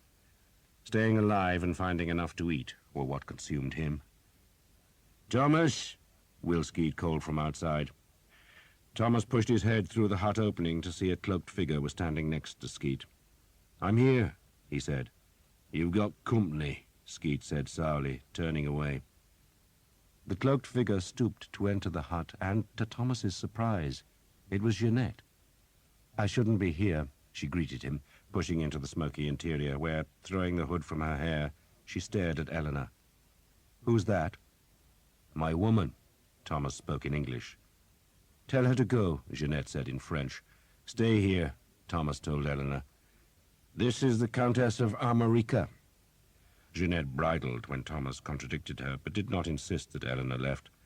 Instead, she pushed a bag at Thomas that proved to contain a leg of lamb, a loaf of bread, and a stone bottle of wine. The bread, Thomas saw, was the fine white bread that only the rich could afford, while the ham was studded with cloves and sticky with honey. He handed the bag to Eleanor. "Food fit for a prince," he told her. "I should take it to Will?" Eleanor asked, for the archers had agreed to share all their food. "Yes, but it can wait," Thomas said. "I shall take it now," Eleanor said, and pulled a cloak over her head before vanishing into the wet darkness. "She's pretty enough," Jeanette said in French. "All my women are pretty," Thomas said. "Fit for princes, they are." Jeanette looked angry, or perhaps it was just the smoke from the small fire irritating her. She prodded the hut's side. "This reminds me of our journey." "It wasn't cold or wet," Thomas said. "And you were mad," he wanted to add. "And I nursed you, and you walked away from me without looking back." Jeanette heard the hostility in his voice. "He thinks," she said, "that I am saying confession." "Then tell me your sins," Thomas responded, "and you won't have lied to His Highness." Jeanette ignored that. "You know what is going to happen now?" "We run away, they chase us, and either they catch us or they don't." He spoke brusquely. "And if they catch us, there'll be a bloodletting." "They will catch us," Jeanette said confidently, "and there will be a battle." "You know that?" "I listen to what is reported to the prince," she said, "and the French are on the good roads. We are not." That made sense. The ford by which the English army had crossed the Somme led only into marshland and forest. It was a link between villages. It lay on no great trading route, and so no good roads led from its banks. But the French had crossed the river at Abbeville, a city of merchants, and so the enemy army would have wide roads to hasten their march into Picardy. They were well fed, they were fresh, and now they had the good roads to speed them. "So there'll be a battle," Thomas said, touching his black bow. "There is to be a battle," Jeanette confirmed. "It's been decided. Probably tomorrow or the next day. The king says there is a hill just outside the forest where we can fight. Better that, he says, than letting the French get ahead and block our road. But either way," she paused, "they will win." "Maybe," Thomas allowed. "They will win," Jeanette insisted. "I listen to the conversations, Thomas. They are too many." Thomas made the sign of the cross. If Jeanette was right, and he had no reason to think she was deceiving him, then the army's leaders had already given up hope. But that did not mean he had to despair. "They have to beat us first," he said stubbornly. "They will," Jeanette said brutally. "And what happens to me then?" "What happens to you?" Thomas asked in surprise. He leaned cautiously against the fragile wall of his shelter. He sensed that Eleanor had already delivered the food and hurried back to eavesdrop. "Why should I care?" he asked loudly. "What happens to you?" Jeanette shot him a vicious look. "You once swore to me," she said, "that you would help restore my son to me." Thomas made the sign of the cross again. "I did, my lady," he admitted, reflecting that he made his oaths too easily. One oath was enough for a lifetime, and he had made more than he could recall or keep. "Then help me do that," Jeanette demanded. Thomas smiled. "There's a battle to be won first, my lady." Jeanette scowled at the smoke that churned in the small shelter. "If I am found in the English camp after the battle, Thomas, then I will never see Charles again. Never." "Why not?" Thomas demanded. "It's not as if you'll be in danger, my lady. You're not a common woman. There might not be much chivalry when armies meet, but it just about reaches into the tents of royalty." Jeanette shook her head impatiently. "If the English win," she said, "then I might see Charles again, because the Duke will want to curry favor with the king. But if they lose, then he will have no need to make any gesture, and if they lose, Thomas, then I lose everything." That, Thomas reckoned, was closer to the nub. If the English lost, then Jeanette risked losing whatever wealth she had accumulated in the last weeks, wealth that came from the gifts of a prince. He could see a necklace of what looked like rubies half hidden by her swathing cloak, and doubtless she had dozens of other precious stones set in gold. "So what do you want of me?" he asked. She leaned forward and lowered her voice. "You," she said, "and a handful of men. Take me south. I can hire a ship at Le Crotoy and sail to Brittany. I have money now. I can pay my debts in La Roche-Derrien, and I can deal with that evil lawyer. No one need know I was even here." "The prince will know," Thomas said. She bridled at that. "You think he will want me forever?" "What do I know of him?" "He will tire of me," Jeanette said. "He's a prince. He takes what he wants, and when he is tired of it, he moves on. But he has been good to me, so I cannot complain." Thomas said nothing for a while. She had not been this hard, he reflected, in those lazy summer days when they had lived as vagabonds. "And your son?" he asked. "How will you get him back? Pay for him?" "I will find a way," she said evasively. Probably, Thomas thought, she would try to kidnap the boy. And why not? If she could raise some men, then it would be possible. Maybe she would expect Thomas himself to do it. And as that thought occurred to him, so Jeanette looked into his eyes. "Help me," she said. "Please." "No," Thomas said. "Not now." He held up a hand to ward off her protests. "One day, God willing, he went on. "I'll help find your son, but I'll not leave this army now. If there's to be a battle, my lady, then I'm in it with the rest." "I am begging you," she said. "No." "Then damn you!" She spat, pulled the hood over her black hair, and went out into the darkness. There was a short pause. Then Eleanor came through the entrance. "So what did you think?" Thomas asked. "I think she is pretty," Eleanor said evasively. Then she frowned at him. "And I think that in battle tomorrow a man could seize you by the hair. I think you should cut it." Thomas seemed to flinch. "You want to go south? Escape battle?" Eleanor gave him a reproachful look. "I am an archer's woman," she said, "and you will not go south. Will says you are a goddamn fool," she said the last two words in clumsy English, "to give up such good food, but thanks you anyway. And Father Hobb tells you that he is saying Mass tomorrow morning and expects you to be there." Thomas drew his knife and gave it to her, then bent his head. She sawed at his pigtail, then at handfuls of black hair that she tossed onto the fire. Thomas said nothing as she cut, but just thought about Father Hobb's Mass. A Mass for the dead, he thought, or for those about to die. For in the wet dark, beyond the forest, the might of France was drawing close. The English had escaped the enemy twice, crossing rivers that were supposed to be impassable, but they could not escape a third time. The French had caught them at last. The village lay only a short walk north of the forest edge, from which it was separated by a small river that twisted through placid water meadows. The village was an unremarkable place, a duck pond, a small church, and a score of cottages with thick thatched roofs, small gardens, and high dung heaps. The village, like the forest, was called Crécy. The fields north of the village rose to a long hill that ran north and south. A country road, rutted by farm carts, ran along the hill's crest, going from Crécy to another village, just as unremarkable, called Vadicourt. If an army had marched from Abbeville and skirted the forest of Crécy, it would come westwards in search of the English, and after a while they would see the hill between Crécy and Vadicourt rearing in front of them. They would see the stump-like church towers in the two small villages, and between the villages, but much closer to Crécy and high on the ridge top, where its sails could catch the winds, a mill.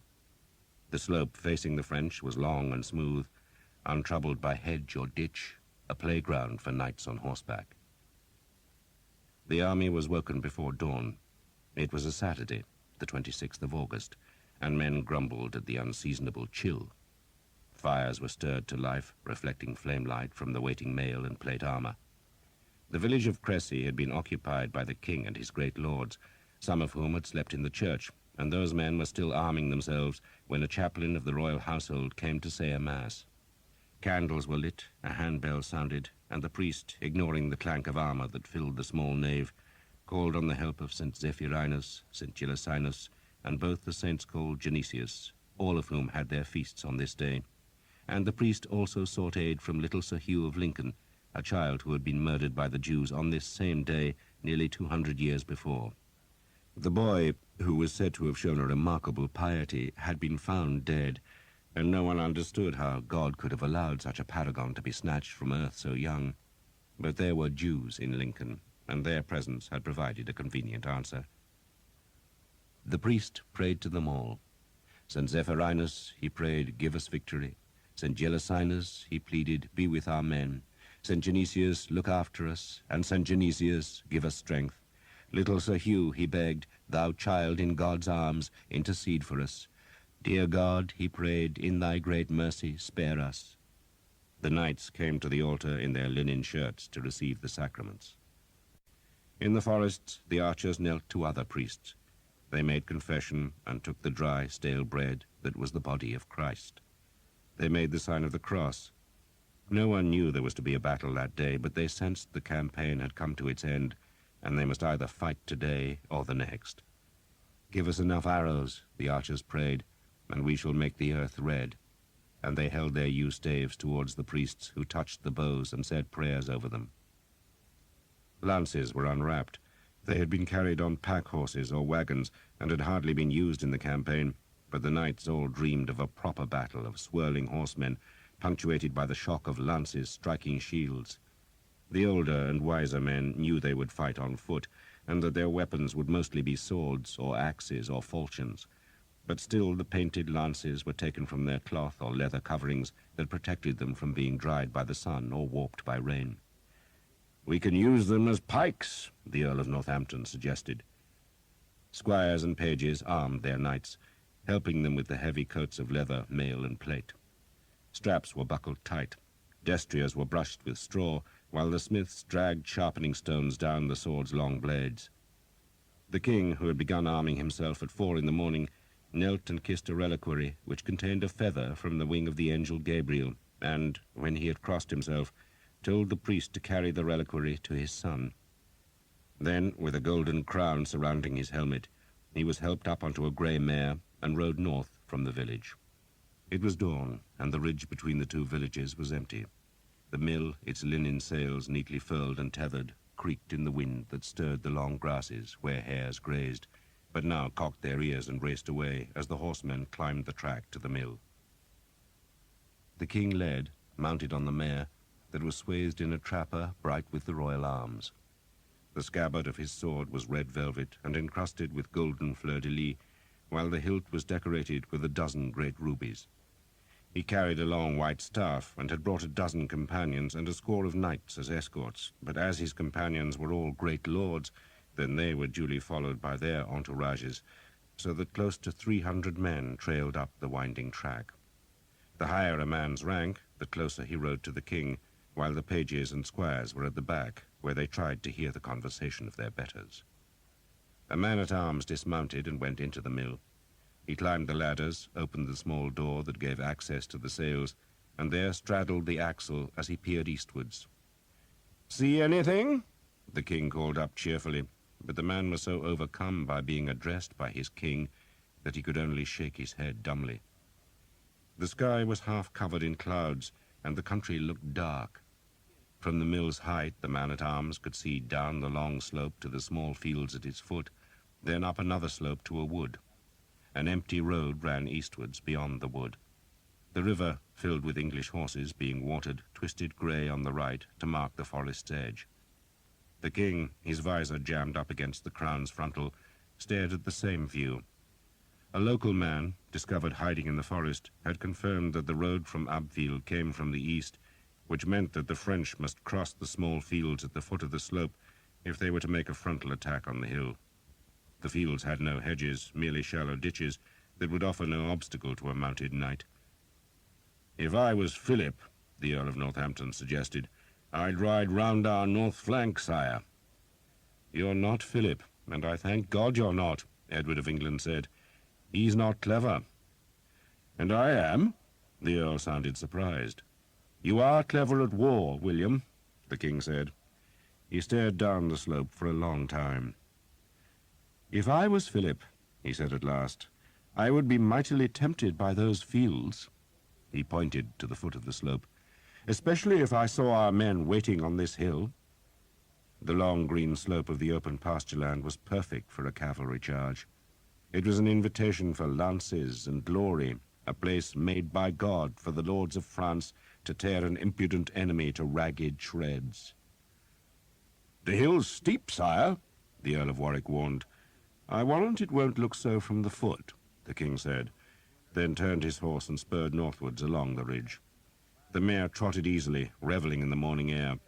"She's Spanish," the king told the Earl. "Bought off Grindley. Do you use him?" "If I can afford his prices." "Of course you can, William, a rich man like you. I'll breed her. She might make fine destriers." "If she does, sire, I'll buy one from you." "If you can't afford Grindley's prices," the king teased, "how will you pay mine?"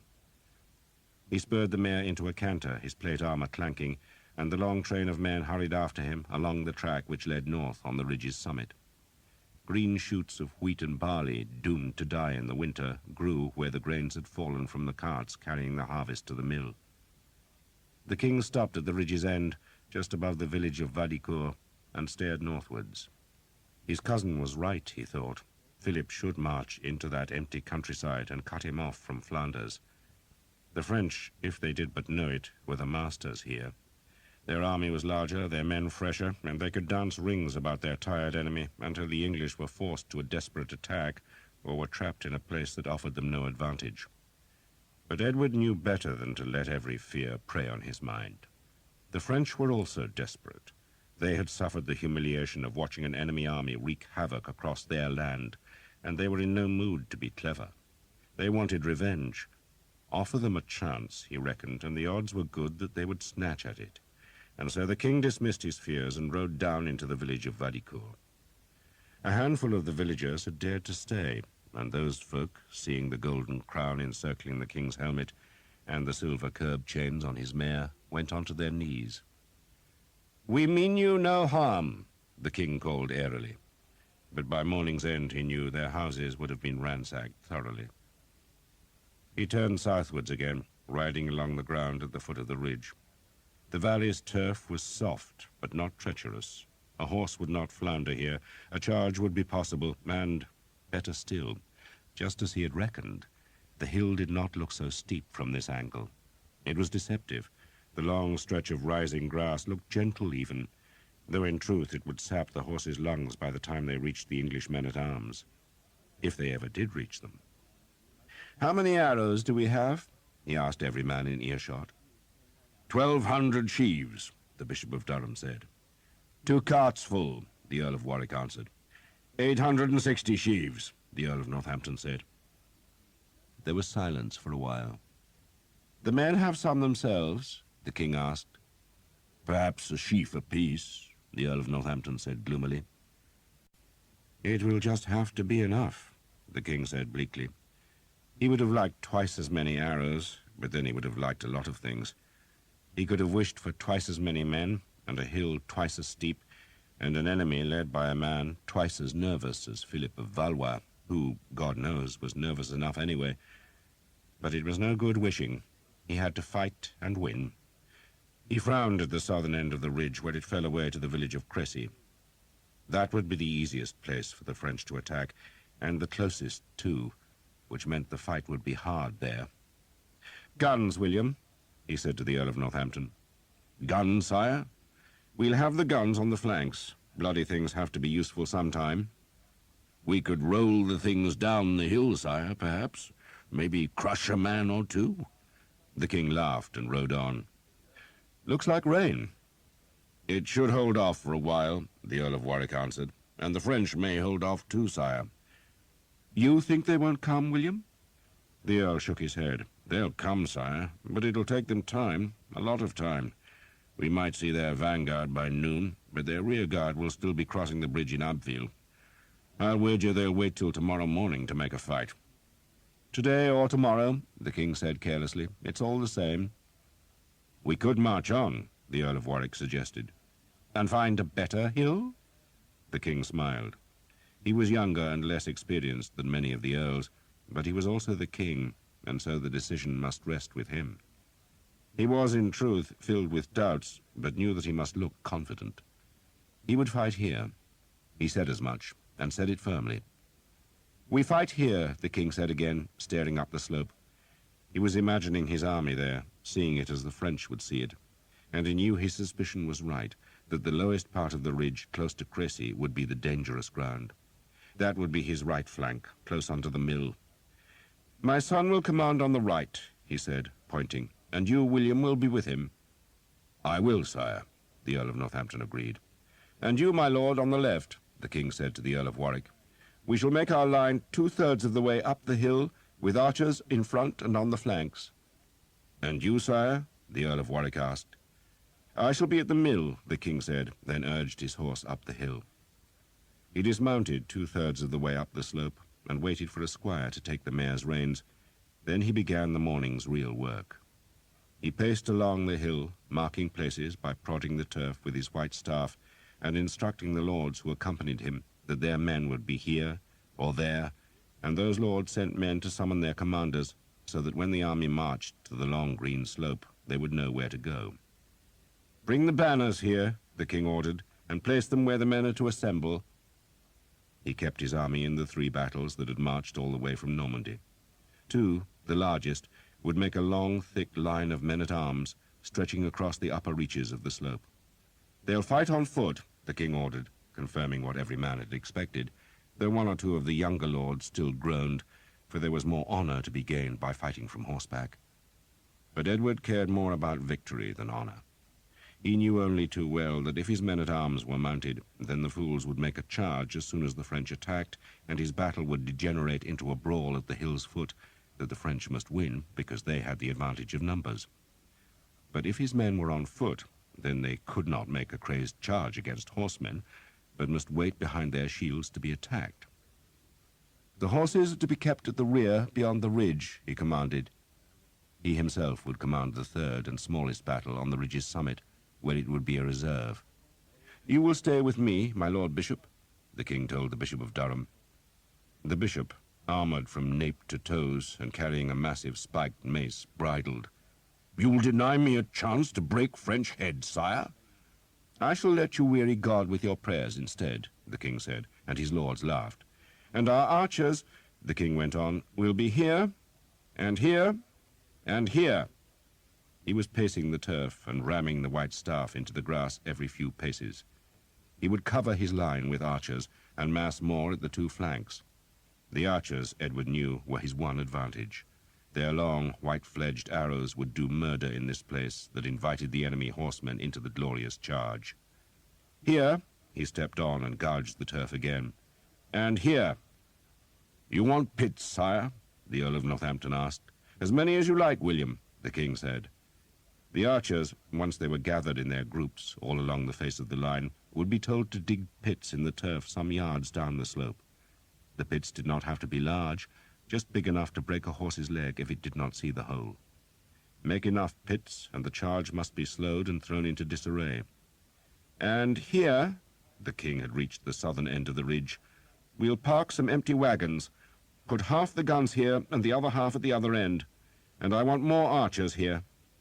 "If we've any left," the Earl of Warwick grumbled. "Wagons?" the Earl of Northampton asked. "Can't charge a horse across a line of wagons, William," the king said cheerfully, then beckoned his horse forward, and because his plate armor was so heavy, two pages had to half lift and half push him into the saddle. It meant an undignified scramble, but once he was settled in the saddle, he looked back along the ridge that was no longer empty, but was dotted with the first banners showing where men would assemble.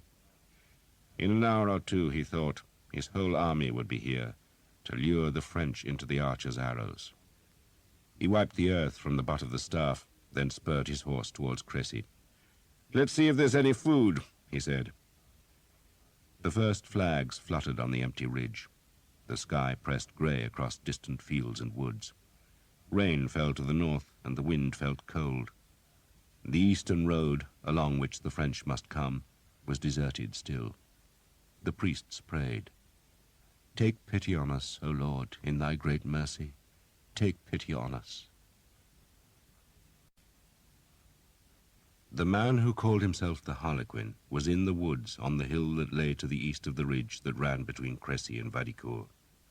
He had left Abbeville in the middle of the night, forcing the sentries to open the northern gate, and he had led his men through the dark with the help of an Abbeville priest who knew the local roads.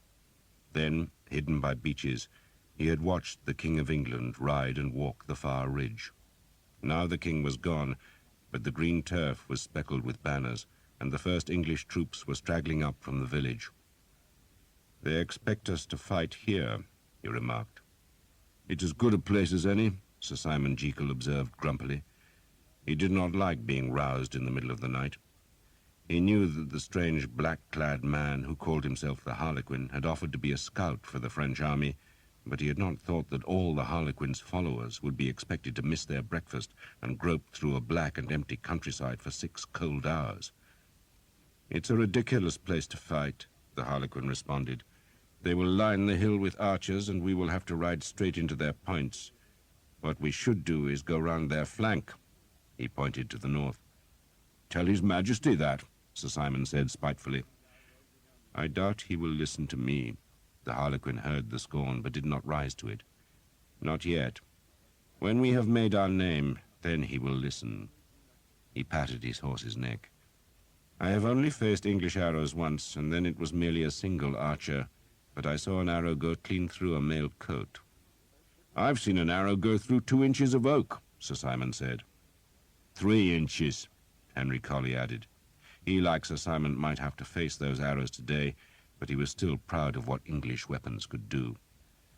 "A dangerous weapon," the Harlequin acknowledged, though in an unworried voice.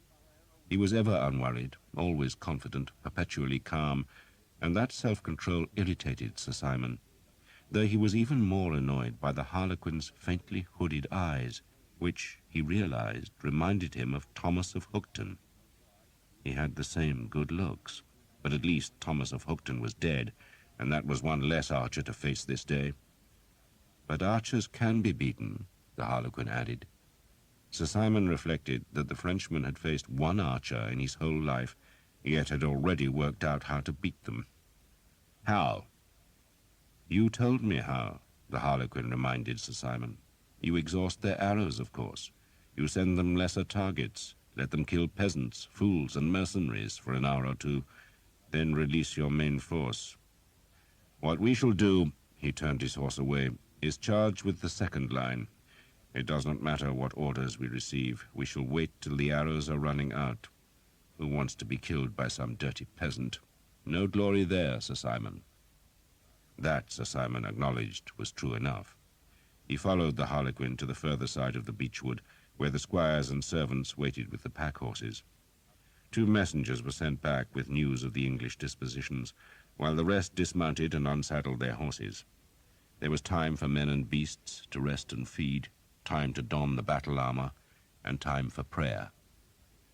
The Harlequin prayed frequently, embarrassing Sir Simon, who considered himself a good Christian, but one who did not dangle his soul from God's apron strings. He said confession once or twice a year, went to Mass, and bared his head when the sacraments passed by, but otherwise he spared little thought for the pieties. The Harlequin, on the other hand, confided every day to God, though he rarely stepped into a church and had little time for priests. It was as though he had a private relationship with heaven, and that was both annoying and comforting to Sir Simon. It annoyed him because it seemed unmanly, and it comforted him because if God was of any use to a fighting man, then it was on a day of battle. This day, though, seemed special for the Harlequin, for after going down on one knee and praying silently for a while, he stood and ordered his squire to bring him the lance. Sir Simon, wishing they could stop the pious foolery and eat instead, presumed that they were expected to arm themselves and sent Colley to fetch his own lance, but the Harlequin stopped him. "Wait," he ordered. The lances, wrapped in leather, were carried on a pack-horse, but the Harlequin's squire fetched a separate lance, one that had travelled on its own horse and was wrapped in linen as well as leather. Sir Simon had assumed it was the Harlequin's personal weapon, but instead, when the linen was pulled from the shaft, he saw it was an ancient and warped spear, made from a timber so old and dark that it would surely splinter if it was subjected to the smallest strain. The blade looked to be made of silver, which was foolish, for the metal was too weak to make a killing blade. Sir Simon grinned. "You're not fighting with that." "We are all fighting with that," the Harlequin said, and to Sir Simon's surprise the black-dressed man fell to his knees again. "Down," he instructed Sir Simon. Sir Simon knelt, feeling like a fool. "You are a good soldier, Sir Simon," the Harlequin said. "I have met few men who can handle weapons as you do, and I can think of no man I would rather have fighting at my side. But there is more to fighting than swords and lances and arrows. You must think before you fight, and you must always pray. For if God is on your side, then no man can beat you." Sir Simon, obscurely aware that he was being criticized, made the sign of the cross. "I pray," he said defensively. "Then give thanks to God that we will carry that lance into battle." "Why?" "Because it is the lance of St. George, and the man who fights under the protection of that lance will be cradled in God's arms." Sir Simon stared at the lance, which had been laid reverently on the grass. There had been a few times in his life, usually when he was half drunk, when he would glimpse something of the mysteries of God. He had once been reduced to tears by a fierce Dominican, though the effect had not lasted beyond his next visit to a tavern, and he had felt shrunken the first time he had stepped into a cathedral and seen the whole vault dimly lit by candles. But such moments were few, infrequent, and unwelcome. Yet now, suddenly, the mystery of Christ reached down to touch his heart.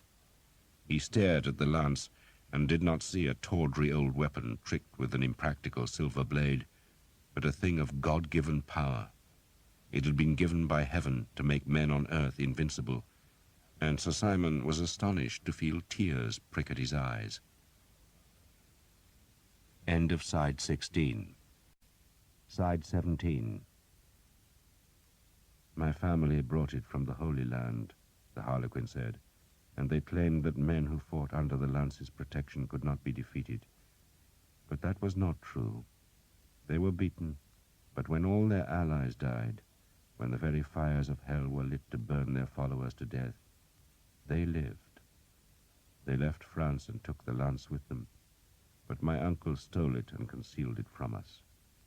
Then I found it, and now it will give its blessings to our battle. Sir Simon said nothing. He just gazed at the weapon with a look close to awe. Henry Colley, untouched by the moment's fervor, picked his nose. The world, the Harlequin said, is rotting. The church is corrupt and kings are weak. We have it in our power, Sir Simon, to make a new world, loved by God, but to do it we must destroy the old. We must take power ourselves, then give the power to God. That is why we fight. Henry Colley thought the Frenchman was plain crazy, but Sir Simon had an enraptured expression. Tell me, the Harlequin looked at Sir Simon, what is the battle flag of the English king? The dragon banner, Sir Simon said. The Harlequin offered one of his rare smiles. Is that not an omen? He asked, then paused. I shall tell you what will happen this day, he went on. The King of France will come, and he will be impatient, and he will attack. The day will go badly for us. The English will jeer us because we cannot break them. But then we shall carry the lance into battle, and you will see God turn the fight. We shall snatch victory from failure. You will take the English king's son as a prisoner, and maybe we will even capture Edward himself, and our reward will be Philip of Valois' favor.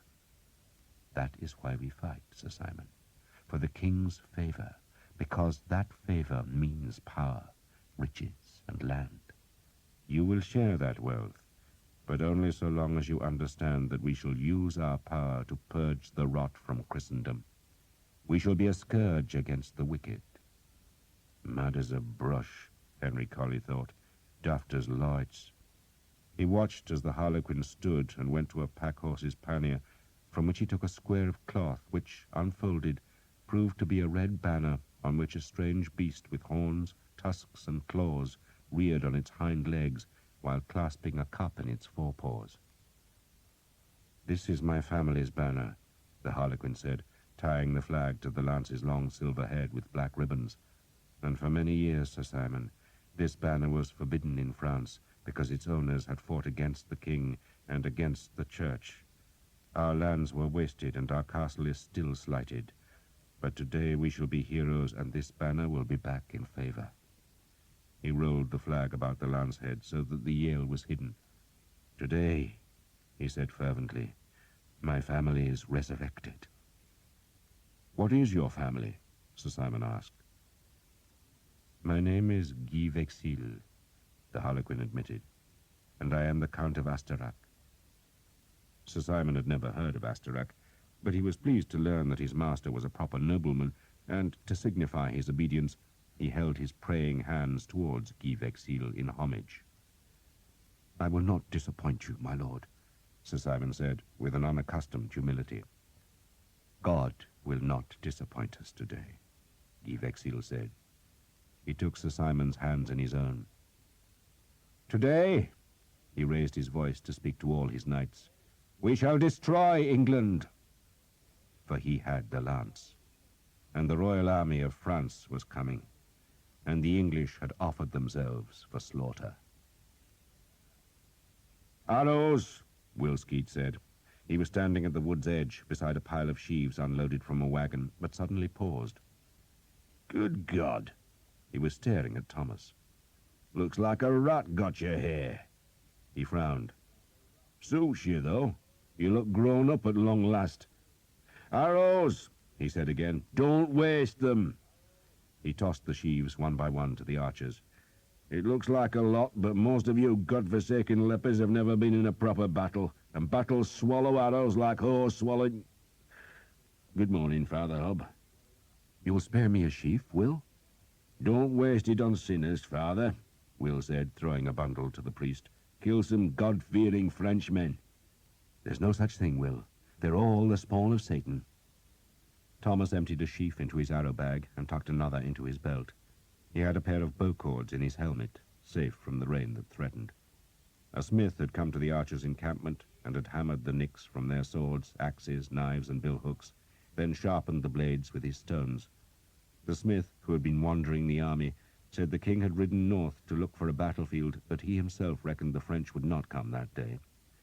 "It's a lot of sweat for nothing," he had grumbled as he smoothed a stone down Thomas's sword. "This is French work," he said, peering at the long blade. "From Caen." "You could sell this for a penny or two." The praise was grudging. "Good steel. Old, of course, but good." Now, with their arrows replenished, the archers placed their belongings into a wagon that would join the rest of the army's baggage, and one man, who was sick in his belly, would guard it through the day, while a second invalid would stand sentry on the archers' horses. Will Skeet ordered the wagon away, then cast an eye over his assembled archers. "The bastards are coming," he growled. "If not today, then tomorrow, and there are more of them than there are of us. And they ain't hungry, and they've all got boots, and they think their shit smells of roses because they're bloody Frenchmen, but they die just like anyone else. Shoot their horses, and you'll live to see sundown. And remember, they ain't got proper archers, so they're going to lose. It ain't difficult to understand. Keep your heads, aim at the horses, don't waste shafts, and listen for orders. Let's go, boys." They waded the shallow river, one of the many bands of archers who emerged from the trees to file into the village of Crécy, where knights were pacing up and down, then stamping their feet and calling on squires or pages to tighten a strap or loosen a buckle to make their armor comfortable. Bunches of horses, tied bridle to bridle, were being led to the back of the hill, where, with the army's women, children, and baggage, they would stay inside a ring of wagons. The Prince of Wales, armoured from the waist down, was eating a green apple beside the church, and he nodded distractedly when Skeet's men respectfully pulled off their helmets. There was no sign of Jeanette, and Thomas wondered if she had fled on her own, then decided he did not care. Eleanor walked beside him. She touched his arrow bag. "Do you have enough arrows?" "Depends how many Frenchmen come," Thomas said. "How many Englishmen are there?" Rumor said the army had 8,000 men now, half of them archers, and Thomas reckoned that was probably about right. He gave that figure to Eleanor, who frowned. "And how many Frenchmen?" she asked. "The good Lord knows," Thomas said, but he reckoned it had to be far more than 8,000. A lot more, but he could do nothing about that now, and so he tried to forget the disparity in numbers as the archers climbed towards the windmill. They crossed the crest to see the long forward slope, and for an instant Thomas had the impression that a great fair was just beginning. Gaudy flags dotted the hill, and bands of men wandered between them, and all it needed was some dancing bears and a few jugglers, and it would have looked just like the Dorchester Fair.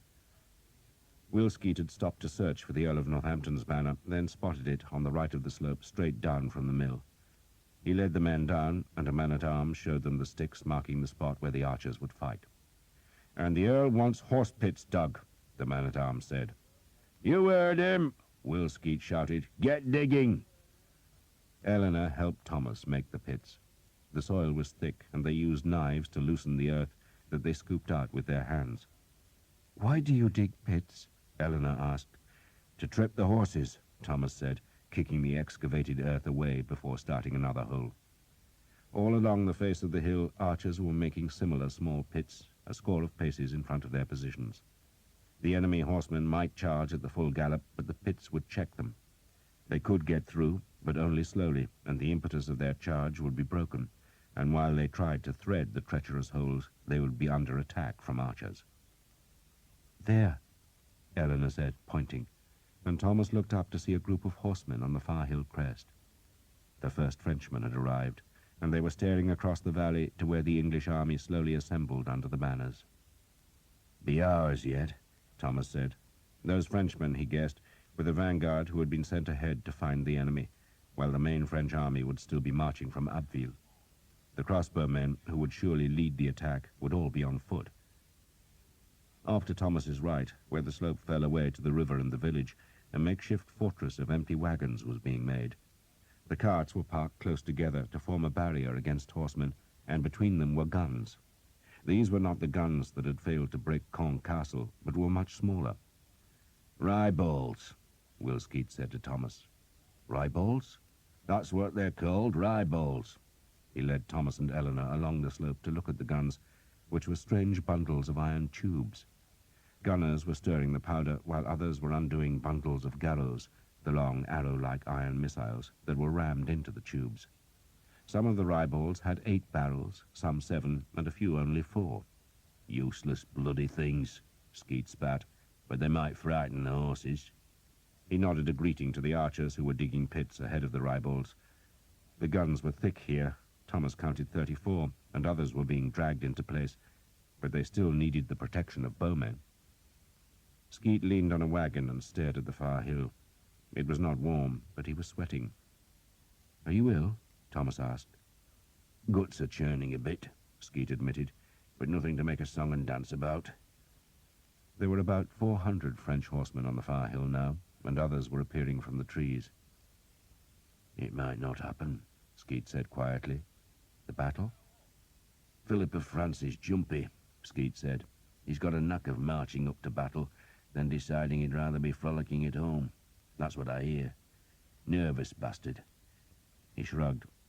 "But if he thinks he's got a chance today, Tom, it's going to be nasty." Thomas smiled. "The pits? The archers?" "Don't be a bloody fool, boy," Skeet retorted. "Not every pit breaks a leg, and not every arrow strikes true. We might stop the first charge, and maybe the second, but they'll still keep coming, and in the end they'll get through. There's just too many of the bastards. They'll be on top of us, Tom, and it'll be up to the men-at-arms to give them a hammering. Just keep your head, boy, and remember it's the men-at-arms who do the close-quarter work. If the bastards get past the pits, then take your bow back, wait for a target, and stay alive. And if we lose," he shrugged, "leg it for the forest and hide there." "What is he saying?" Eleanor asked. "That it should be easy work today. You are a bad liar, Thomas." "Just too many of them," Skeet said almost to himself. "Tommy Dugdale faced worse odds down in Brittany, Tom, but he had plenty of arrows. We're short. We're going to be all right, Will." Well, maybe."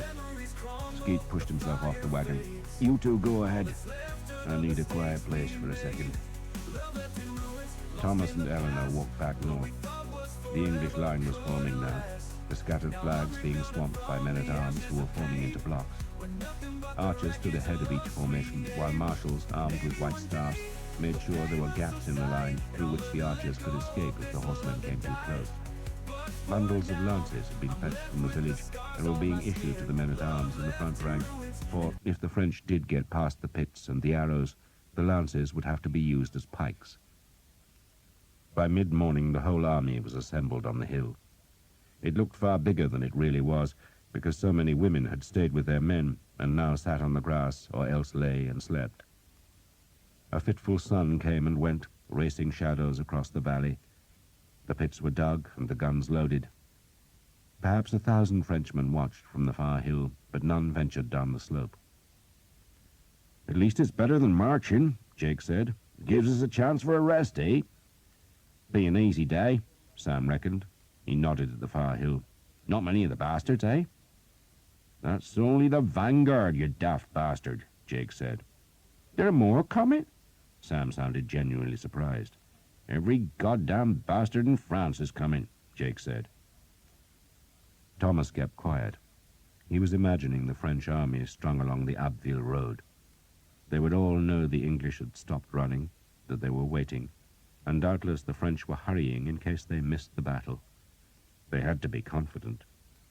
He made the sign of the cross, and Eleanor, sensing his fear, touched his arm. "You will be all right," she said. "You too, my love." "You remember your promise to my father?" she asked. Thomas nodded, but he could not persuade himself that he would see the lance of St. George this day.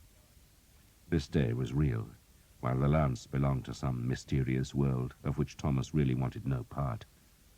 Everyone else, he thought, cared passionately about the relic, and only he, who had as good a reason as any to discover the truth, was indifferent. He wished he had never seen the lance. He wished that the man who called himself the Harlequin had never come to Hookton. But if the French had not landed, he thought, then he would not be carrying the black bow, and would not be on this green hillside, and would not have met Eleanor. "You cannot turn your back on God," he told himself. "If I see the lance," he promised Eleanor, "I shall fight for it." That was his penance, though he still hoped he would not have to serve it. They ate mouldy bread for their midday meal. The French were a dark mass on the far hill, too many to count now, and the first of their infantry had arrived. A spit of rain made those archers who had their strings dangling from a bow tip hurry to coil the cords and shelter them under helmets or hats. But the small rain passed. A wind stirred the grass. And still the French came to the far hill. They were a horde. They had come to Crécy, and they had come for revenge. The English waited. Two of Skeet's archers played straw flutes, while the hobblars, who were helping to protect the guns on the army's flanks, sang songs of green woods and running streams. Some men danced the steps they would have used on a village green back home. Others slept. Many played dice, and all but the sleepers continually looked across the valley to the far hill crest that was thickening with men. Jake had a linen-wrapped lump of beeswax that he handed round the archers so they could coat their bows. It was not necessary, just something to do. "Where did you get the wax?" Thomas asked him. "Stole it, of course, off some daft man-at-arms. Saddle polish, I reckon." An argument developed over which wood made the best arrows. It was an old discussion, but it passed the time. Everyone knew ash made the best shafts, but some men liked to claim that birch or hornbeam, even oak, flew just as well. Alder, though heavy, was good for killing deer, but needed a heavy head and did not have the distance for battle. Sam took one of his new arrows from his bag and showed everyone how warped the shaft was. "Must be made of bloody blackthorn," he complained bitterly. "You could shoot that round a corner." "They don't make arrows like they used to," Will Skeet said, and his archers jeered, for it was an old complaint. "It's true," Skeet said. "It's all hurry up and no craftsmanship these days. Who cares? The bastards get paid by the sheaf, and the sheaves are sent to London, and no one looks at them till they reach us. And what are we going to do? Just look at it." He took the arrow from Sam and twisted it in his fingers. "That's not a bloody goose feather. It's a goddamn sparrow feather. No bloody use for anything except scratching your ass." He tossed the arrow back to Sam. "No, a proper archer makes his own arrows." "I used to," Thomas said. "But you're a lazy bastard now, eh, Tom?" Skeet grinned, but the grin faded as he stared across the valley. "Enough of the goddamn bastards," he grumbled, looking at the gathering French. Then he grimaced as a solitary raindrop splashed on his worn boots. "I wish it would damn well rain and get it over with. It wants to. If it pisses on us when the bastards are attacking, then we might as well run for home because the bows won't shoot." Eleanor sat beside Thomas and watched the far hill. There were at least as many men there as were in the English army now, and the French main battle was only just arriving. Mounted men-at-arms were spreading across the hill, organizing themselves into Cornwell. A Cornwell was the basic fighting unit for a knight or man-at-arms, and most had between a dozen and 20 men, but those who formed the bodyguards of the great lords were much larger. There were now so many horsemen on the far hilltop that some had to spill down the slope, which was turning into a spread of colour, for the men-at-arms were wearing surcoats embroidered with their lords' badges, and the horses had gaudy trappers, while the French banners added more blue and red and yellow and green. Yet despite the colours, the dulled grey of steel and mail still predominated. In front of the horsemen were the first green and red jackets of the Genoese crossbowmen. There was only a handful of these bowmen, but more and more were streaming over the hill to join their comrades. A cheer sounded from the English centre, and Thomas leaned forward to see that archers were scrambling to their feet. His first thought was that the French must have attacked, but there were no enemy horsemen and no arrows flew. "Up!" Will Skeet shouted suddenly. "On your feet!" "What is it?" Jake asked. Thomas saw the horsemen then. Not Frenchmen, but a dozen Englishmen, who rode along the face of the waiting battle line, carefully keeping their horses away from the archers' pits. 3 of the horsemen were carrying banners, and one of those flags was a huge standard showing the lilies and leopards framed in gold. "It's the king," a man said, and Skeet's archers began to cheer. The king stopped and spoke with the men in the centre of the line, then trotted on towards the English right. His escort was mounted on big destriers, but the king rode a grey mare. He wore his bright surcoat, but had hung his crowned helmet from his saddle pommel, and so was bareheaded. His royal standard, all red, gold and blue, led the flags, while behind it was the king's personal badge of the flaming sun rising, while the third, which provoked the loudest cheer, was an extravagantly long pennant which showed the fire-spewing dragon of Wessex. It was the flag of England, of the men who had fought the Conqueror, and the Conqueror's descendant now flew it to show that he was of England, like the men who cheered him as he rode the grey horse. He stopped close to Will Skeet's men and raised a white staff to silence the cheers. The archers had pulled off their helmets, and some had gone on one knee. The king still looked young, and his hair and beard were as gold as the rising sun on his standard. "I am grateful," he began in a voice so hoarse that he paused and started again. "I am grateful that you are here." That started the cheering again, and Thomas, who was cheering with the others, did not even reflect on what choice they had been given. The king raised the white staff for silence. "The French, as you see, have decided to join us. Perhaps they are lonely." It was not a great joke, but it prompted roars of laughter that turned to jeers for the enemy. The king smiled as he waited for the shouts to subside. "We came here," he then called, "only to procure the rights and lands and privileges that are ours by the laws of man and of God. My cousin of France challenges us, and in so doing he defies God." The men were silent now, listening carefully. The destriers of the king's escort were pawing the ground, but not a man moved. "God will not endure Philip of France's impudence," the king went on. "He will punish France. And you," he cast a hand to indicate the archers, "will be his instrument. God is with you, and I promise you, I swear to you before God and on my own life, that I will not leave this field till the last man of my army has marched from here. We stay on this hill together, and we fight here together, and we shall win together for God, for St. George, and for England." The cheers began again, and the king smiled and nodded, then turned as the Earl of Northampton strode from the line. The king leaned down in his saddle and listened to the Earl for a moment, then straightened and smiled again. "Is there a Master Skeet here?" Skeet immediately reddened, but did not confess his presence. The Earl was grinning. The king waited. Then a score of archers pointed at their leader. "He's here!" "Come here!" the king commanded sternly. Will Skeet looked embarrassed as he threaded through the bowmen and approached the king's horse, where he went on one knee. The king drew his ruby-hilted sword and touched it on Skeet's shoulder.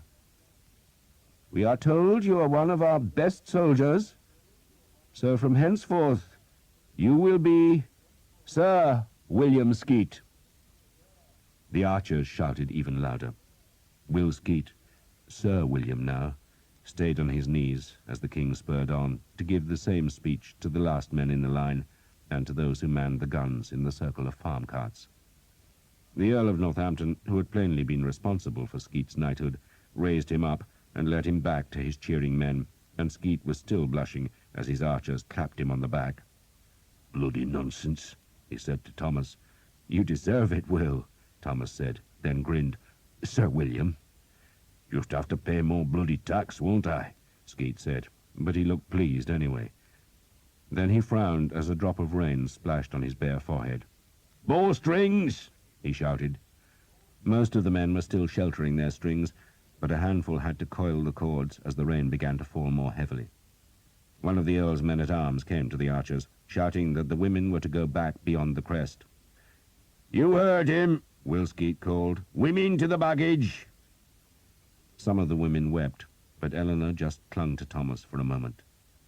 "Live," she said simply, then walked away through the rain, passing the Prince of Wales, who, with 6 other mounted men, was riding to his place among the men-at-arms behind Will Skeet's archers. The prince had decided to fight on horseback so he could see over the heads of the dismounted men, and to mark his arrival, his banner, which was bigger than any other on the right of the field, was loosed to the heavy downpour. Thomas could no longer see across the valley because wide curtains of heavy grey rain were sweeping from the north and obscuring the air. There was nothing to do but sit and wait while the leather backing of his mail became cold and clammy. He hunched miserably, staring into the greyness, knowing that no bow could draw properly till this downpour ended. "What they should do," said Father Hobb, who sat beside Thomas, "is charge now." "They couldn't find their way in this muck, Father," Thomas said. He saw the priest had a bow and an arrow bag, but no other battle equipment. "You should get some mail," he said, "or at least a padded jacket." "I'm armored by the faith, my son." "Where's your bowstrings?" Thomas asked, for the priest had neither helmet nor cap. "I looped them round my... well, never mind. It has to be good for something other than pissing, eh? And it's dry down there." Father Hobb seemed indecently cheerful. "I've been walking the lines, Tom, and looking for your lance. It's not here." "Hardly goddamn surprising," Thomas said. "I never thought it would be." Father Hobb ignored the blasphemy. "And I had a chat with Father Pryke. Do you know him?" "No," Thomas said curtly. The rain was pouring off the front of his helmet onto the broken bridge of his nose. "How the hell would I know Father Pryke?" Father Hobb was not deterred by Thomas's surliness. "He's confessor to the king and a great man. He'll be a bishop one day soon.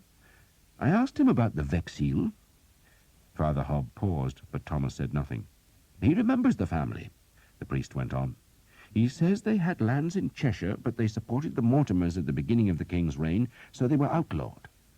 He said something else. They were always reckoned pious, but their bishop suspected they had strange ideas. A touch of Gnosticism." "Cathars," Thomas said. "It seems likely, doesn't it?" "And if it's a pious family," Thomas said, "then I probably don't belong. Isn't that good news?" "You can't escape, Thomas," Father Hobb said softly. His usually wild hair was plastered close to his skull by the rain.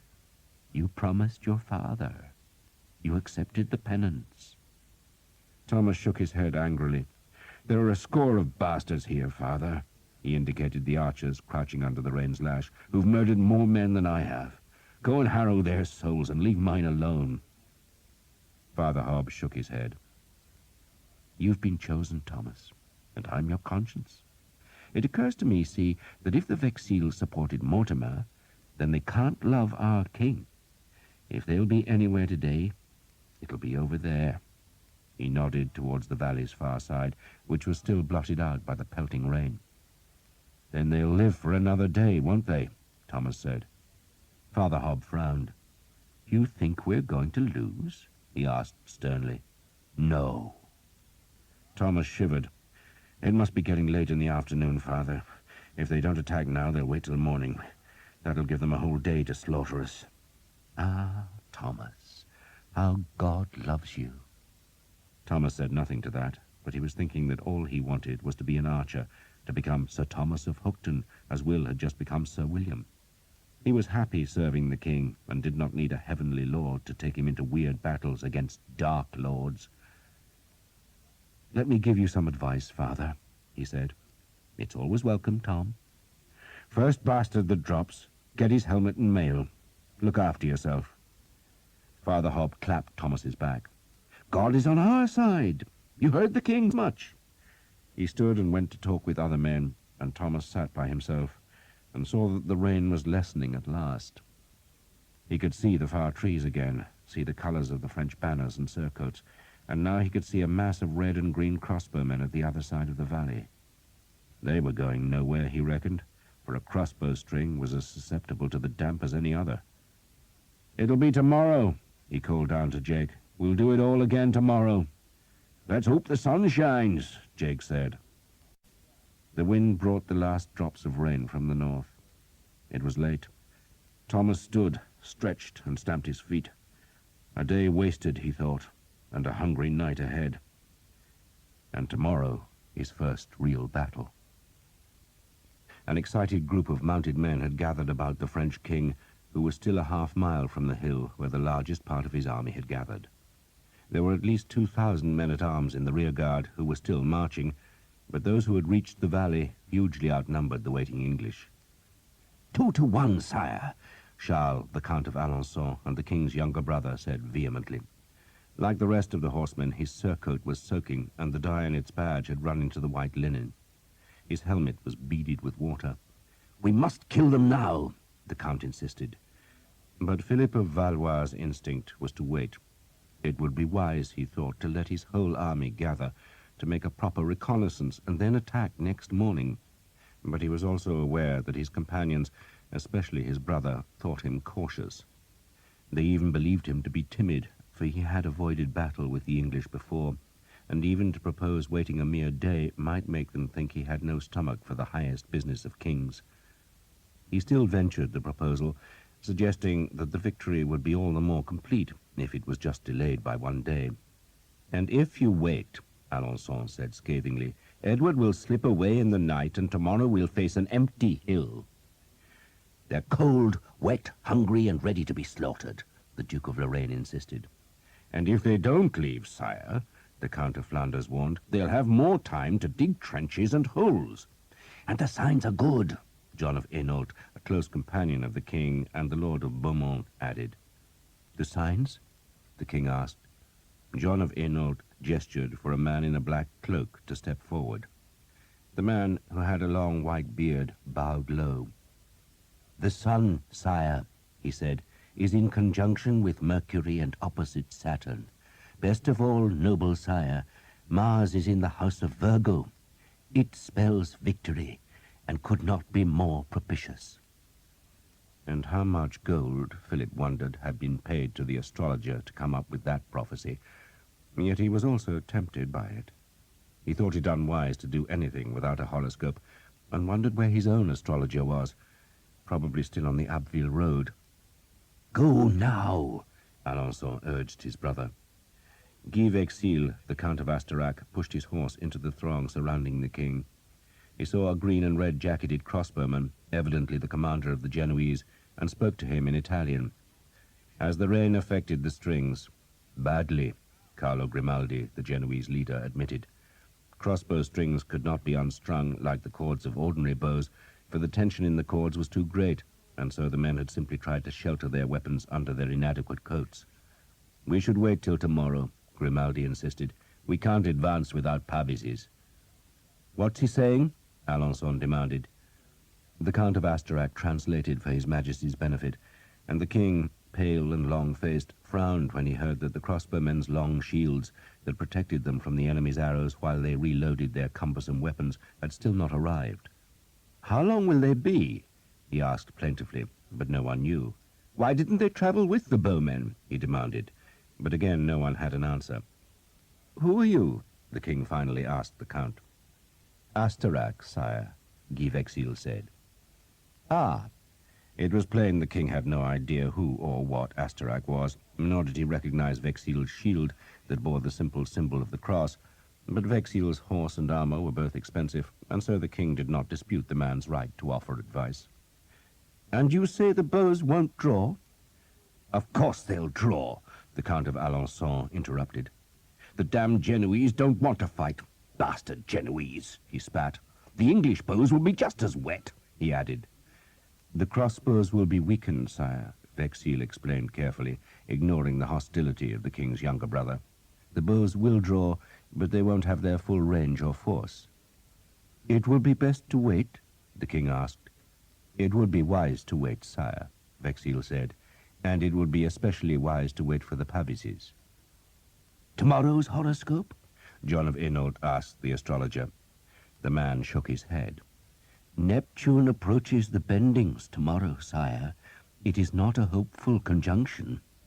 Attack now! They're wet, tired, and hungry, Alençon urged. Attack now! The king still looked dubious, but most of the great lords were confident, and they hammered him with their arguments. The English were trapped, and a delay of even one day might give them a chance to escape. Perhaps their fleet would come to Le Crotoy. Go now, they insisted, even though it was late in the day. Go and kill, go and win. Show Christendom that God is on the side of the French. Just go now. And the king, because he was weak, and because he wanted to appear strong, surrendered to their wishes. So the Oriflamme was taken from its leather tube and carried to its place of honor at the front of the men-at-arms. No other flag would be allowed to go ahead of the long, plain red banner that flew from its cross-staff and was guarded by 30 picked knights who wore scarlet ribbons on their right arms. The horsemen were given their long lances. Then the Cornwell closed together, so the knights and men-at-arms were knee to knee. Drummers took the rain covers from their instruments, and Grimaldi, the Genoese commander, was peremptorily told to advance and kill the English archers. The king crossed himself, while a score of priests fell to their knees in the wet grass and began to pray. The lords of France rode to the hill crest where their mailed horsemen waited. By nightfall, they would all have wet swords and prisoners enough to break England forever. For the Oriflamme was going into battle. God's teeth! Will Skeet sounded astonished as he scrambled to his feet. The bastards are coming! His surprise was justified, for it was late in the afternoon, the time when laborers would think of going home from the fields. The archers stood and stared. The enemy was not yet advancing, but a horde of crossbowmen was spreading across the valley bottom, while above them the French knights and men-at-arms were arming themselves with lances. Thomas thought it had to be a feint. It would be dark in another 3 or 4 hours, yet perhaps the French were confident they could do their business quickly. The crossbowmen were at last starting forward. Thomas took off his helmet to find a bowstring, looped one end over a horn tip, then flexed the shaft to fix the other loop in its nock. He fumbled and had to make 3 attempts to string the long black weapon. Sweet Jesus, he thought, but they were really coming. Be calm, he told himself, be calm. But he felt as nervous as when he had stood on the slope above Hookton and dared himself to kill a man for the very first time. He pulled open the laces of the arrow bag. The drums began to beat from the French side of the valley, and a great cheer sounded. There was nothing to explain the cheer. The men-at-arms were not moving, and the crossbowmen were still a long way off. English trumpets responded, calling sweet and clear from the windmill, where the king and a reserve of men-at-arms waited.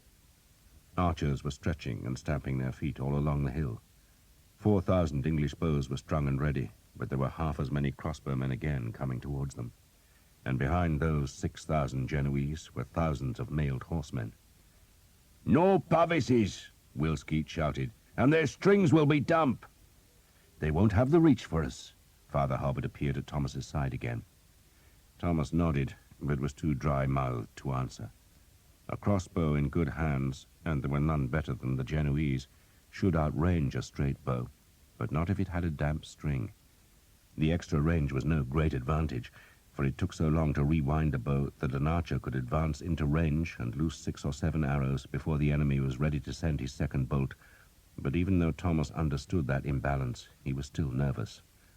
The enemy looked so numerous, and the French drums were great heavy kettles with thick skins that boomed like the devil's own heartbeat in the valley. The enemy horsemen were edging forward, eager to spur their mounts into an English line they expected to be deeply wounded by the crossbow's assault, while the English men-at-arms were shuffling together, closing their line to make solid ranks of shields and steel. The mail clinked and jangled. "God is with you," a priest shouted. "Don't waste your arrows," Will Skeet called. "Aim true, boys, aim true. They ain't going to stand long." He repeated the message as he walked along his line. "You look like you've seen a ghost, Tom." 10,000 ghosts, Tom said. "There's more of the bastards than that," Will Skeet said. He turned and gazed at the hill. "Maybe 12,000 horsemen," he grinned. "So that's 12,000 arrows, lad." There were 6,000 crossbowmen and twice as many men-at-arms, who were being reinforced by infantry that was appearing on both French flanks. Thomas doubted that those foot soldiers would take any part in the battle, not unless it turned into a rout, and he understood that the crossbowmen could probably be turned back because they were coming without pavises and would have rain-weakened weapons. But to turn the Genoese back would need arrows, a lot of arrows, and that would mean fewer for the mass of horsemen whose painted lances, held upright, made a thicket along the far hilltop. "We need more arrows," he said to Skeet.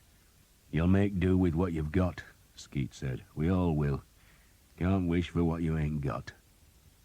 The crossbowmen paused at the foot of the English slope and shook themselves into line before placing their bolts into their bows' troughs. Thomas took out his first arrow and superstitiously kissed its head, which was a wedge of slightly rusted steel with a wicked point and 2 steep barbs. He laid the arrow over his left hand and slotted its knocked butt onto the center of the bowstring, which was protected from fraying with a whipping of hemp. He half tensed the bow, taking comfort from the used resistance. The arrow lay inside the shaft, to the left of the hand grip. He released the tension, gripped the arrow with his left thumb, and flexed the fingers of his right hand. A sudden blare of trumpets made him jump. Every French drummer and trumpeter was working now, making a cacophony of noise that started the Genoese forward again. They were climbing the English slope, their faces white blurs, framed by the grey of their helmets. The French horsemen were coming down the slope, but slowly and in fits and starts, as though they were trying to anticipate the order to charge. "God is with us," Father Hobb called. He was in his archer's stance, left foot far forward, and Thomas saw the priest had no shoes. "What happened to your boots, Father?" "Some poor boy needed them more than I did. I'll get a French pair." Thomas smoothed the feathers of his first arrow. "Wait!" Will Skeet shouted. "Wait!" A dog ran out of the English battle line, and its owner shouted for it to come back, and in a heartbeat half the archers were calling the dog's name. "Biter! Biter! Come here, you bastard! Biter! Quiet!" Will Skeet roared as the dog, utterly confused, ran towards the enemy. End of Side 17. Side 18. Off to Thomas's right, the gunners were crouched by the carts, linstocks smoking. Archers stood in the wagons, weapons half-braced. The Earl of Northampton had come to stand among the archers. "You shouldn't be here, my lord," Will Skeet said. "The king makes him a knight," the Earl said, "and he thinks he can give me orders." The archers grinned. "Don't kill all the men-at-arms, Will," the Earl went on. "Leave some for us poor swordsmen." "You'll get your chance," Will Skeet said grimly. "Wait!" he called to the archers. "Wait!" The Genoese were shouting as they advanced, though their voices were almost drowned by the heavy drumming and the wild trumpet calls. Biter was running back to the English now, and a cheer sounded when the dog at last found shelter in the battle line. "Don't waste your goddamn arrows," Will Skeet called. "Take proper aim, like your mother's taught you." The Genoese were within bow range now, but not an arrow flew, and the red and green-coated crossbowmen still came, bending forward slightly as they trudged up the hill. They were not coming straight at the English, but at a slight angle, which meant that the right of the English line, where Thomas was, would be struck first. It was also the place where the slope was most gradual, and Thomas, with a sinking heart, understood he was likely to be in the heart of the fight. Then the Genoese stopped, shuffled into line, and began to shout their war cry. "Too soon," the Earl muttered. The crossbows went into the shooting position. They were angled steeply upwards, as the Genoese hoped to drop a thick rain of death on the English line. "Draw!" Skeet said, and Thomas could feel his heart thumping as he pulled the coarse string back to his right ear. He chose a man in the enemy line, placed the arrow tip directly between that man and his right eye, edged the bow to the right because that would compensate for the bias in the weapon's aim, then lifted his left hand and shifted it back to the left because the wind was coming from that direction. Not much wind. He had not thought of aiming the arrow. It was all instinct, but he was still nervous and a muscle was twitching in his right leg. The English line was utterly silent. The crossbowmen were shouting and the French drums and trumpets deafening. The Genoese line looked like green and red statues. "Let go, you bastards," a man muttered, and the Genoese obeyed him. 6,000 crossbow bolts arced into the sky. "Now," Will said, surprisingly softly, and the arrows flew. Eleanor crouched by the wagon that held the archer's baggage. 30 or 40 other women were there, many with children, and they all flinched as they heard the trumpets, the drums, and the distant shouting. Nearly all the women were French or Breton, though not one was hoping for a French victory, for it was their men who stood on the green hill. Eleanor prayed for Thomas, for Will Skeet, and for her father. The baggage park was beneath the crest of the hill, so she could not see what was happening, but she heard the deep, sharp note of the English bowstrings being released, and then the rush of air across feathers that was the sound of thousands of arrows in flight. She shuddered. A dog tethered to the cart, one of the many strays that had been adopted by the archers, whimpered. She patted it.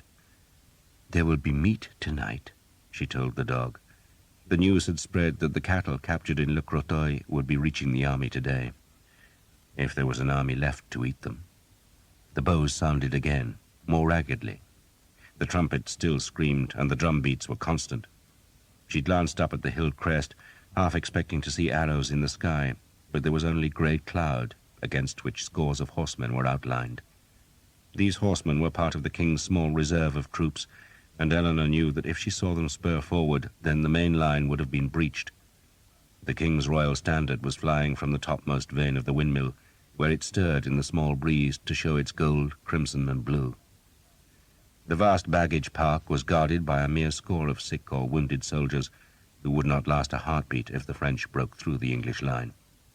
The king's baggage, heaped on 3 white-painted wagons, had a dozen men-at-arms to guard the royal jewels, but otherwise there was only the host of women and children and a handful of page boys who were armed with short swords. The army's thousands of horses were also there, picketed close to the forest and watched by a few crippled men. Eleanor noted that most of the horses were saddled, as though the men-at-arms and archers wanted the animals ready in case they had to flee. A priest had been with the royal baggage, but when the bows sounded, he had hurried to the crest, and Eleanor was tempted to follow. Better to see what was going on, she thought, than wait here beside the forest and fear what might be happening. She patted the dog and stood, intending to walk to the crest, but just then she saw the woman who had come to Thomas in the damp night in the forest of Crécy.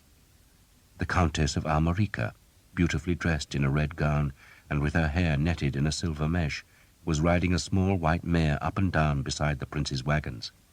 She paused every now and then to gaze at the crest, and then she would stare towards the forest of Crécy-Grange that lay to the west.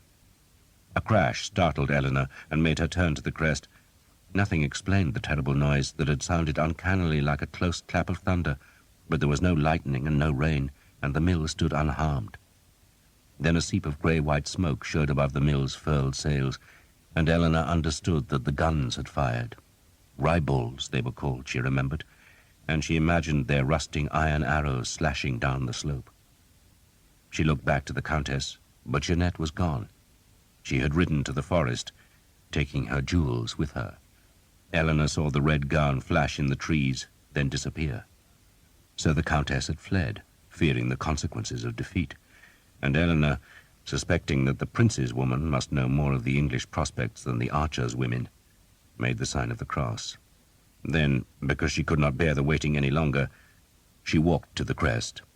If her lover died, she thought, then she wanted to be near him. Other women followed her. None spoke. They just stood on the hill and watched, and prayed for their men. Thomas's second arrow was in the air before his first had reached its greatest height and begun to fall. He reached for a third, then realized he had shot the second in panic, and so he paused and stared at the clouded sky It was strangely thick with flickering black shafts that were as dense as starlings and deadlier than hawks. He could see no crossbow bolts. Then he laid the third arrow on his left hand and picked a man in the Genoese line. There was an odd pattering noise that startled him, and he looked to see it was the hail of Genoese bolts striking the turf around the horse pits. And a heartbeat later, the first English arrow flight slammed home. Scores of crossbowmen were snatched backwards, including the one Thomas had picked out for his third arrow, and so he changed his aim to another man, hauled the cord back to his ear, and let the shaft fly. "They're falling short!" the Earl of Northampton shouted exultantly, and some of the archers swore, thinking he spoke of their own arrows, but it was the Genoese bows that had been enfeebled by the rain, and not one of their quarrels had reached the English archers, who, seeing the chance for slaughter, gave a howling cheer and ran a few paces down the slope. "Kill them!" Will Skeet shouted. They killed them. The great bows were drawn again and again, and the white-feathered arrows slashed down the slope to pierce mail and cloth, and to turn the lower hill into a field of death. Some crossbowmen limped away, a few crawled, and the uninjured edged backwards rather than span their weapons. "Aim well!" the Earl called. "Don't waste arrows!" Will Skeet shouted. Thomas shot again, plucked a new arrow from the bag, and sought a new target as his previous arrows seared down to strike a man in the thigh. The grass about the Genoese line was thick with arrows that had missed, but more than enough were striking home. The Genoese line was thinner, much thinner, and it was silent now, except for the cries of men being struck and the moans of the wounded. The archers advanced again, right to the edge of their pits, and a new flight of steel poured down the slope. And the crossbowmen fled. One moment they had been a ragged line, still thick with men who stood behind the bodies of their comrades, and now they were a rabble who ran as hard as they could to escape the arrows. "Stop shooting!" Will Skeet bellowed. "Stop!" "Hold!" John Armstrong, whose men were to the left of Skeet's band, shouted. "Well done!" the Earl of Northampton called. "Back, lads, back!" Will Skeet motioned the archers.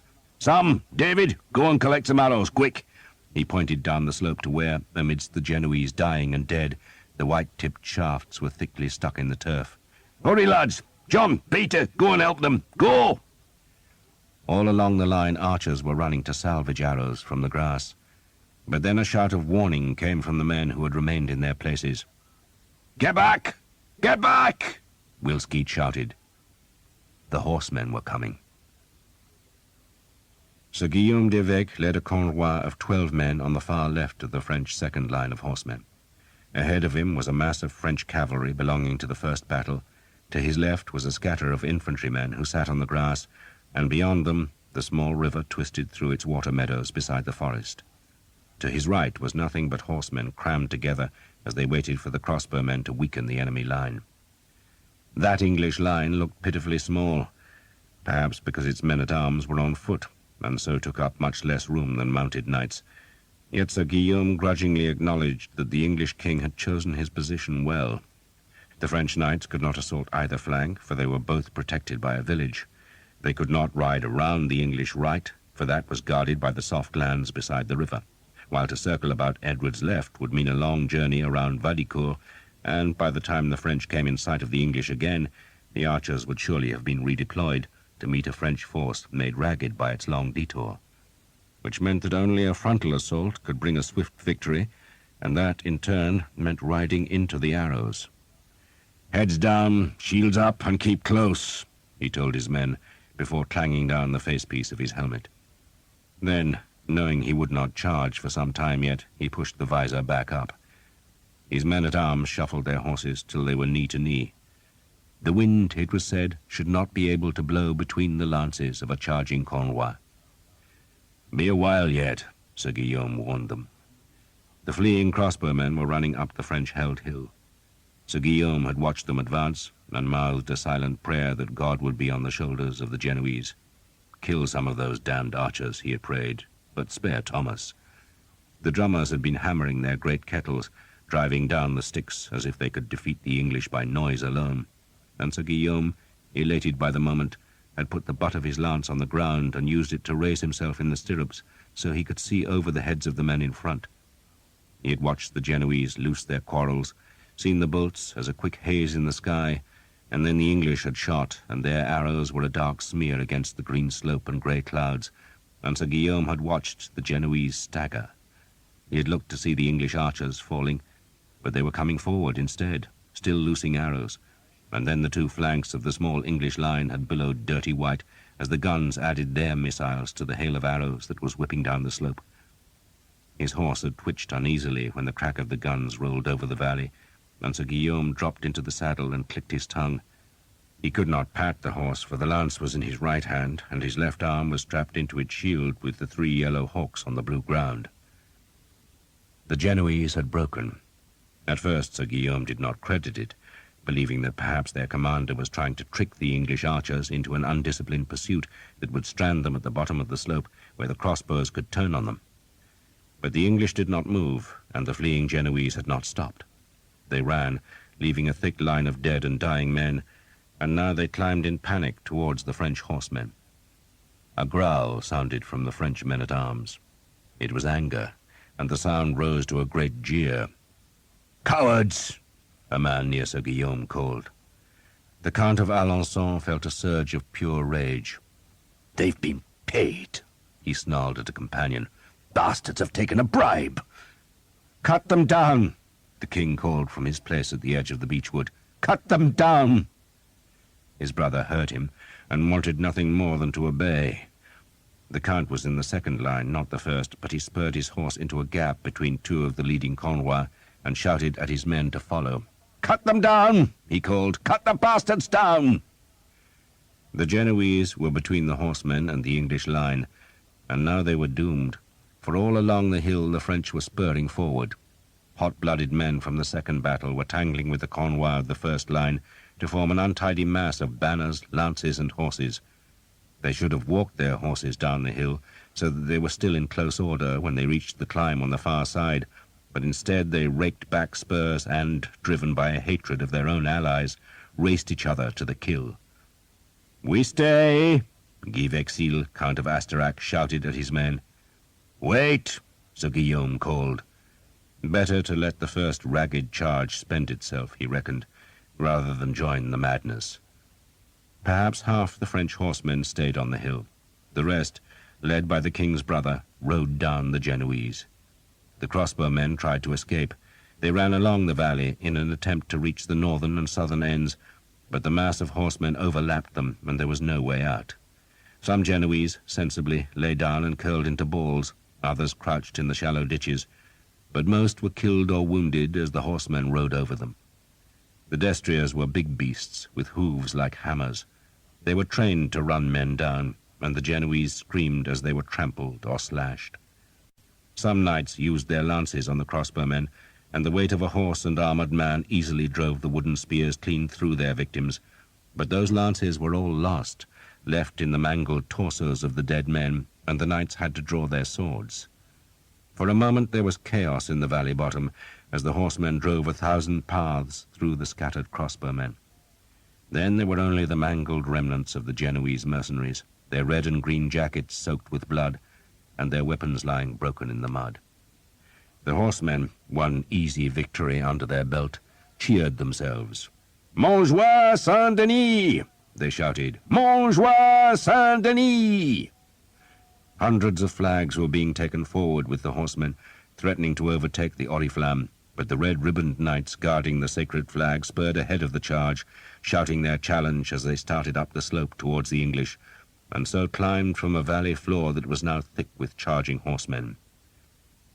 The remaining lances were lowered, the spurs went back, but some of the more sensible men who had waited behind for the next assault noted that there was no thunder of hoofs coming from the vast charge. "It's turned to mud," Sir Guillaume said to no one in particular. Trappers and surcoats were spattered with the mud churned up by the hoofs from the low ground that had been softened by the rain. For a moment the charge seemed to flounder. Then the leading horsemen broke out of the wet valley bottom to find better footing on the English hill. God was with them after all, and they screamed their war cry. "Montjoie Saint-Denis!" The drums were beating faster than ever, and the trumpets screamed to the sky as the horses climbed towards the mill. "Fools," Guy Vexil said. Poor souls, Sir Guillaume said. "What's happening?" the king asked, wondering why his careful ordering of the battle lines had broken even before the fight proper had begun. But no one answered him. They just watched. "Jesus, Mary, and Joseph," Father Hobbs said, for it seemed as if half the horsemen of Christendom were coming up the hill. "Into line!" Will Skeet shouted. "God be with you!" the Earl of Northampton called, then went back to join his men-at-arms. "Aim for the horses!" John Armstrong ordered his men. "Bastards rode down their own bowmen," Jake said in wonderment. "So we'll kill the goddamn bastards," Thomas said vengefully. The charge was nearing the line of those Genoese who had died in the arrow storm. To Thomas, staring down the hill, the attack was a flurry of garish horse-trappers and bright shields, of painted lances and streaming pennants, and now, because the horses had climbed out of the wet ground, every archer could hear the hoofs that were louder even than the enemy's kettle-drums. The ground was quivering so that Thomas could feel the vibration through the worn soles of his boots that had been a gift from Sir Guillaume. He looked for the three hawks, but could not see them, then forgot Sir Guillaume as his left leg went forward and his right arm hauled back. The arrow's feathers were beside his mouth, and he kissed them, then fixed his gaze on a man who carried a black and yellow shield. "Now!" Will Skeet shouted. The arrows climbed away, hissing as they went. Thomas put a second on his string, hauled and loosed, a third, this time picking out a man with a pig-snout helmet decorated with red ribbons. He was aiming at the horses each time, hoping to drive the wicked-edged blades through the padded trappers and deep into the animals' chests. A fourth arrow. He could see clods of grass and soil being thrown up behind the leading horses. The first arrow was still flying as he hauled back the fourth and looked for another target. He fixed on a man without a surcoat in polished plate armor. He loosed, and just then the man in the plate armor tumbled forward as his horse was struck by another arrow, and all along the slope there were screaming horses, flailing hoofs, and falling men as the English arrows drove home. A lance cartwheeled up the slope. A cry sounded above the beating hoofbeats. A horse ran into a dying animal and broke its leg, and knights were thumping their knees against their horses to make them swerve about the stricken beasts. A fifth arrow, a sixth, and to the men-at-arms behind the line of archers it seemed as though the sky was filled with a never-ending stream of arrows that were dark against the darkening clouds, white-tipped and rising above the slope to plunge into the churning men-at-arms. Scores of horses had fallen. Their riders were trapped in their high saddles and ridden over as they lay helpless, yet still the horsemen came on, and the men at the back could see far enough ahead to find gaps between the twitching piles of dead and dying. "Montjoie Saint-Denis! Montjoie Saint-Denis!" Spurs raked back to draw blood. To Thomas, the slope looked a nightmare of heaving horses with yellow teeth and white eyes, of long lances and arrow-stuck shields, of flying mud, wild banners, and grey helmets with slits for eyes and snouts for noses. The banners flew, led by a ribbon-like red streamer. He shot again and again, pouring arrows into the madness. Yet for every horse that fell, there was another to take its place, and another beast behind that. Arrows protruded from trappers, from horses, from men, even from lances, the white feathers bobbing as the charge thundered close. And then the French front rank was among the pits, and a stallion's leg bone cracked, and the beast's scream soared above the drums, trumpets, clang of mail, and the beating of hoofs. Some men rode clean through the pits, but others fell and brought down the horses behind. The French tried to slow the horses and turn them aside, but the charge was committed now, and the men behind pressed the ones in front onto the pits and arrows. The bow thumped in Thomas's hand, and its arrow seared into a horseman's throat, slitting the mail like linen and hurling the man back so that his lance reared into the sky. "Back!" Will Skeet was shouting. The charge was too close, much too close. "Back! Back! Back! Now! Go!" The archers ran into the gaps between the men-at-arms, and the French, seeing their tormentors vanish, gave a great cheer. "Montjoie Saint-Denis!" "Shields!" the Earl of Northampton shouted, and the English men-at-arms locked their shields together and raised their own lances to make a hedge of points. "St. George!" the Earl screamed. "St. George! Montjoie Saint-Denis!" Enough horsemen had got through the arrows and the pits, and still the men-at-arms streamed up the hill, and now, at last, charged home. If a plum was thrown at a Cornwell, the experts said it should be impaled on a lance. That was how close the horsemen were supposed to be in a charge, because that way they stood a chance of living. But if the Cornwell scattered, then each man would end up surrounded by enemies. Your neighbor in a cavalry charge, the experienced men told the younger, should be closer to you than your wife, closer even than your whore. But the first French charge was a crazed gallop, and the men first became scattered when they slaughtered the Genoese, and the disarray became worse as they raced uphill to close on the enemy. The charge was not supposed to be a crazed gallop, but an ordered, dreadful, and disciplined assault. The men, lined knee to knee, should have started slowly and stayed close until, and only at the very last minute, they spurred into a gallop to crash their tight-bunched lances home in unison. That was how the men were trained to charge, and their destriers were trained just as hard. A horse's instinct, on facing a packed line of men or cavalry, was to shy away, but the big stallions were ruthlessly schooled to keep running and so crash into the packed enemy, and there to keep moving, stamping, biting, and rearing. A charge of knights was supposed to be thundering death on hooves, a flail of metal driven by the ponderous weight of men, horses, and armor, and properly done it was a mass maker of widows. But the men of Philip's army, who had dreamed of breaking the enemy into ribbons and slaughtering the dazed survivors, had reckoned without archers and pits. By the time the undisciplined first French charge reached the English men-at-arms, it had broken itself into scraps and then been slowed to a walk, because the long, smooth, and inviting slope turned out to be an obstacle course of dead horses, unsaddled knights, hissing arrows, and leg-cracking pits concealed in the grass. Only a handful of men reached the enemy. That handful spurred over the last few yards and aimed their lances at the dismounted English men-at-arms, but the horsemen were met by more lances that were braced against the ground and tilted up to pierce their horses' breasts. The stallions ran onto the lances, twisted away, and the Frenchmen were falling. The English men-at-arms stepped forward with axes and swords to finish them off. "Stay in line!" the Earl of Northampton shouted. More horses were threading through the pits, and there were no archers in front to slow them now. These were the third and fourth ranks of the French charge. They had suffered less damage from arrows, and they came to help the men hacking at the English line that still bristled with lances. Men roared their battle cries, hacked with swords and axes, and the dying horses dragged down the English lances, so that the French could at last close on the men-at-arms. Steel rang on steel and thumped on wood, but each horseman was faced by 2 or 3 men-at-arms, and the French were being dragged from their saddles and butchered on the ground. "No prisoners!" the Earl of Northampton shouted. "No prisoners!" Those were the king's orders. To take a man prisoner meant possible wealth, but it also required a moment of courtesy to inquire whether an enemy truly yielded, and the English had no time for such civility.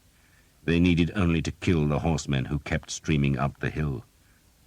The king, watching from beneath the mill's furled sails, which creaked as the wind twitched their tethers, saw that the French had broken through the archers only on the right, where his son fought, and where the line lay closest to the French and the slope was gentlest. The great charge had been broken by arrows, but more than enough horsemen had survived, and those men were spurring towards the place where the swords rang.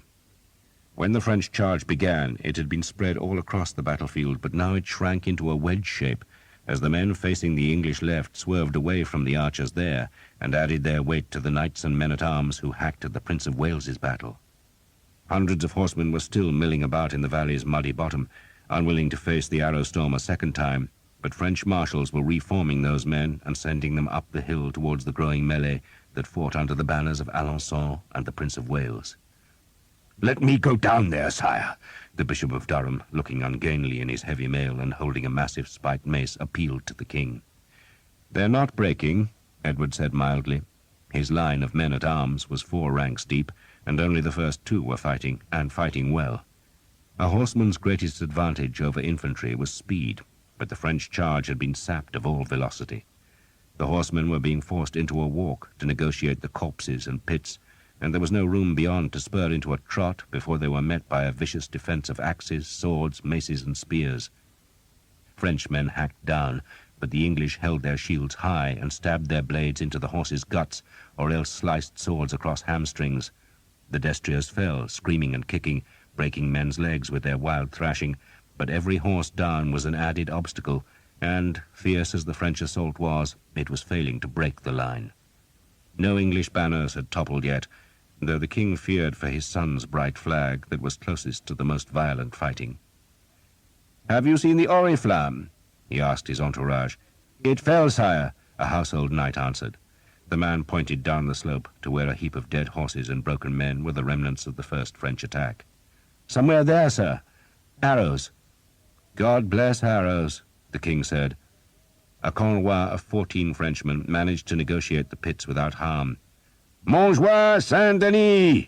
they shouted, and couched their lances as they spurred into the melee, where they were met by the Earl of Northampton and a dozen of his men.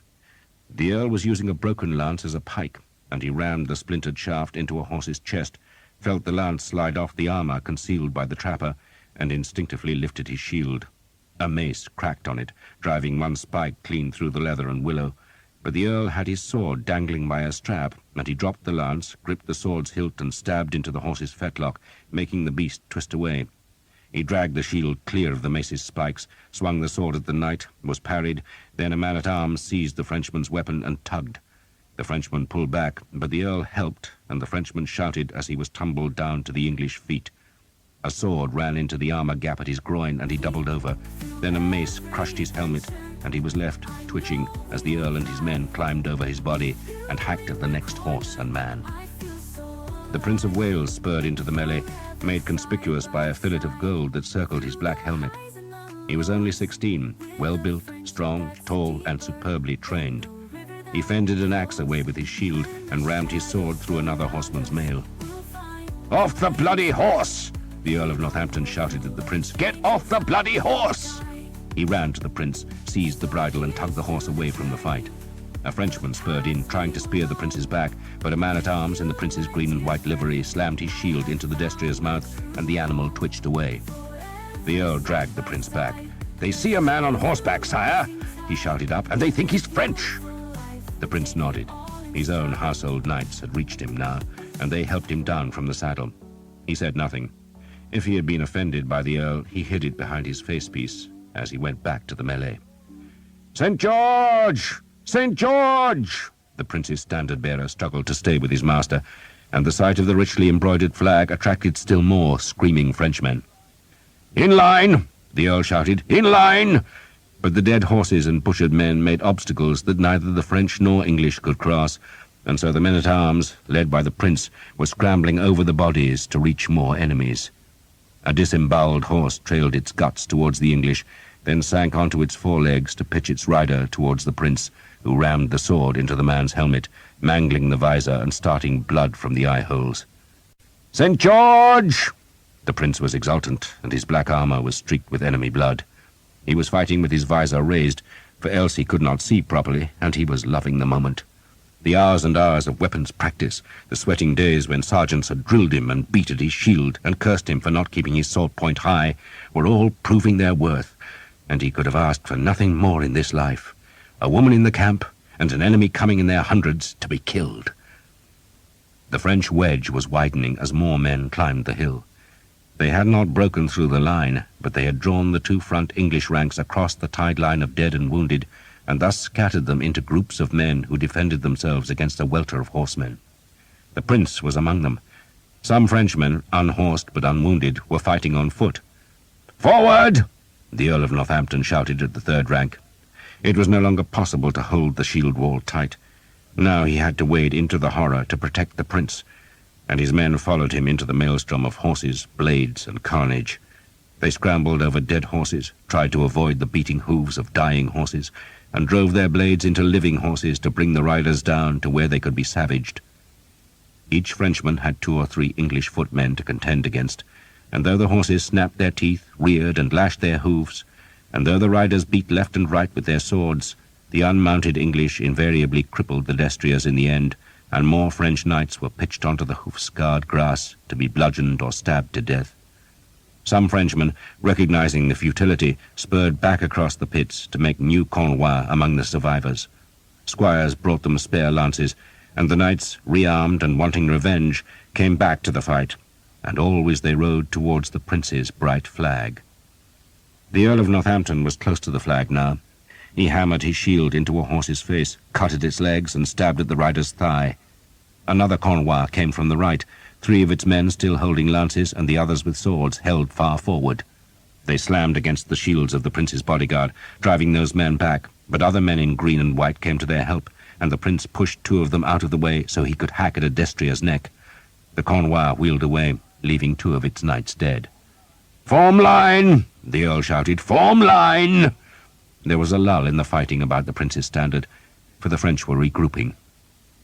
And just then the second French battle, as large as the first, started down their hill. They came at a walk, knee to booted knee, lances held so close that a wind could not have passed between them. They were showing how it should be done. The ponderous drums drove them on, the trumpets seared the sky, and the French were coming to finish the battle. 8, Jake said. 3, Sam told Will Skeet. 7, Thomas said. They were counting arrows. Not one archer had died yet, not from Will Skeet's band, but they were perilously low on arrows. Skeet kept looking over the heads of the men-at-arms, fearful that the French would break through, but the line was holding.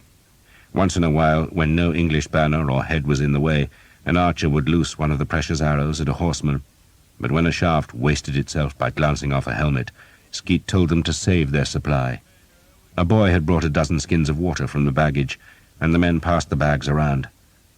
Skeet totted up the arrows and shook his head.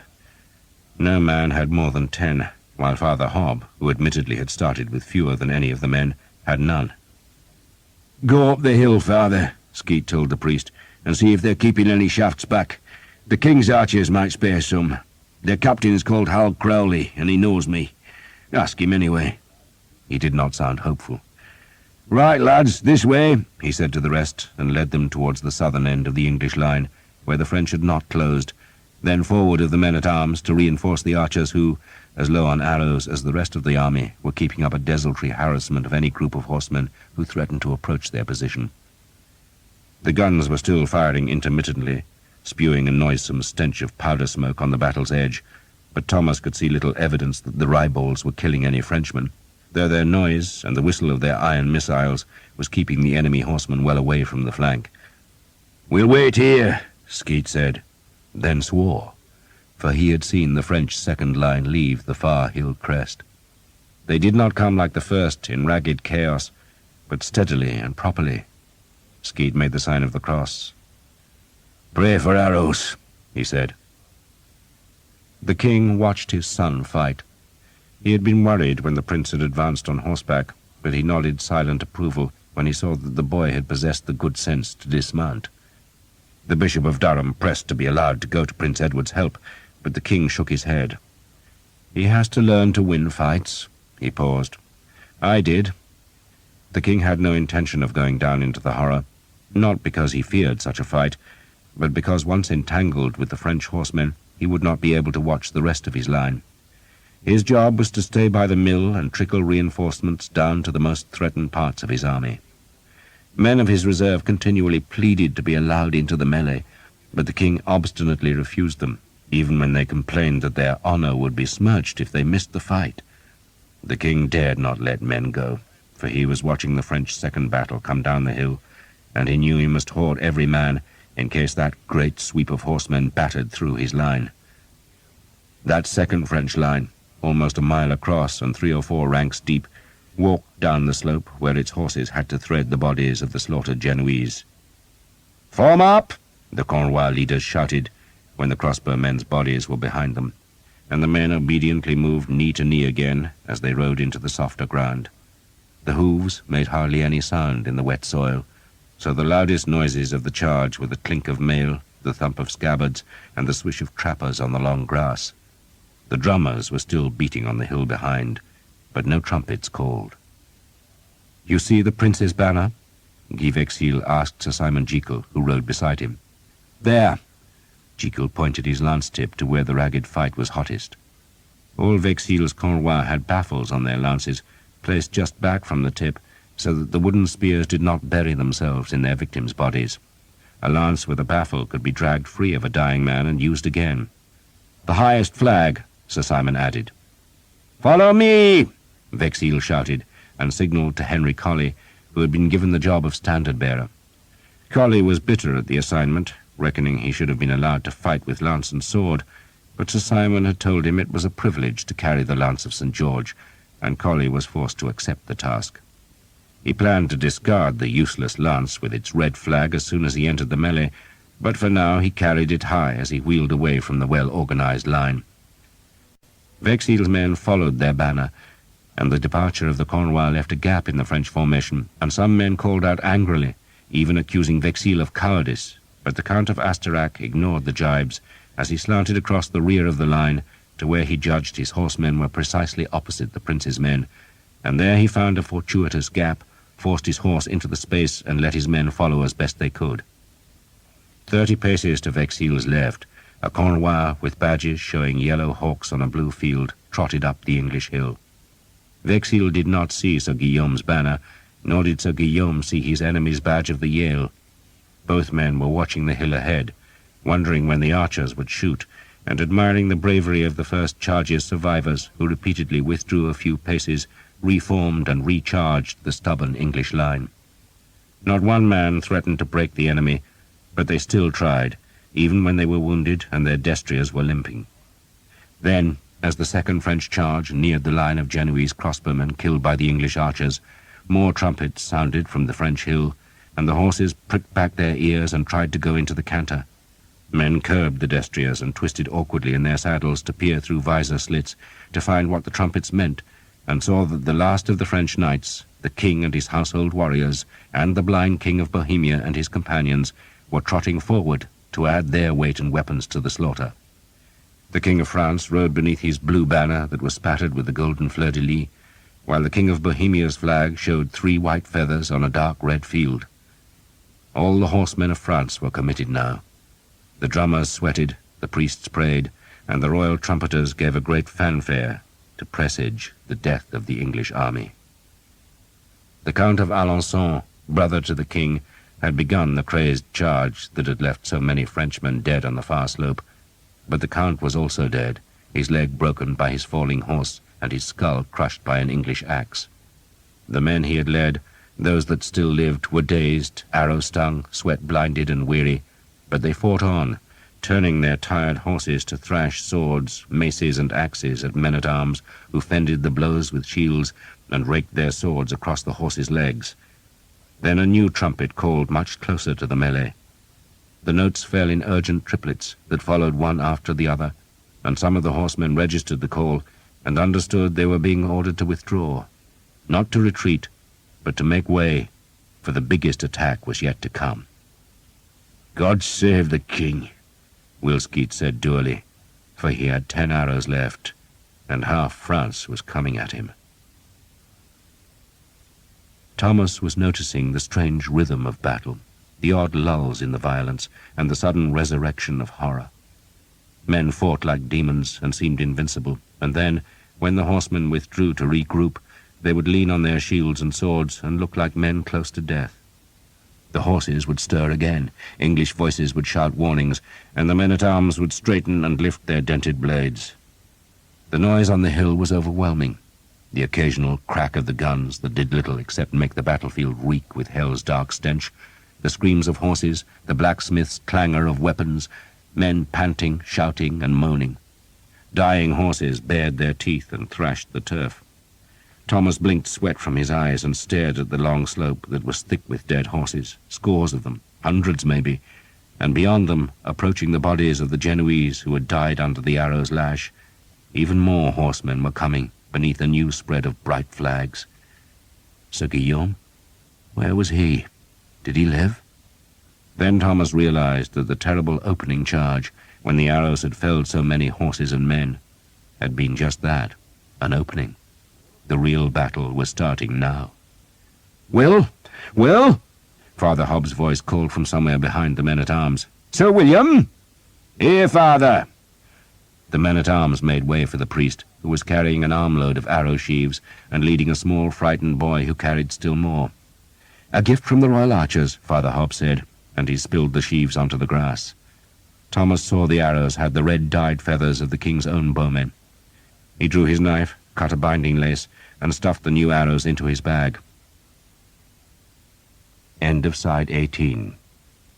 Side 19. "Into line! Into line!" the Earl of Northampton shouted hoarsely. His helmet was deeply dented over his right temple, and his surcoat was spotted with blood. The Prince of Wales was shouting insults at the French, who were wheeling their horses away, going back through the tangled sprawl of dead and wounded. "Archers!" the Earl called, then pulled the Prince back into the men-at-arms, who were slowly lining themselves into formation. 2 men were picking up fallen enemy lances to rearm the front rank. "Archers!" the Earl called again. Wilskeet took his men back into their old position in front of the Earl. "We hear, my lord. You have arrows? Some? Enough?" "Some," Skeet stubbornly answered. Thomas kicked a broken sword from under his feet. 2 or 3 paces in front of him was a dead horse with flies crawling on its wide white eyes and over the glistening blood on its black nose. Its trapper was white and yellow, and the knight who had ridden the horse was pinned under the body. The man's visor was lifted. Many of the French and nearly all of the English men-at-arms fought with open visors, and this dead man's eyes stared straight at Thomas, then suddenly blinked. "Sweet Jesus!" Thomas swore, as if he had seen a ghost. "Have pity," the man whispered in French. "For Christ's sake, have pity." Thomas could not hear him, for the air was filled with the drumbeat of hooves and the bray of trumpets. "Leave them! They're beat!" Wilskeet bawled, for some of his men were about to draw their bows against those horsemen who had survived the first charge and had withdrawn to realign their ranks, well within bowshot range. "Wait!" Skeet shouted. "Wait!" Thomas looked to his left. There were dead men and horses for a mile along the slope, but it seemed the French had only broken through to the English line where he stood. Now they came again, and he blinked away sweat and watched the charge come up the slope. They came slowly this time, keeping their discipline. One knight in the French front rank was wearing extravagant white and yellow plumes on his helmet, just as if he were in a tournament. That was a dead man, Thomas thought, for no archer could resist such a flamboyant target. Thomas looked back at the carnage in front. Were there any English among the dead? It seemed impossible that there should not be, but he could see none. A Frenchman, an arrow deep in his thigh, was staggering in a circle among the corpses, then slumped to his knees. His mail was torn at his waist, and his helmet's visor was hanging by a single rivet. For a moment, with his hands clasped over his sword's pommel, he looked just like a man at prayer. Then he slowly fell forward. A wounded horse whinnied. A man tried to rise, and Thomas saw the red cross of St. George on his arm and the red and yellow quarters of the Earl of Oxford on his jupon. So there were English casualties after all. "Wait!" Wilskeet shouted, and Thomas looked up to see that the horsemen were closer, much closer. He drew the black bow. He had shot so many arrows that the 2 calloused string fingers of his right hand were actually sore, while the edge of his left hand had been rubbed raw by the flick of the goose feathers whipping across its skin. The long muscles of his back and arms were sore. He was thirsty. "Wait!" Skeet shouted again, and Thomas relaxed the string a few inches.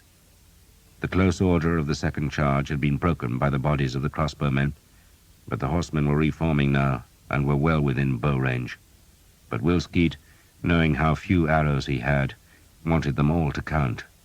"Aim true, boys," he called.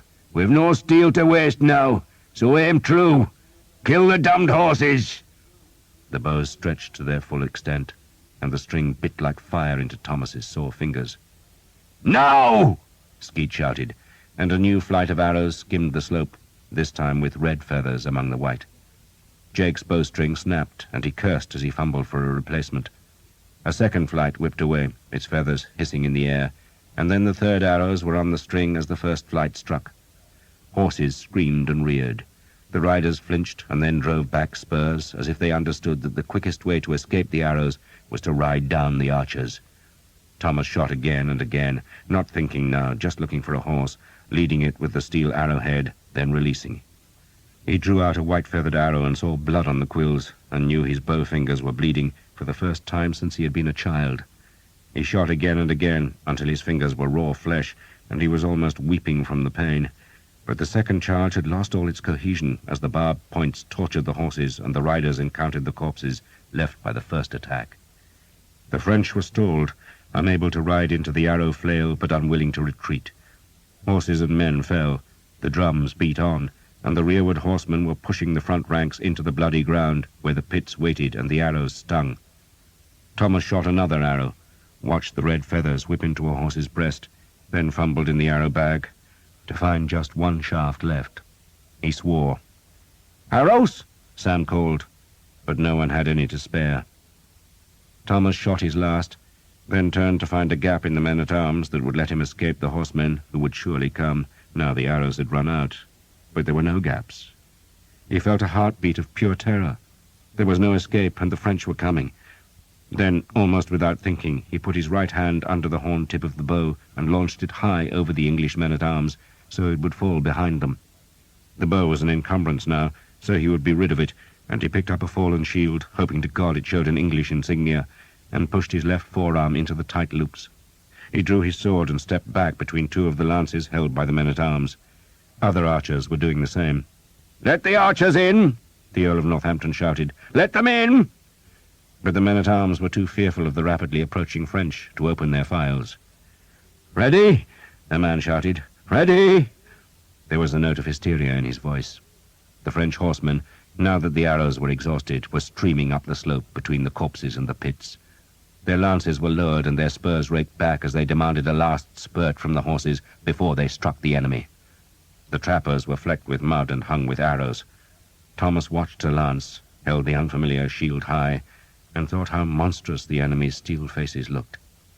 "You'll be all right, lad," a quiet voice spoke behind him. "Hold the shield high and go for the horse."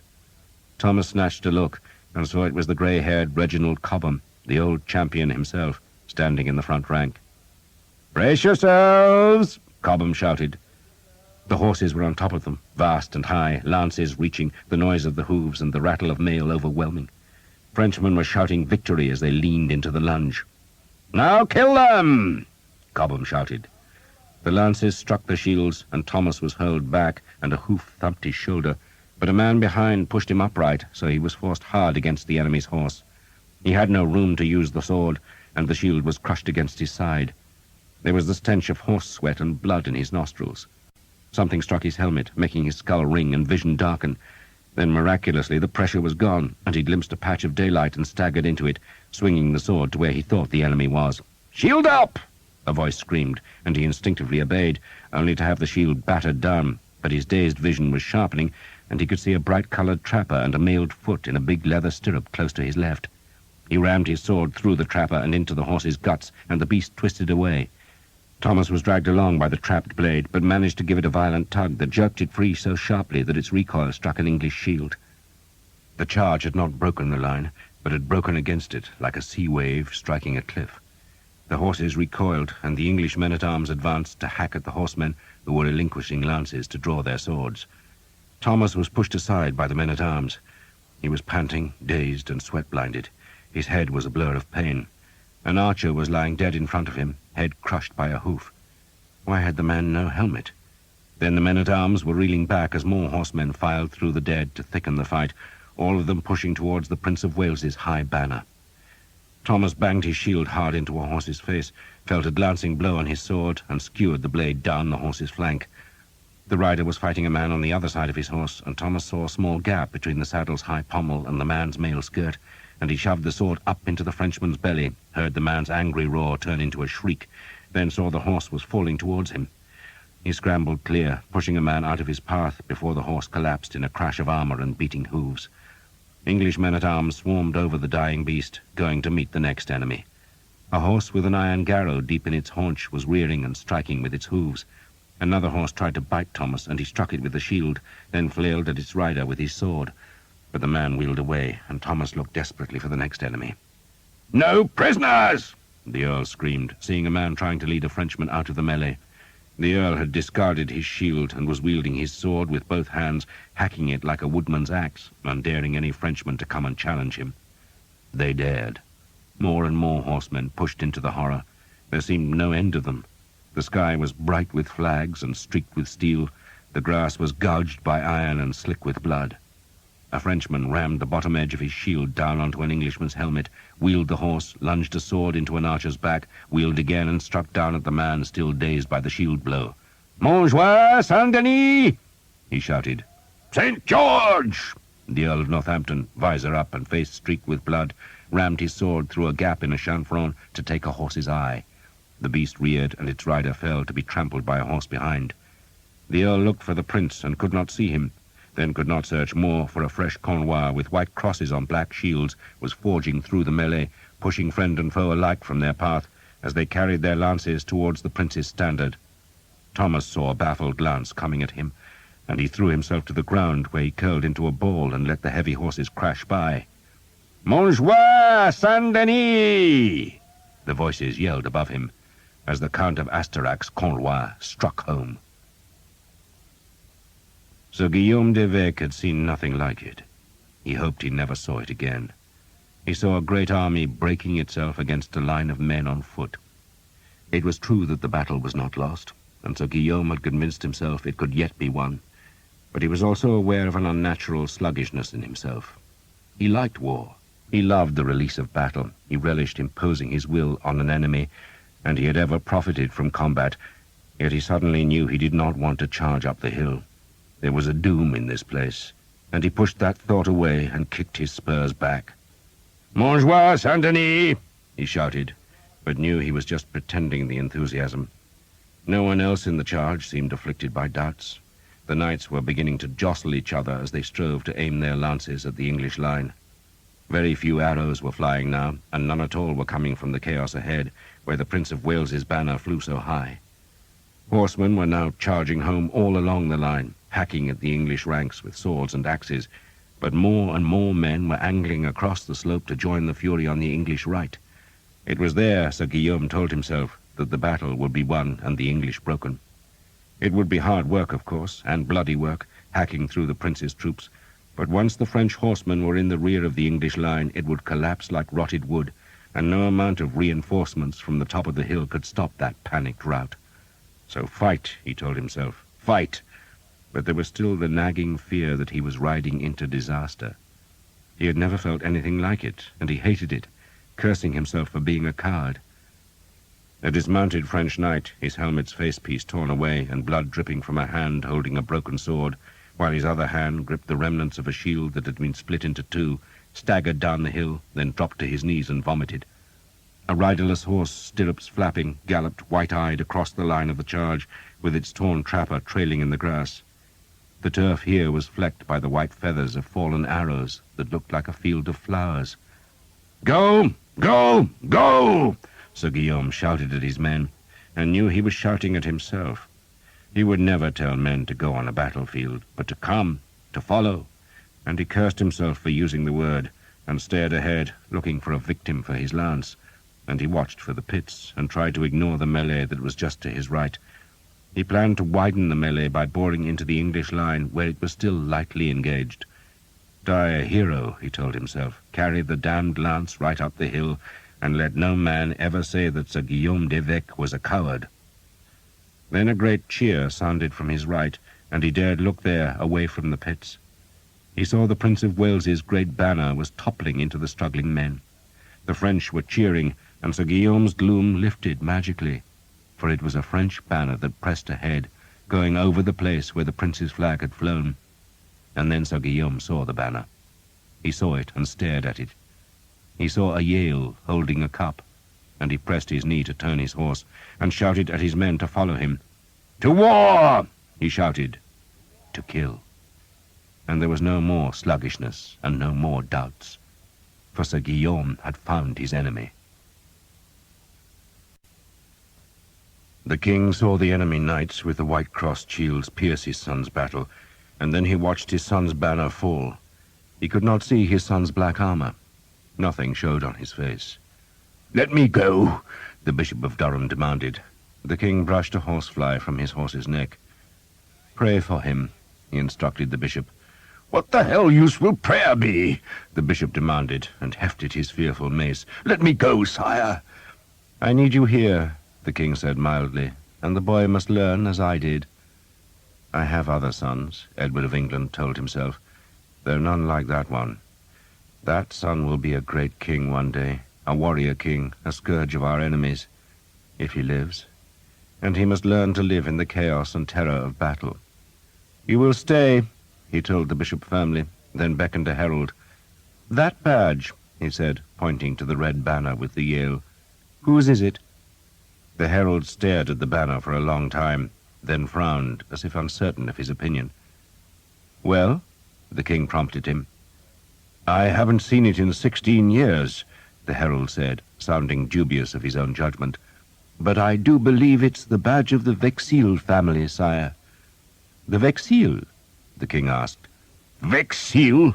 The bishop roared. Vexil? Damned traitors! They fled from France in your great-grandfather's reign, sire, and he gave them land in Cheshire.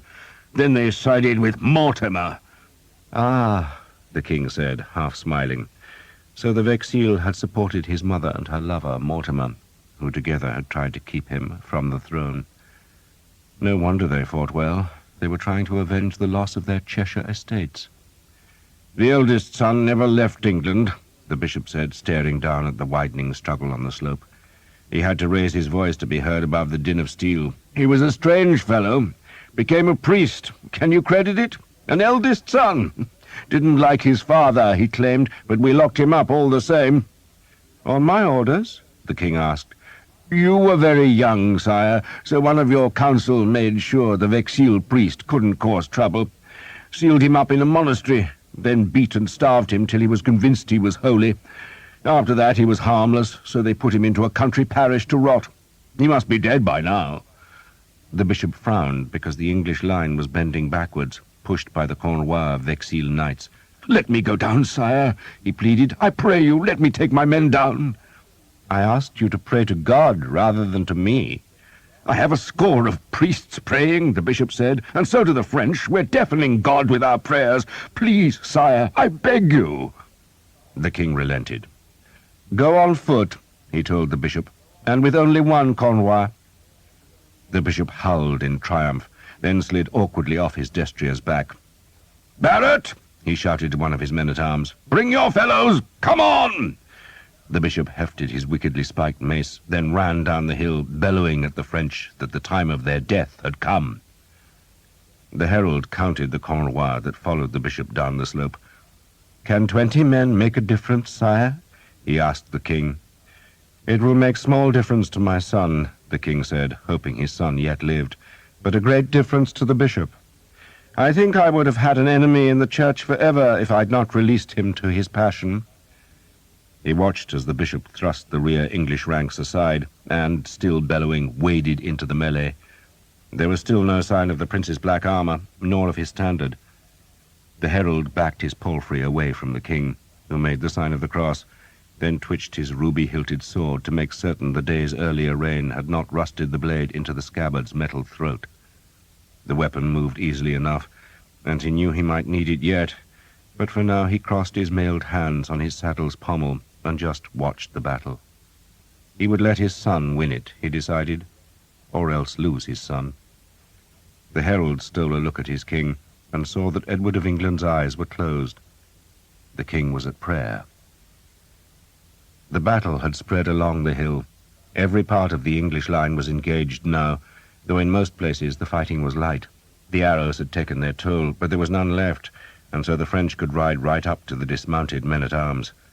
Some Frenchmen tried to break through, but most were content to shout insults in the hope of drawing a handful of the dismounted English out of the shield wall.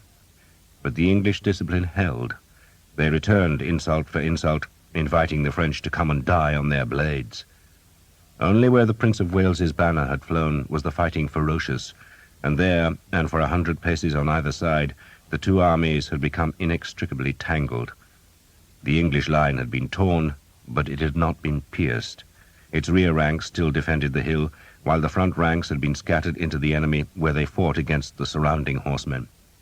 The Earls of Northampton and Warwick had tried to keep the line steady, but the Prince of Wales had broken the formation by his eagerness to carry the fight to the enemy, and the prince's bodyguard were now down the slope near to the pits where so many horses lay with broken legs. It was there that Guy Vexil had lanced the prince's standard-bearer, so that the great flag, with its lilies and leopards and gilded fringe, was being trampled by the iron-shod hoofs of his Cornwell. Thomas was 20 yards away, curled into the bloody belly of a dead horse, and flinching every time another destrier trod near him. Noise overwhelmed him, but through the shrieks and hammering he could hear English voices still shouting defiance, and he lifted his head to see Will Skeet and Father Hob, a handful of archers and 2 men-at-arms, defending themselves against French horsemen. Thomas was tempted to stay in his blood-reeking haven, but he forced himself to scramble over the horse's body and run to Skeet's side. A French sword glanced off his helmet. He bounced off the rump of a horse, then stumbled into the small group. "Still alive, lad," Skeet said. "Jesus," Thomas swore. "He ain't interested. Come on, you bastard, come on!" Skeet was calling to a Frenchman, but the enemy preferred to carry his unbroken lance towards the battle raging about the fallen standard. "They're still coming," Skeet said in tones of wonderment. "No end to the goddamn bastards." An archer in the prince's green and white livery, without a helmet and bleeding from a deep shoulder wound, lurched towards Skeet's group. A Frenchman saw him, casually wheeled his horse and chopped down with a battle-axe. "The bastard!" Sam said, and before Skeet could stop him, he ran from the group and leaped up onto the back of the Frenchman's horse. He put an arm round the knight's neck, then simply fell backwards, dragging the man from the high saddle. 2 enemy men-at-arms tried to intervene, but the victim's horse was in their way.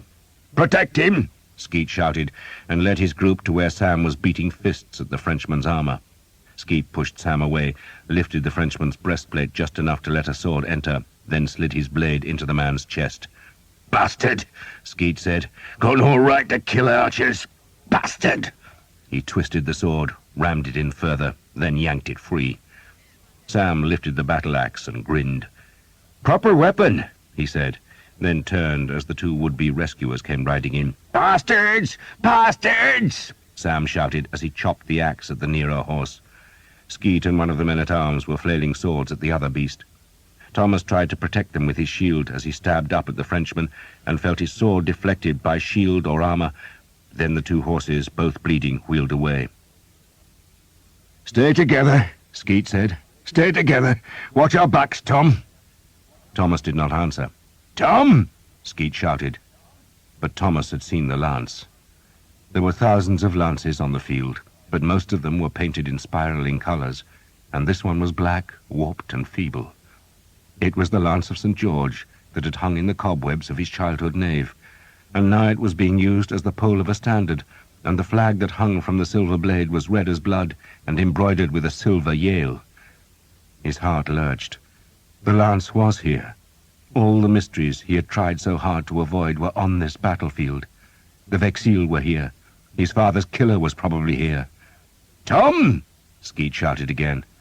Thomas just pointed at the flag. "I have to kill them." "Don't be a fool, Tom," Skeet said, then whipped back as a horseman crashed in from the lower slope. The man tried to veer away from the group of infantry, but Father Hob, the only man still carrying a bow, thrust the weapon into the horse's front legs, tangling them and snapping the bow. The horse collapsed with a crash by their side, and Sam whacked the axe into the screaming knight's spine. "Vexil!" Thomas shouted as loud as he could. "Vexil!" "Lost his bloody head," Skeet said to Father Hob. "He hasn't," the priest said. He was without a weapon now, but when Sam had finished chopping his new axe through mail and leather, the priest took the dead Frenchman's falchion that he hefted appreciatively. "Vexil! Vexil!" Thomas screamed.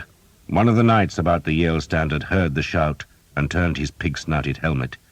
It seemed to Thomas that the man stared at him through the snout's eye slits for a long time, though it could only have been for a heartbeat or two, because the man was assailed by footmen. He was defending himself skillfully, his horse dancing the battle steps to keep itself from being hamstrung, but the rider beat down one Englishman's sword and slashed his left spur across the face of the other before turning the quick horse and killing the first man with a lunge of his sword. The second man reeled away, and the pig-snouted knight turned and trotted straight at Thomas. "Asking for bloody trouble," Skeet growled, but went to Thomas's side. The knight swerved at the last moment and beat down with his sword. Thomas parried and was shocked by the force of the man's blow that stung his shield arm to his shoulder. The horse was gone, turned, came back, and the knight beat at him again. Skeet lunged at the horse, but the destrier had a mail coat under its trapper, and the sword slid away. Thomas parried again and was half beaten to his knees. Then the horseman was 3 paces away. The destrier was swivelling fast, and the knight raised his sword hand and pushed up his pig snout, and Thomas saw it was Sir Simon Jekyll. End of side 19. Side 20. Anger rose in Thomas like bile, and ignoring Skeet's warning shout, he ran forward, sword swinging. Sir Simon parried the blow with contemptuous ease. The trained horse sidestepped delicately, and Sir Simon's blade was coming back fast. Thomas had to twist aside, and even so, fast as he was, the blade clanged against his helmet with stunning force. "This time you'll die," Sir Simon said, and he lunged with the blade, thrusting with killing force on Thomas's mail-clad chest. But Thomas had tripped on a corpse and was already falling backwards. The lunge pushed him down faster, and he sprawled on his back, his head spinning from the blow to his helmet. There was no one to help him any more, for he had dashed away from Skeet's group that was defending itself against a new rush of horsemen. Thomas tried to stand, but a pain ripped at his head, and he was winded by the blow to his chest. Then Sir Simon was leaning down from his saddle, and his long sword was seeking Tom's protected face. "Goddamn bastard!" Sir Simon said, then opened his mouth wide as though he was yawning. He stared at Thomas, then spewed a stream of blood that spattered Thomas's face. A lance had gone clean through Sir Simon's side, and Thomas, shaking the blood from his eyes, saw that a Frenchman had thrust the blue and yellow lance. A horseman?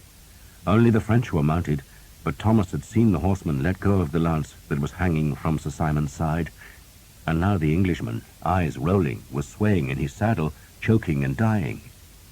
Then Thomas saw the trappers of the horsemen who had swept past him. They showed yellow hawks on a blue field. Thomas staggered to his feet. Sweet Christ, but he had to learn how to fight with a sword. A bow was not enough. Sir Guillaume's men were past him now, cutting into the Vexil Cornwell. Will Skeet shouted at Thomas to come back, but he stubbornly followed Sir Guillaume's men. Frenchman was fighting Frenchman. The Vexil had almost broken the English line, but now they had to defend their backs, while English men-at-arms tried to hold them from their saddles. "Vexil! Vexil!" Sir Guillaume shouted, not knowing which visored man was his enemy. He beat again and again on a man's shield, bending him back in his saddle. Then he chopped the sword down on the horse's neck, and the beast dropped, and an Englishman, a priest, was slashing the fallen knight's head with a falchion. A flash of rearing colour made Sir Guillaume look to his right. The Prince of Wales's banner had been rescued and raised. He looked back to find Vexil, but saw only a half-dozen horsemen with white crosses on their black shields. He spurred towards them, raised his own shield to fend off an axe blow, and lunged his sword into a man's thigh, twisted it clear, felt a blow on his back, turned the horse with his knee, and parried a high sword blow. Men were shouting at him, demanding to know why he fought his own side. Then the Vexil's standard-bearer began to topple as his horse was hamstrung. 2 archers were slashing at the beast's legs, and the silver Yale fell into the melee as Henry Colley let go of the old lance to draw his sword. "Bastards!" he shouted at the men who had hamstrung his horse. "Bastards!" He slashed the blade down, hacking into a man's mailed shoulder. Then a great roar made him turn to see a heavy man in plate and mail, and with a crucifix about his neck, wielding a mace. Colley, still on his collapsing horse, swung at the bishop, who hammered the sword away with his shield, and then slammed the mace down onto Colley's helmet. "In the name of God!" the bishop roared as he dragged the spikes free of the mangled helmet. Colley was dead, his skull crushed, and the bishop swung the bloody mace at a horse with a yellow and blue trapper, but the rider swerved at the last instant. Sir Guillaume never saw the bishop with his mace. Instead, he had seen that one of the Vexil Cornwell had finer armor than the others, and he raked back his spurs to reach that man, but felt his own horse faltering, and he looked behind to glimpse, through the constricting slits in his visor, that Englishmen were hacking at his horse's rear legs. He beat the swords back, but the animal was sinking down, and a huge voice was shouting, "Clear my way! I want to kill the bastard! In the name of Christ, out of the way!" Sir Guillaume did not understand the words, but suddenly an arm was around his neck, and he was being hauled out of the saddle. He shouted in anger, then had the breath driven from him as he thumped onto the ground. A man was holding him down, and Sir Guillaume tried to hit him with his sword, but his wounded horse was thrashing beside him, threatening to roll on him, and Sir Guillaume's assailant dragged him free, then twisted the Frenchman's sword away. "Just lie there!" a voice shouted at Sir Guillaume. "Is the goddamn bastard dead?" The bishop roared. "He's dead," Thomas shouted. "Praise God! On! Kill!" "Thomas," Sir Guillaume squirmed. "Don't move," Thomas said. "I want Vexil." "They've gone!" Thomas shouted. "They've gone! Lie still!" Guy Vexil, assailed from two sides and with his red banner fallen, had pulled his 3 remaining men back, but only to join the last of the French horsemen. The king himself, with his friend the King of Bohemia, was entering the melee. Although John of Bohemia was blind, he had insisted on fighting, and so his bodyguard had tied their horses' reins together and put the king's destrier in their center so that he could not lose them. "Prague!" they shouted their war cry. "Prague!" The king's son, Prince Charles, was also tied into the group. "Prague!"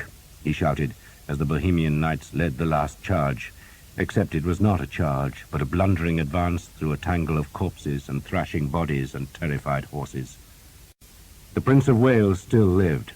The gold fillet had been half cut from his helmet, and the top edge of his shield had been split in a half-dozen places. But now he led the countercharge, and 100 men went with him, snarling and screaming, wanting nothing else but to maul this last enemy who came in the dying light to the killing place where so many Frenchmen had died. The Earl of Northampton, who had been mustering the rearward ranks of the Prince's battle to keep them in line, sensed that the battle had turned.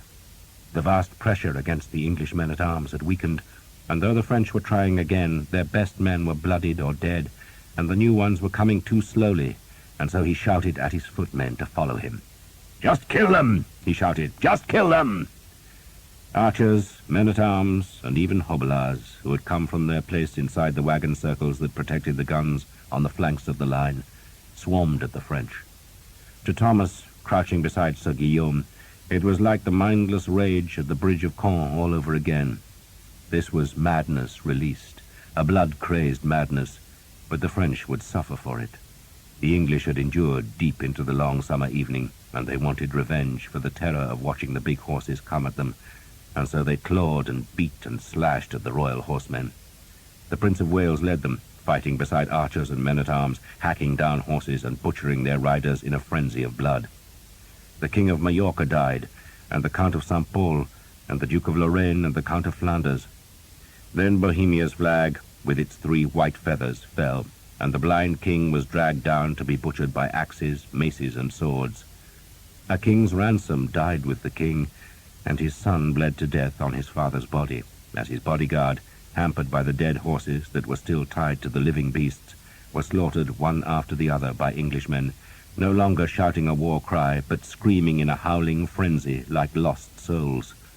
They were streaked with blood, stained and spattered and soaked in it, but the blood was French. The Prince of Wales cursed the dying Bohemians, blaming them for barring his approach to the French king, whose blue and gold banner still flew.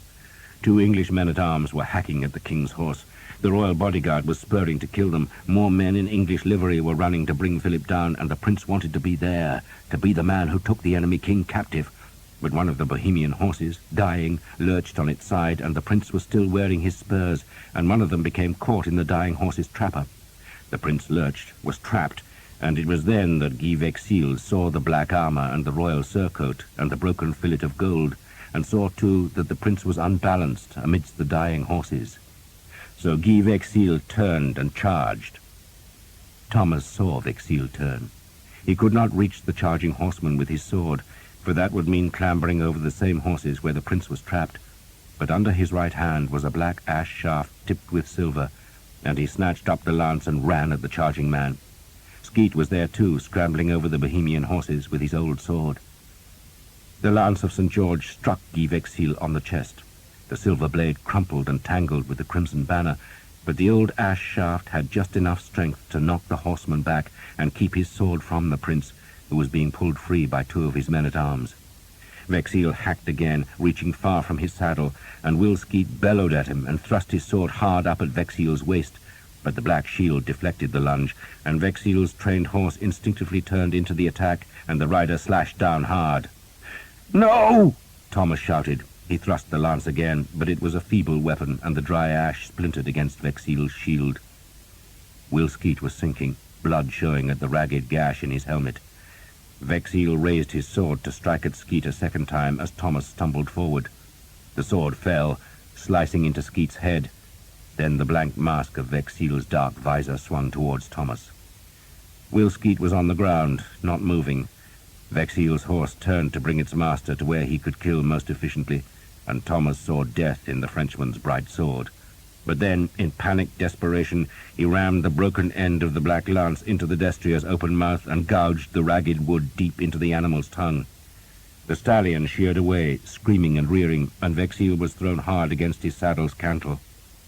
The horse, eyes white behind its chanfron and mouth dripping blood, turned back to Thomas, but the Prince of Wales had been freed from the dying horse, and he brought 2 men-at-arms to attack Vexil's other flank, and the horseman parried the prince's sword blow, then saw he must be overwhelmed, and so drove back his spurs to take his horse through the melee and away from danger.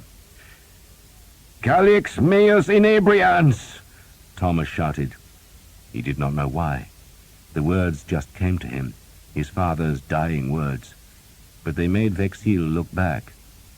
He stared through the eye slits, saw the dark-haired man who was holding his own banner. Then a new surge of vengeful Englishmen spilled down the slope, and he pricked his horse through the carnage and the dying men and the broken dreams of France. A cheer sounded from the English hilltop. The king had ordered his mounted reserve of knights to charge the French, and as those men lowered their lances, still more horses were being hurried from the baggage park, so that more men could mount and pursue the beaten enemy. John of Hainault, Lord of Beaumont, took the French king's reins and dragged Philip away from the melee. The horse was a remount, for one royal horse had already been killed, while the king himself had taken a wound in the face because he had insisted on fighting with his visor up, so that his men would know he was on the field. "It is time to go, sire," the Lord of Beaumont said gently. "Is it over?" Philip asked. There were tears in his eyes and incredulity in his voice. "It's over, sire," the Lord of Beaumont said. The English were howling like dogs, and the chivalry of France was twitching and bleeding on a hillside.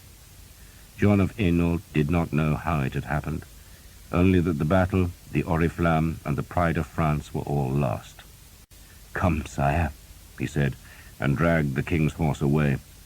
Groups of French knights, their horses' trappers rattling with arrows, were crossing the valley to the far woods that were dark with the coming night. "That astrologer, John," the French king said. "Sire?" "Have him put to death. Bloodily. You hear me? Bloodily." The king was weeping as, with the handful of his bodyguard that was left, he rode away. More and more Frenchmen were fleeing to seek safety in the gathering dark, and their retreat turned into a gallop as the first English horsemen of the battle burst through the remnants of their battered line to begin the pursuit. The English slope seemed to twitch as the men-at-arms wandered among the wounded and dead. The twitching was the jerking of the dying men and horses. The valley floor was scattered with the Genoese who had been killed by their own paymasters. It was suddenly very quiet. There was no clang of steel, no hoarse shouts, and no drums. There were moans and weeping and sometimes a gasp, but it seemed quiet. The wind stirred the fallen banners and flickered the white feathers of the fallen arrows that had reminded Sir Guillaume of a spread of flowers. And it was over. Sir William Skeet lived. He could not speak. There was no life in his eyes, and he seemed deaf. He could not walk, though he seemed to try when Thomas lifted him, but then his legs crumpled and he sagged to the bloody ground. Father Hob lifted Skeet's helmet away, doing it with an extraordinary gentleness. Blood poured from Skeet's grey hair, and Thomas gagged when he saw the sword cut in the scalp. There were scraps of skull, strands of hair, and Skeet's brain, all open to the air. "Will?" Thomas knelt in front of him. "Will?" Skeet looked at him, but did not seem to see him. He had a half smile and empty eyes. "Will," Thomas said. "He's going to die, Thomas," Father Hob said softly. "He is not. God damn it, he is not. You hear me? He will live. You bloody pray for him." I will pray. God knows how I will pray. Father Hobb soothed Thomas. But first we must doctor him. Eleanor helped. She washed Will Skeet's scalp. Then she and Father Hobb laid scraps of broken skull, like pieces of shattered tile. Afterwards, Eleanor tore a strip of cloth from her blue dress and gently bound the strip about Will Skeet's skull, tying it beneath his chin, so that when it was done he looked like an old woman in a scarf. He had said nothing as Eleanor and the priest bandaged him, and if he had felt any pain, it did not show on his face. "Drink, Will," Thomas said, and held out a water bottle taken from a dead Frenchman, but Skeet ignored the offer. Eleanor took the bottle and held it to his mouth, but the water just spilled down his chin. It was dark by then. Sam and Jake had made a fire, using a battle axe to chop French lances for fuel. Will Skeet just sat by the flames. He breathed, but nothing else. "I have seen it before," Sir Guillaume told Thomas. He had hardly spoken since the battle, but now sat beside Thomas. He had watched his daughter tend Skeet, and he had accepted food and drink from her, but he had shrugged away her conversation. "Will he recover?" Thomas asked. Sir Guillaume shrugged. "I saw a man cut through the skull. He lived another 4 years, but only because the sisters in the Abbey looked after him." "He will live," Thomas said. Sir Guillaume lifted one of Skeet's hands, held it for a few seconds, then let it drop. "Maybe," he sounded skeptical. "You were fond of him?" "He's like a father," Thomas said. "Fathers die," Sir Guillaume said bleakly. He looked drained, like a man who had turned his sword against his own king and failed in his duty. "He will live," Thomas said stubbornly. "Sleep," Sir Guillaume said. "I will watch him." Thomas slept among the dead, in the battle line where the wounded moaned and the night wind stirred the white feathers flecking the valley. Will Skeet was no different in the morning. He just sat, eyes vacant, gazing at nothing, and stinking because he had fouled himself. "I shall find the Earl," Father Hobb said, "and have him send Will back to England." The army stirred itself sluggishly. 40 English men-at-arms and as many archers were buried in Crécy's churchyard, but the hundreds of French corpses, all but for the great princes and noblest lords, were left on the hill. The folk of Crécy could bury them if they wished. Edward of England did not care. Father Hobb looked for the Earl of Northampton, but 2,000 French infantry had arrived just after dawn, coming to reinforce an army that had already been broken, and in the misty light they had thought the mounted men who greeted them were friends, and then the horsemen dropped their visors, couched their lances, and put back their spurs. The Earl led them. Most of the English knights had been denied a chance to fight on horseback in the previous day's battle, but now, this Sunday morning, they'd been given their moment, and the great destriers had torn bloody gaps in the marching ranks, then wheeled to cut the survivors into ragged terror. The French had fled, pursued by the implacable horsemen, who had cut and thrust until their arms were weary with the killing. Back on the hill, between Crécy and Vadicourt, a pile of enemy banners was gathered. The flags were torn, and some were still damp with blood. The oriflamme was carried to Edward, who folded it and ordered the priests to give thanks. His son lived, the battle was won, and all Christendom would know how God favored the English cause. He declared he would spend this one day on the field to mark the victory, then march on. His army was still tired, but it had boots now, and it would be fed. Cattle were roaring as archers slaughtered them, and more archers were bringing food from the hill where the French army had abandoned its supplies. Other men were plucking arrows from the field and tying them into sheaves, while their women plundered the dead. The Earl of Northampton came back to Crécy's hill, roaring and grinning. "Like slaughtering sheep," he exulted, then roamed up and down the line, trying to relive the excitements of the last 2 days. He stopped by Thomas and grinned at the archers and their women,